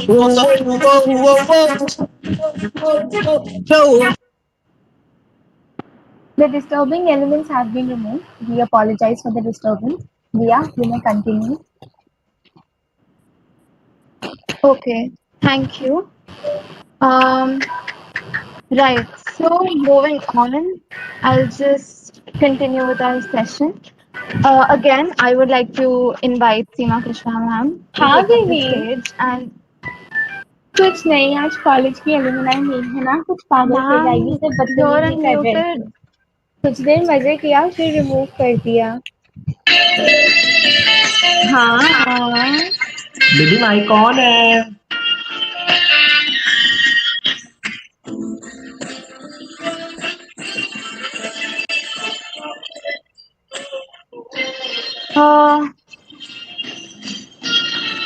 There's some disturbance in the meet. I don't.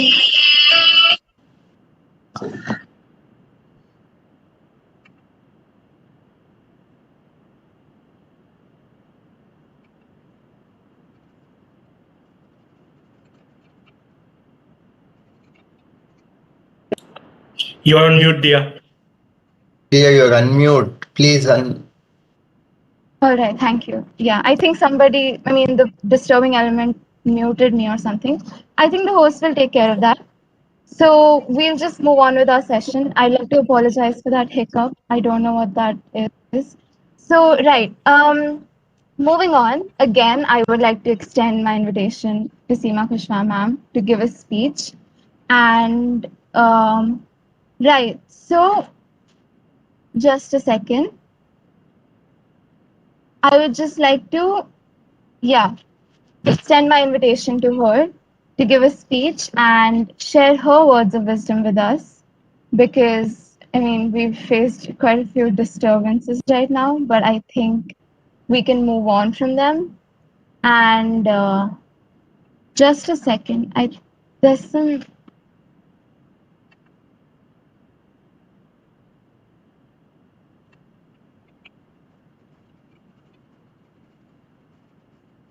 I think I'm getting muted. Just what's going on?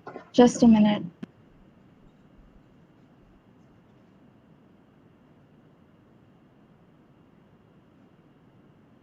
I'll just coordinate with the host. Just a second.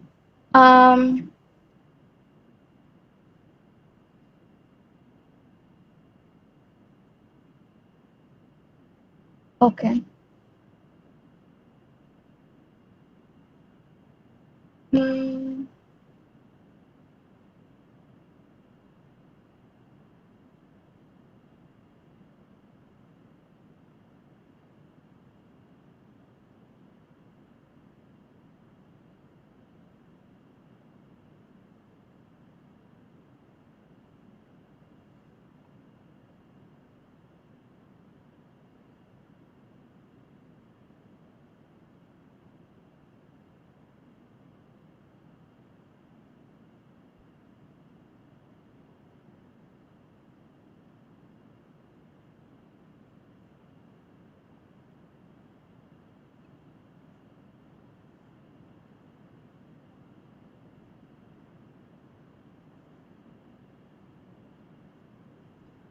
What?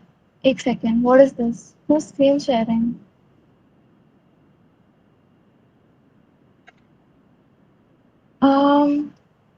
Hijacked. Hijacked as in? भाई एक minute तुम हो कौन? Hello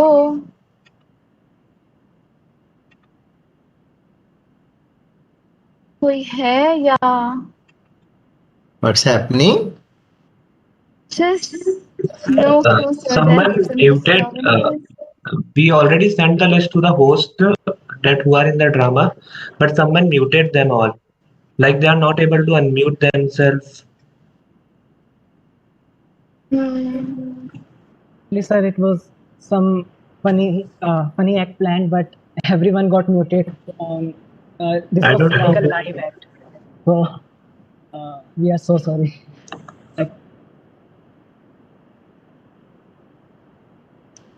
Okay, so I guess we will move on with the session. I'm not sure if it will continue right now. So, right. There was supposed to be a drama on behalf of Rang Tarangini, but I think somebody got muted. So fine, after that, we'll just continue with the rest of our cultural events lined up. So buckle up and refill your popcorn because we're going to witness a splendid cultural show by the rest of our alumni, staff, and students. So first up, we have a musical performance by Mohit Sir, 2009 EC batch, alumnus of IIITA.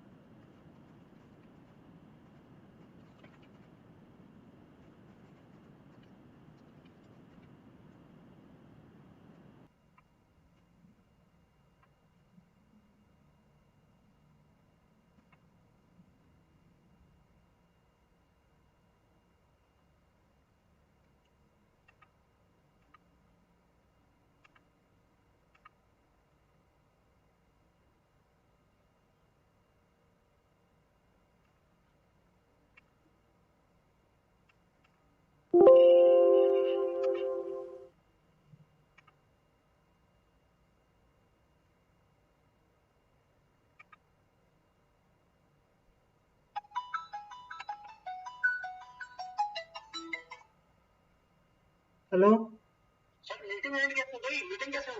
अरे ये लोग कुछ कर रहे हैं, मैं अभी control ही नहीं कर रहा, पता नहीं मेरे को ही बाहर कर दिया किसी ने, मैं तो खुद ही शॉक हो गया कौन एंड किया। हाँ मेरे को किसी ने भगा दिया, तो मुझे पता नहीं कौन कंट्रोल कर रहा है अभी। अभी फिर से आके आ तो गया हूँ। हाँ मैं तो आ गया हूँ, कुछ पता नहीं कौन कर रहा है कंट्रोल। कौन कर रहा है?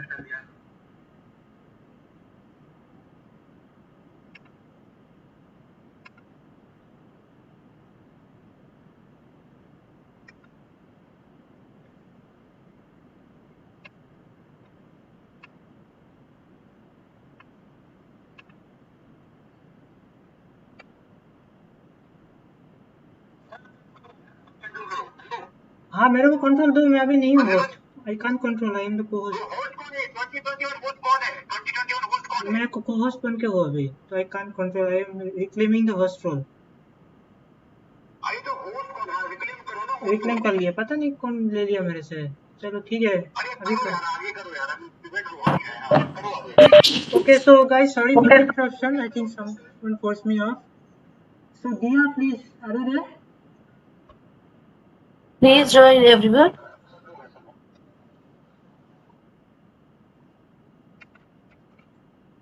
So I think Dia is not currently here on the stage.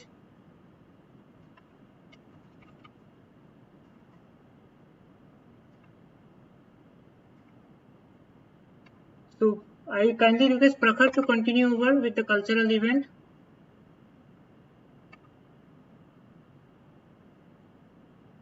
Sure, sir. Sir, can you set up the stage as well? Yeah, I will just set it up. I think someone just forced me out here. So I will just set it up again. Yes, sir.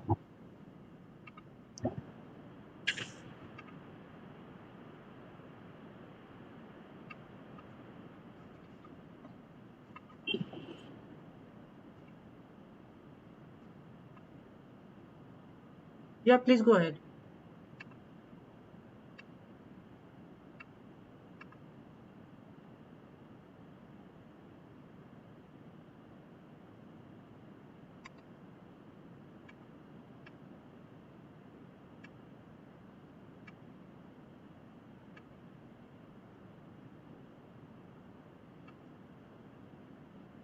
Sir, can you make me and the other co-hosts, please? Sure. Thank you, sir.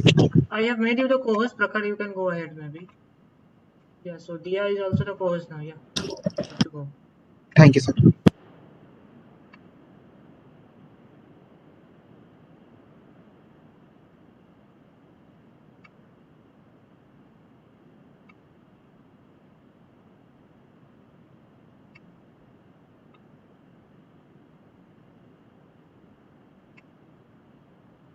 Okay, yeah, I think we're all back again. Now that was a real hiccup, not the one planned by the Drama Society. But again, let's just forget about that and move on with our cultural events. So without any further ado, I'll just jump right into it and announce the performance by Mohit Sir, 2009 EC batch, alumnus of IIITA.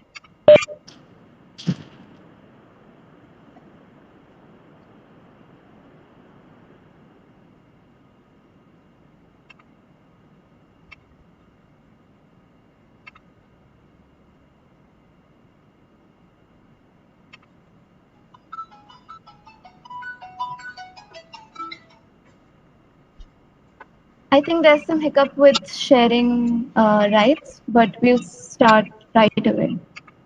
Yeah.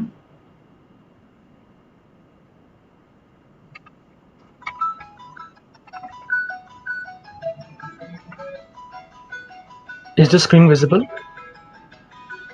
Yes, it's visible.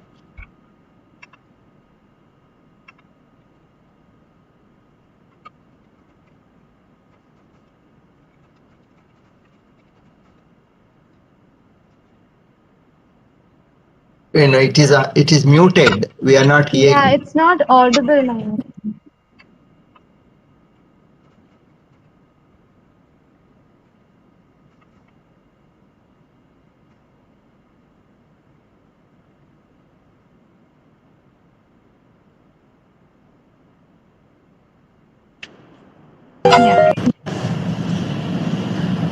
Hi, IIITA. Delighted to be the part of this event. I'll play some of my tunes and sit back, enjoy, relax. I hope you have a good time.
I'm so sorry to interrupt this very soulful music session, but I would like to extend my heartfelt gratitude to everyone for staying connected till now. And on account of this 75th Independence Day, I'd like all of us to pay our respects to our country by staying together and being strong in these hard times. So, with that, let us all take a minute from our very exciting cultural event session to celebrate Independence Day by listening to our national anthem right at midnight. So, yeah.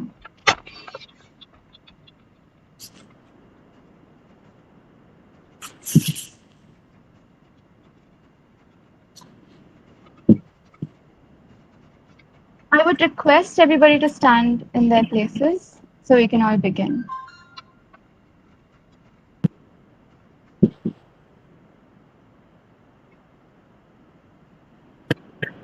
जनगण मन अधिनायक जय हे भारत भाग्य विधाता पंजाब सिंध गुजरात मराठा द्राविड उत्कल बंगा विंध्य हिमाचल यमुना गंगा उच्चल जलधि तरंगा तव शुभ नामे जागे तव शुभ आशीष मागे गाहे तव जय गाथा जन गण मंगलदायक जय हे भारत भाग्य विधाता जय हे जय हे जय हे जय जय जय जय हे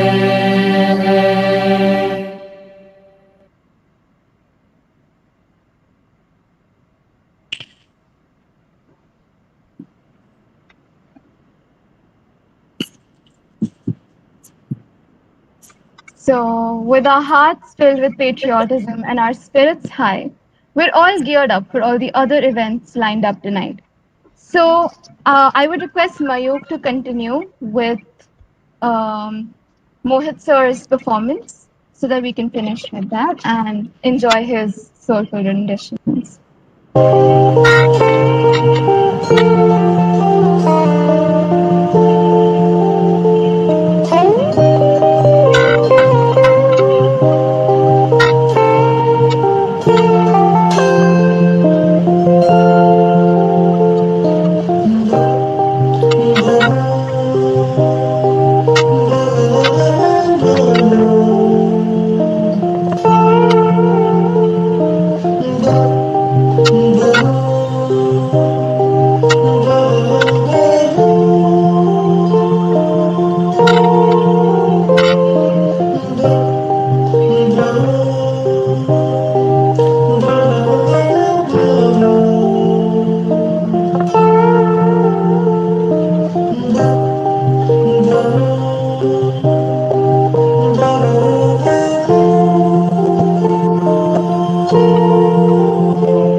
Waking up to the morning sun makes me think of you every time.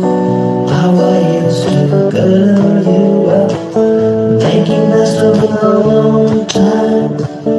Driving on the highways takes me back to our road trips. Paying taxes on the toll booths, listening to the FM trips.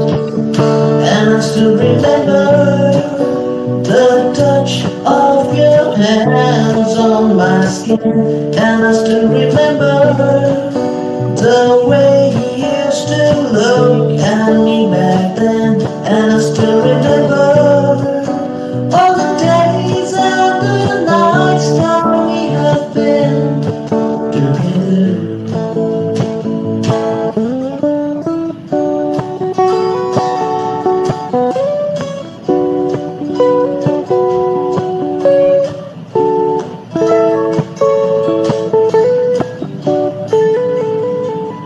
Going back in the time when we went on the first day, I was so nervous, darling, but you made it so great. Holding you for the first time, while looking into your eyes, that dance was special, my love. I won't say it even twice.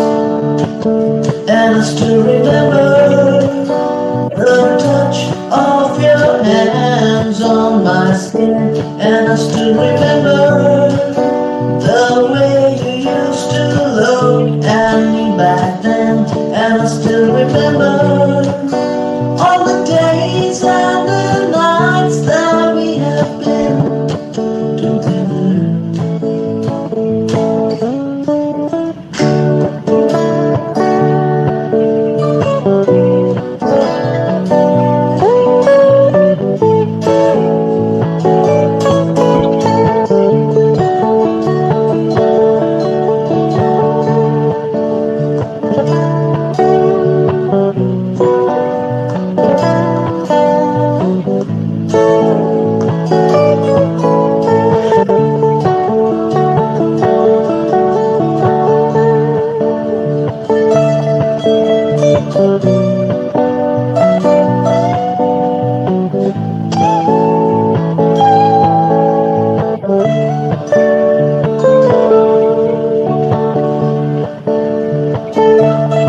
I still remember the touch of your hands on my skin, and I still remember the way you used to look at me back then, and I still remember all the days and the nights that we have been together.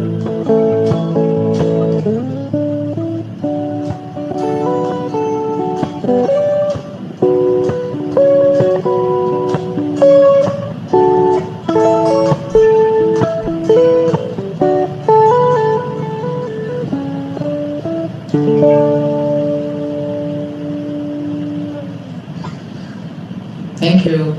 I hope you had a good time. Take care. Bye. Thank you so much, sir, for such a wonderful performance. Thank you so much, sir, for such a wonderful performance. I would now like to give the spotlight to Priya Devi, 2020 IT batch, so that she can captivate us with a soulful performance.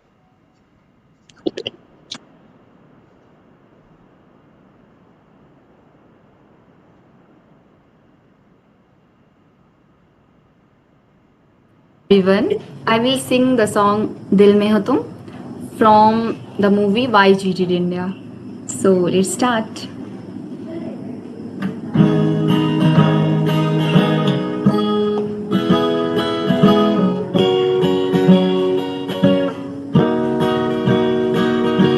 जल्दी आओ दिल तेरे पीछे पीछे देखता मैं रह गया कुछ तो है तेरे मेरे दिल में आजो अनकहा सा रह गया मैं जो कभी कह ना सकी आज कहती हूँ पहली दफा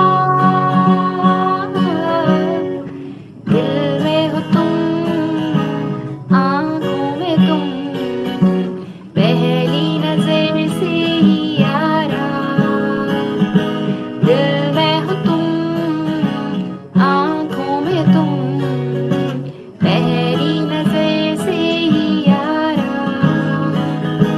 ये इश्क की है साजिशें लो आ मिले हम दोबारा दिल में हो तुम आंखों में तुम पहली नजर से ही यारा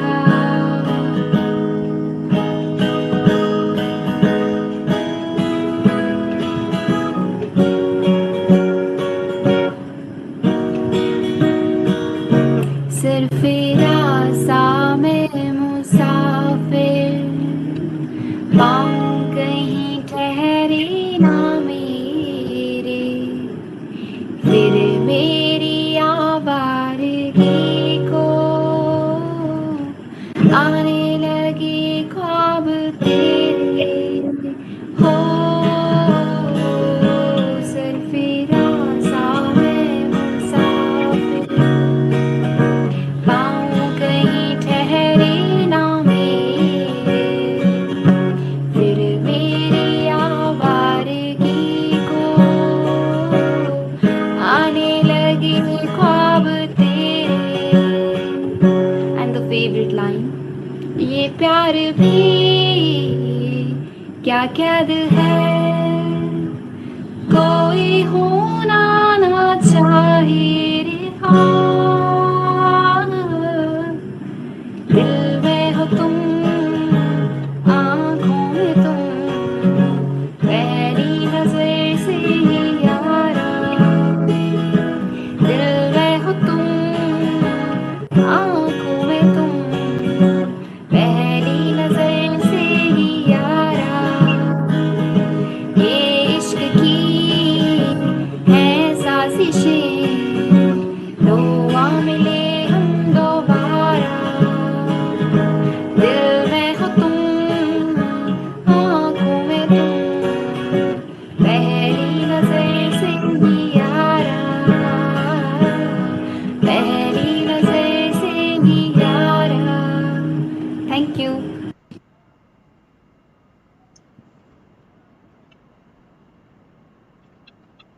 We're all blown away by her terrific performance.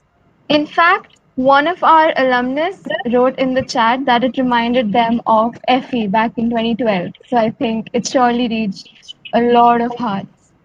So next up, we have a performance by Ajinkya Uplopar sir, the 2009 batch, a budding musician working in the music industry who is on his way to launch his first album after having composed a bunch of original songs that you can even find on Spotify.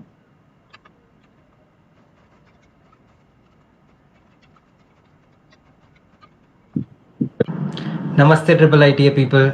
I feel so delighted to be a part of this event and be able to talk with students, alumni, and the unforgettable teachers who clearly have a part in making our lives what it is today.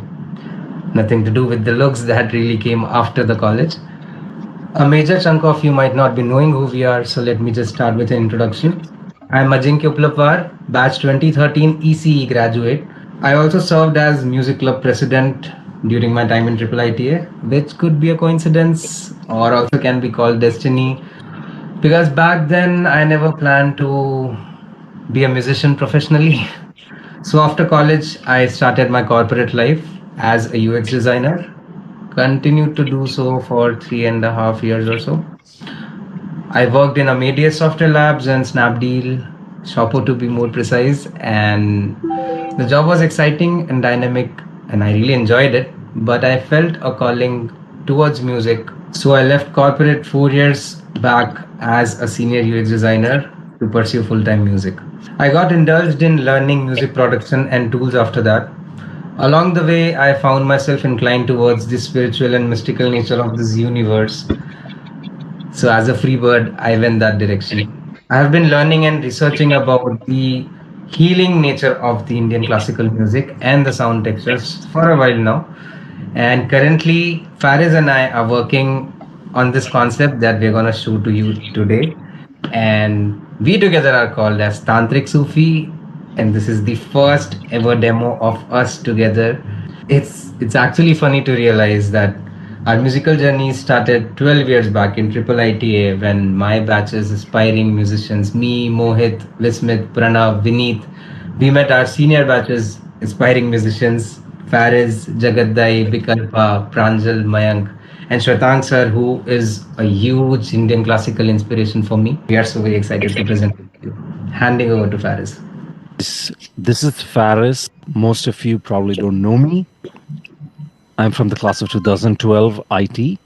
A few years after college and placements, I ended up moving abroad and working in the creative industries. I was very lucky in IIIT to find sort of what was my calling, because I would say my spiritual quest and really my self-inquiry started in IIIT, and with all the influences that were around me and all the people that I met, of whom there is one special mention, Ajinkya, with whom I've been collaborating for some time now. We've stayed in touch over the years, and I'm very excited to present to you this dear passion project of ours. It's called Tantric Sufi. We are a duo.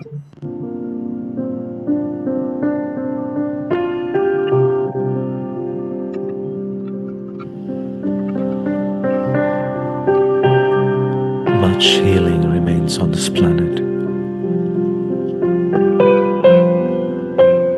But what if we could touch deep into our distant past, somehow access the wisdom hidden in the design by our ancestors? Would we learn who we are? The 5 ancient elemental temples of South India are universal power spots representing the energetic building blocks of the cosmos.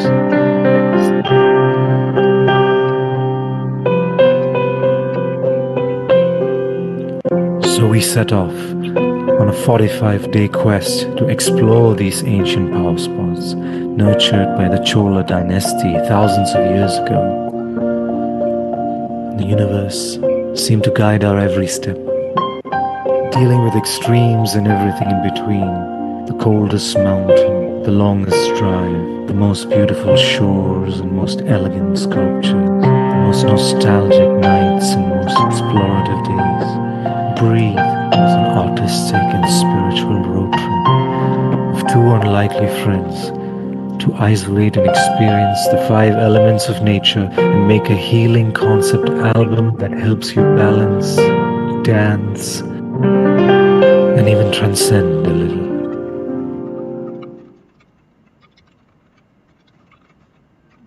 We conceived this project when we were both interested in the spiritual path. We conceived this project as a sort of supposed to be an introduction to the elements and working with the elements from a musical point of view, so that people who want to integrate this side of themselves while having a hopefully entertaining and engaging journey can pretty much find what they're looking for. And I hope that you guys will be able to find something meaningful in it. We are almost at the end of album production, so we thought we'll be able to present one of the songs on the record. I mean, IIITA was a magical place because it fostered that collaborative environment and allowed us to dream. And I would very much like to come back one day, go full circle. So if you guys are interested at all in this stuff, by all means, check out what we're doing, and we hope you like it. Thank you.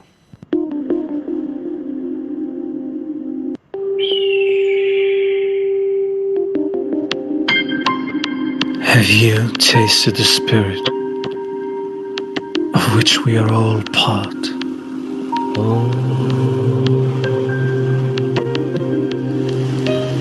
Swum across the oceans of your very own heart?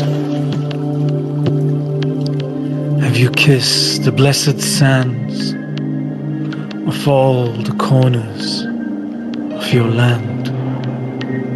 Have you felt the fire of the story of life? So then tell us, truly, have you breathed?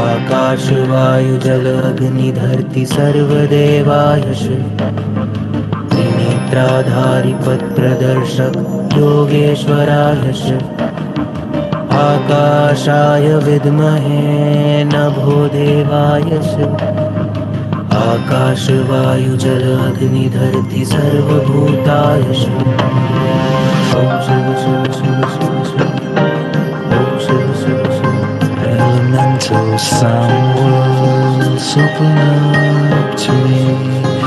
Your secret sound worlds wanna see from me.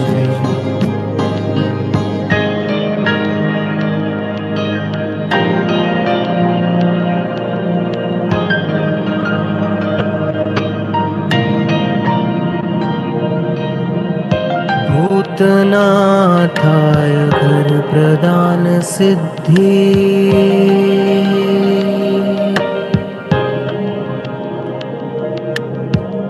कर सके पंचभूता शुद्धि कर सके पंचभूता शुद्धि Shiv Shiv Shiv Shiv Shiv Om Shiv Shiv Shiv Shiv Shiv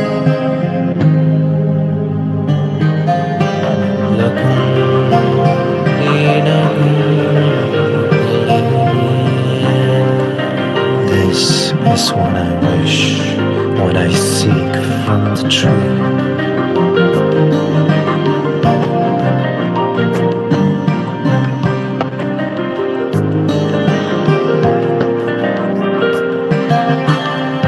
Oh, heavens, open up to me.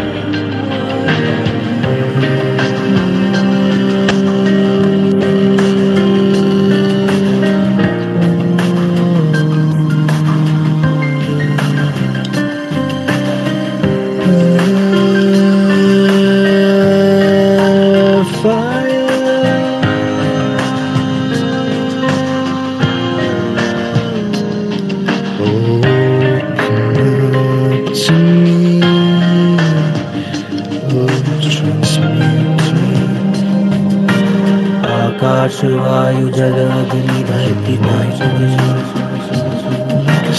आकाश वायु जल अग्नि धरती आकाश वायु जल अग्नि धरती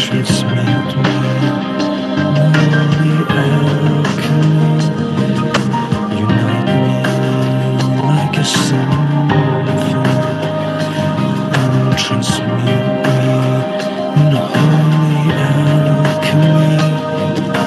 Unite me like a symphony and transmute me in holy alchemy.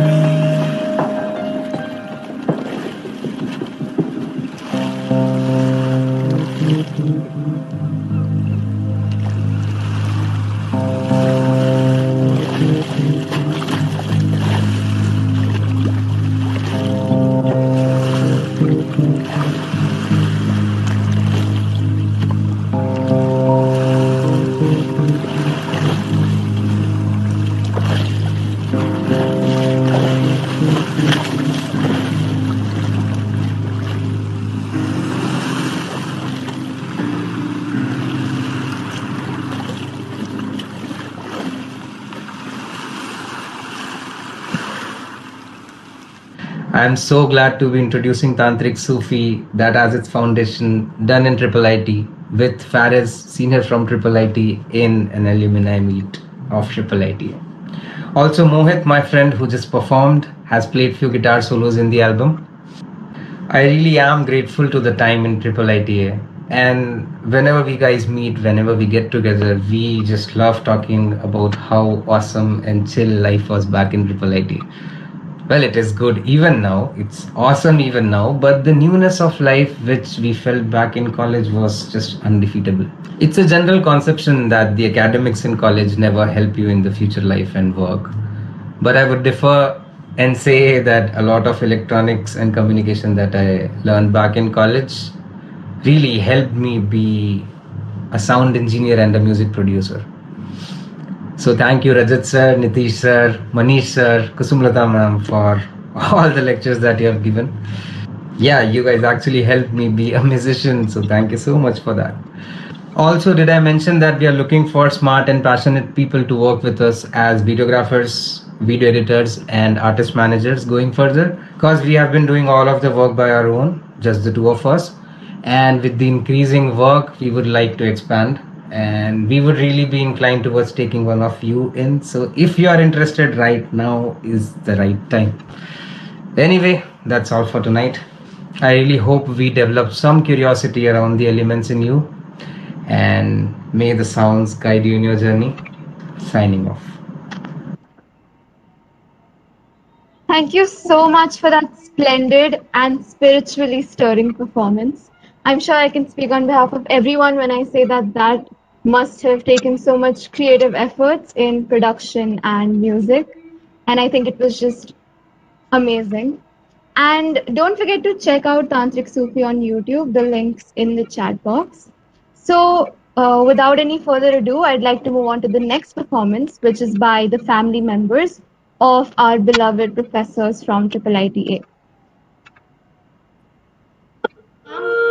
जय प्रांगण तबला घराना मैं ऋषिकेश विश्वास आज आपके समक्ष तीन ताल में त्रिश जाति रेला प्रस्तुत कर रहा हूँ। अभी मैं छोटा हूँ इसलिए मुझसे कोई भी अगर भूल हो तो कृपया मुझे माफ कर दीजिएगा।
That was mind blowing.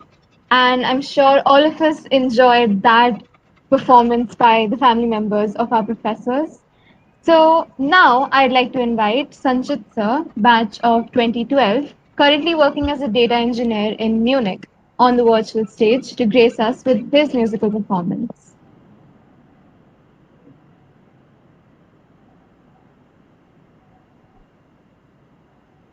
Good evening, everyone. This is Sanchit from the batch that passed out in 2016. Please unmute yourself. Connecting with so many of my friends. Hello. Please unmute yourself. So the initial audio of this video is a bit low. It would get better gradually. Okay.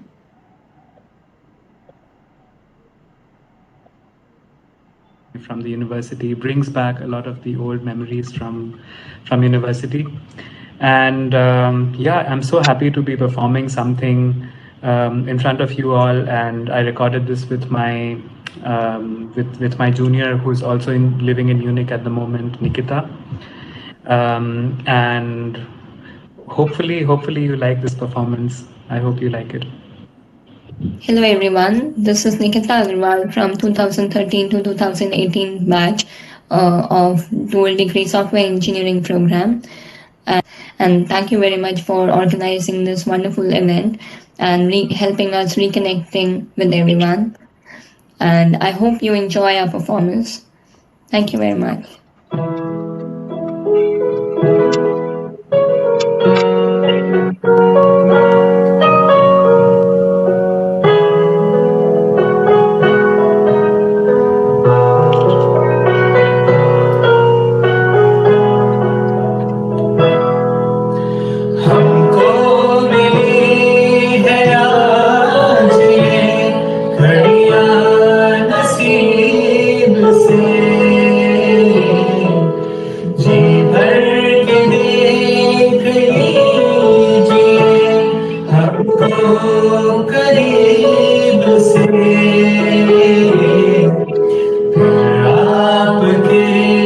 नसीब में ये बात हो ना हो,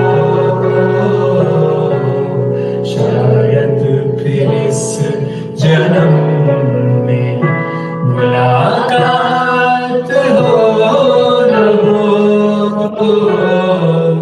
लग जा गले की फिर हंसी रात हो ना हो, शायद फिर इस जन्म में मुलाकात हो ना हो, लग जा गले से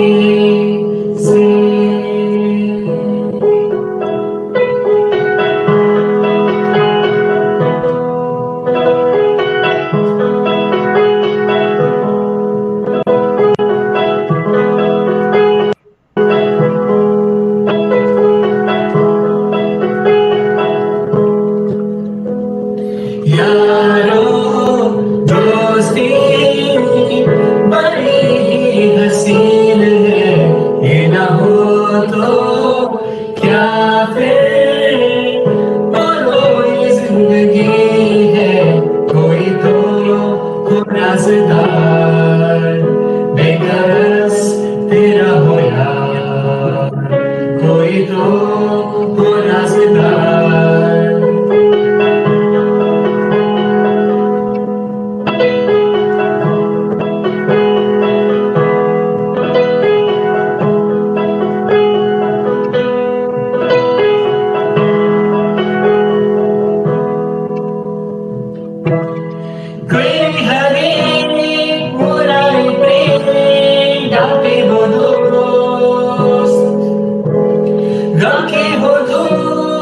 साया बने तेरा वो दोस्त दाते भी हो तेरी खुशी में हो यारो दोस्ती बड़ी ही हसीन है मेरा हो तो क्या फिर बोलो ये जिंदगी है कोई तो हो राज़दार बेगरज तेरा हो यार कोई तो हो राज़दार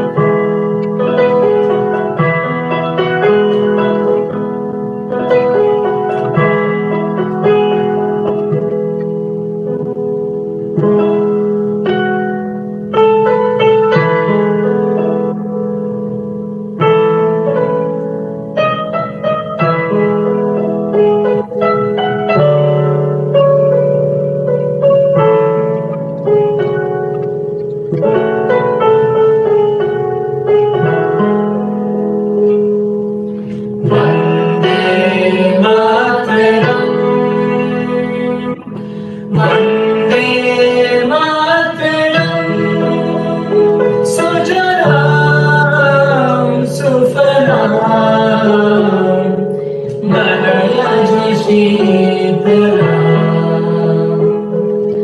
शस्य श्यामलाम मातरम वंदे मातरम वंदे मातरम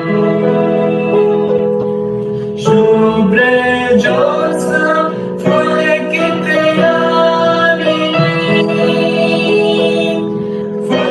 फुल्लकुसुमिता द्रुमदल शोभिनी सुहासिनी सुमधुरभाषिणी सुखदां वरदां मातरं वन्दे मातरं वन्दे मातरं Vande Mataram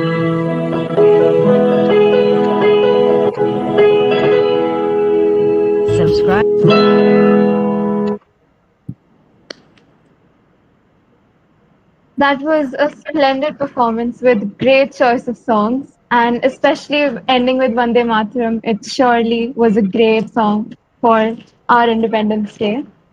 So next up, we have another musical performance by Shivansh Dwivedi, 2020 EC batch. So I'd like to invite him to enthrall us with his guitar skills. Hello, I am Shivansh and I am going to sing Wo Lamhe by Atif Aslam.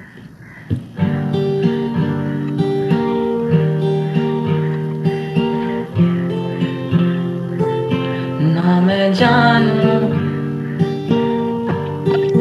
ना तू जाने कैसा है ये मौसम कोई ना जाने कहाँ से ये फिजा आई गमों की धूप संग लाई कफा हो गए हम जुदा हो गए हम वो लम्हे वो बातें कोई न जाने फिर कैसी रातें वो बरसातें वो भीगी भीगी यादें वो भीगी भीगी यादें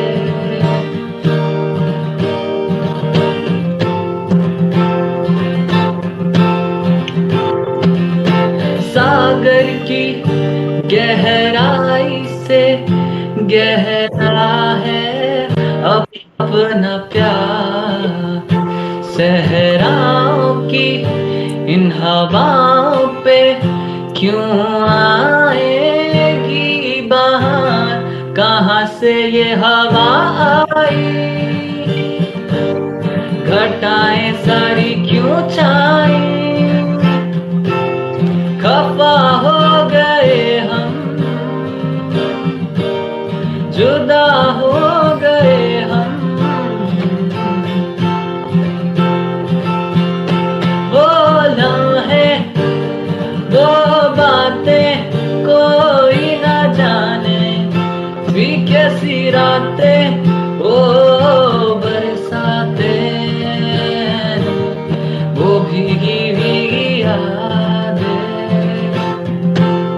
वो भीगी भीगी यादें।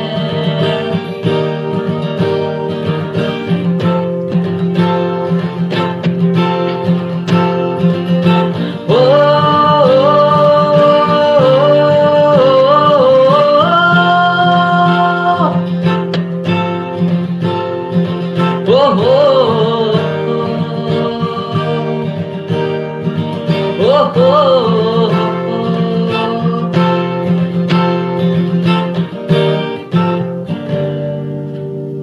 Thank you. That was an exhilarating performance, and I can see that a lot of people loved it in the chat box. But now we have another exciting performance, which is a duet by none other than Dr. Amit Prabhakar, Assistant Professor, Applied Sciences, and his sister, Ms. Richa Rashmi, Guest Faculty and Research Scholar, Delhi University. तुम आ गए हो, नूर आ गया है, तुम आ गए हो, नूर आ गया है, नहीं तो चरागों से लो जा रही थी।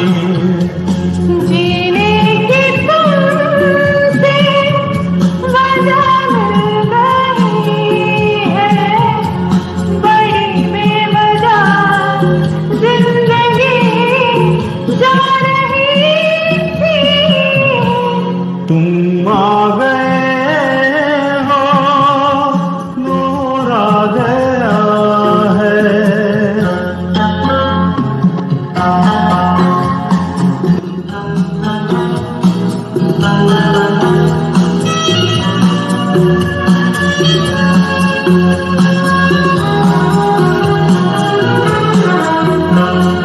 कहाँ से चले कहाँ के लिए ये खबर नहीं थी, मगर कोई भी सिरा जहाँ जा मिला वही तुम मिलोगे। ओ कहाँ से चले कहाँ के लिए ये खबर नहीं थी, मगर कोई भी सिरा जहाँ जा मिला वही तुम मिलोगे। कि हम तक तुम्हारी दुआ आ रही थी, तुम आ गए हो, नूर आ गया है, नहीं तो चरा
तुम आ गए हो।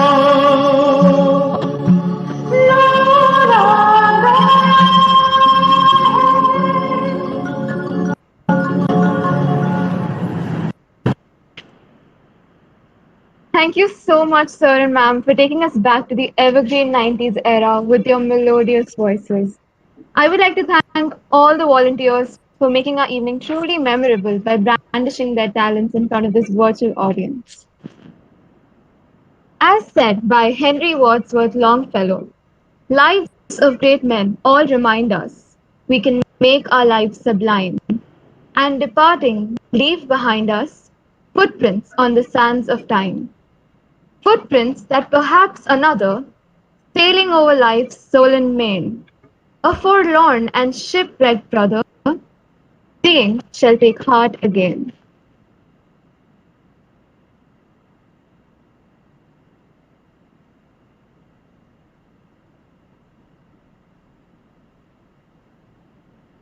On today's special occasion, we would like to remember and pay homage to those who played an integral role in building this great institution. The 22-year-long uphill journey of our institute, from a small campus within Nehru Science Center to an apex institute in the area of information technology, wouldn't have been possible without the hard work and dedication of thousands of faculty, students, staff members, and other members of the IIIT Allahabad family. We may not be able to fulfill the void left by the ones who are no longer with us, but we will offer our heartfelt condolences to their family. And though we could not cover all the family members that have passed away, this institute will always remember them in its thoughts and prayers. And so we have compiled a small homage video of all these kind souls to remember them and pay our homage.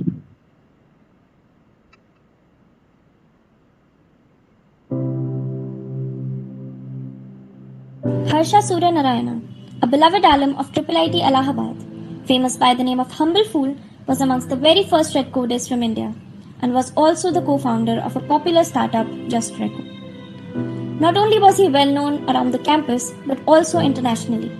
He was no ordinary unemployed computer science grad, but was a legendary competitive programmer who was reckoned as a lord amongst his friends. But on the unfortunate day of June 15, 2014, Harsha was killed by a speeding car while crossing the road. One of the most popular coding platforms quoted. We lost Harsha Surya Narayana, aka the Humble Fool, one of the gems of Indian programming community. It's a huge loss to the entire community. The single round match SRM 625, now known as the Humble Fool Cup, was dedicated in his memory. After graduating from IIIT Allahabad, he did not take any plush job in an MNC, but instead he decided to help his juniors for ACM ICPC contest, as he believed that the hegemony of IITs in every programming contest should be broken. It was not only his programming talents which made him a living legend, but also his sense of judgment and ethics. Humble Fool was a very down-to-earth person, kind and selfless in his attitude towards helping and teaching others.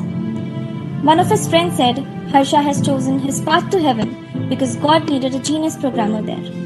His family believes that he had started a storm among students which must be carried on. Humble Fool will always be remembered and cherished. Captain Devendra Singh Jas was born on 29 September 1983 in Ghaziabad, Uttar Pradesh. As a young boy, he was energetic and helpful, who always dreamed of serving the armed forces. He was good in academics and went on to do his engineering and then completed his MBA from IIIT Allahabad in 2007. He even secured a lucrative job in an MNC, but opted to follow his dream and joined the Indian Military Academy. Captain Jas was trained at the Indian Military Academy in Dehradun and then decided to volunteer for Special Forces.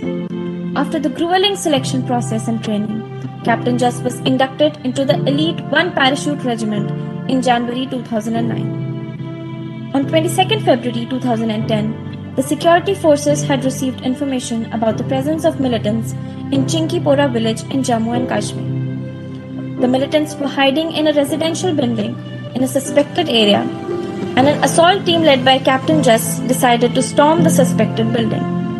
The militants were expecting the attack and were armed with automatic weapons and hand grenades. A heavy exchange of fire followed, and Captain Jas managed to kill 2 militants in a daring action. but the captain wasn't lucky enough and had an honorable death 2 days after the attack. He showed extreme bravery and an act of courage which inspires everyone. Captain Jas laid down his life in the service to the nation because he cared for his nation over his own life. Captain Jas was awarded by Kirti Chakra, India's second highest peacetime gallantry award, for his leadership and sacrifice in the difficult situation. An inspiration to both the faculty and the students, Professor Shishu Verma sir was the registrar of IIIT Allahabad and had served as the head of Students Placement and Training Cell. He was very active and diligent in his duties and was extremely passionate about his research interest in the field of wireless sensor networks, IoT mobile computing, mobile multimedia, digital signal processing, and optical communication systems. Professor Shishu Verma sir, Associate Professor IIIT Allahabad, died of a massive cardiac arrest on 3rd December 2020. He was a very kind-hearted person with a great source of knowledge and support as a mentor. The way he used to talk and deliver lectures was very cheerful for all the students. Anirban Bhowal, MTech CE 2013-15 said, I was very fortunate to have such an active and resourceful person, as he was always available throughout the day and night for any placement-related queries. Besides, he was quite a jovial and kind-hearted person. He was quite popular amongst all the students and would remain in our hearts forever. The students looked back upon him and said, we still remember his epic reply in any difficult situation. Ho jayega, ho jayega. This shows how immensely he was loved and is still remembered. You and your memories will remain forever in our hearts.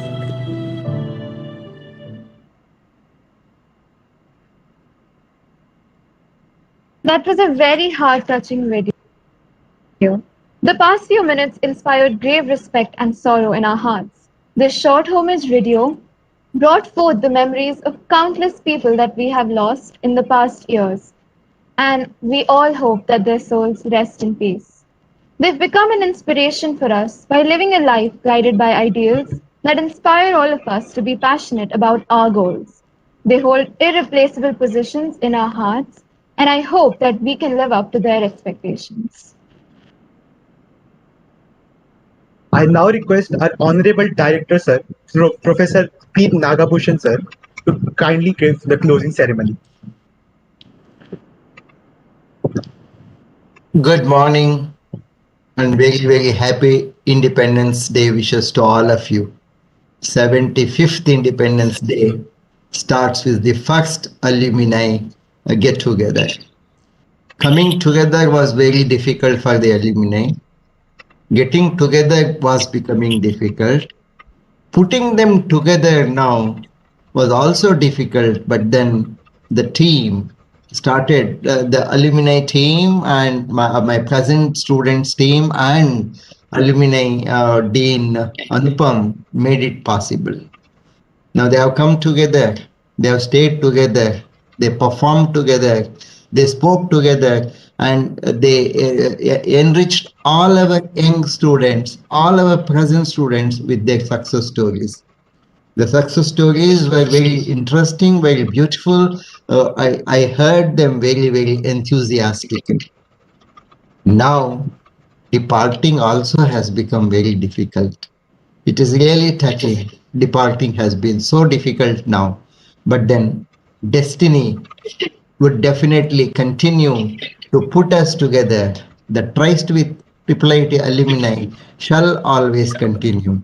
You did an excellent job, and I'm sure my youngsters who are now going to become alumni in the days to come shall also do very well. I'm sure they're highly motivated, they're highly enthused, and the people, the alumni from the first batch till the recent batch have joined together and made it so wonderful this evening, from evening to morning, early morning now, leading us to the independence of the 75th Independence Day has been excellent.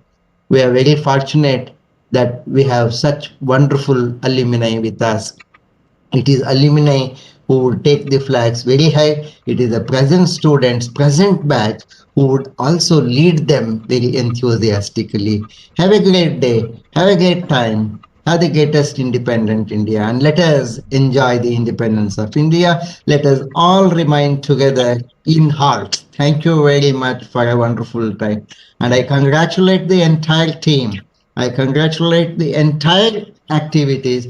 I cannot take out anybody's name because everybody's name is so wonderful here. Everybody's contribution has been so immense that I just cannot, it is triple IT. It is all triple IT. Alumni, it is all the present, past, and the future.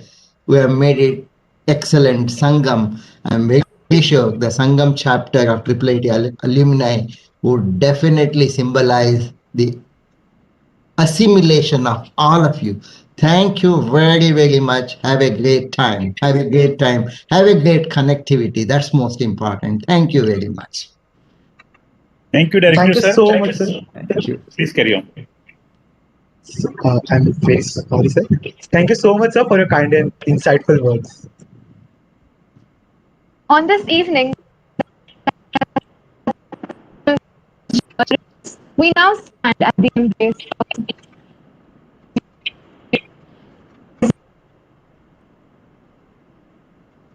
Kaka?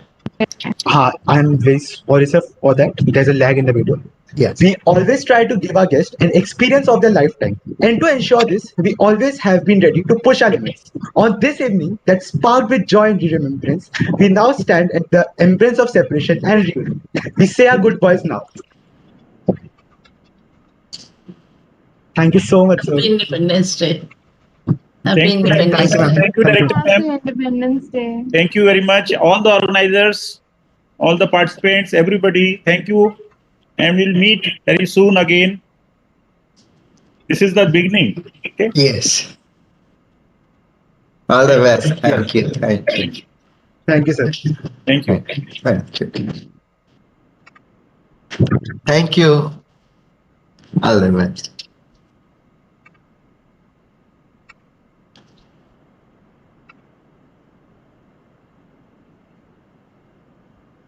So,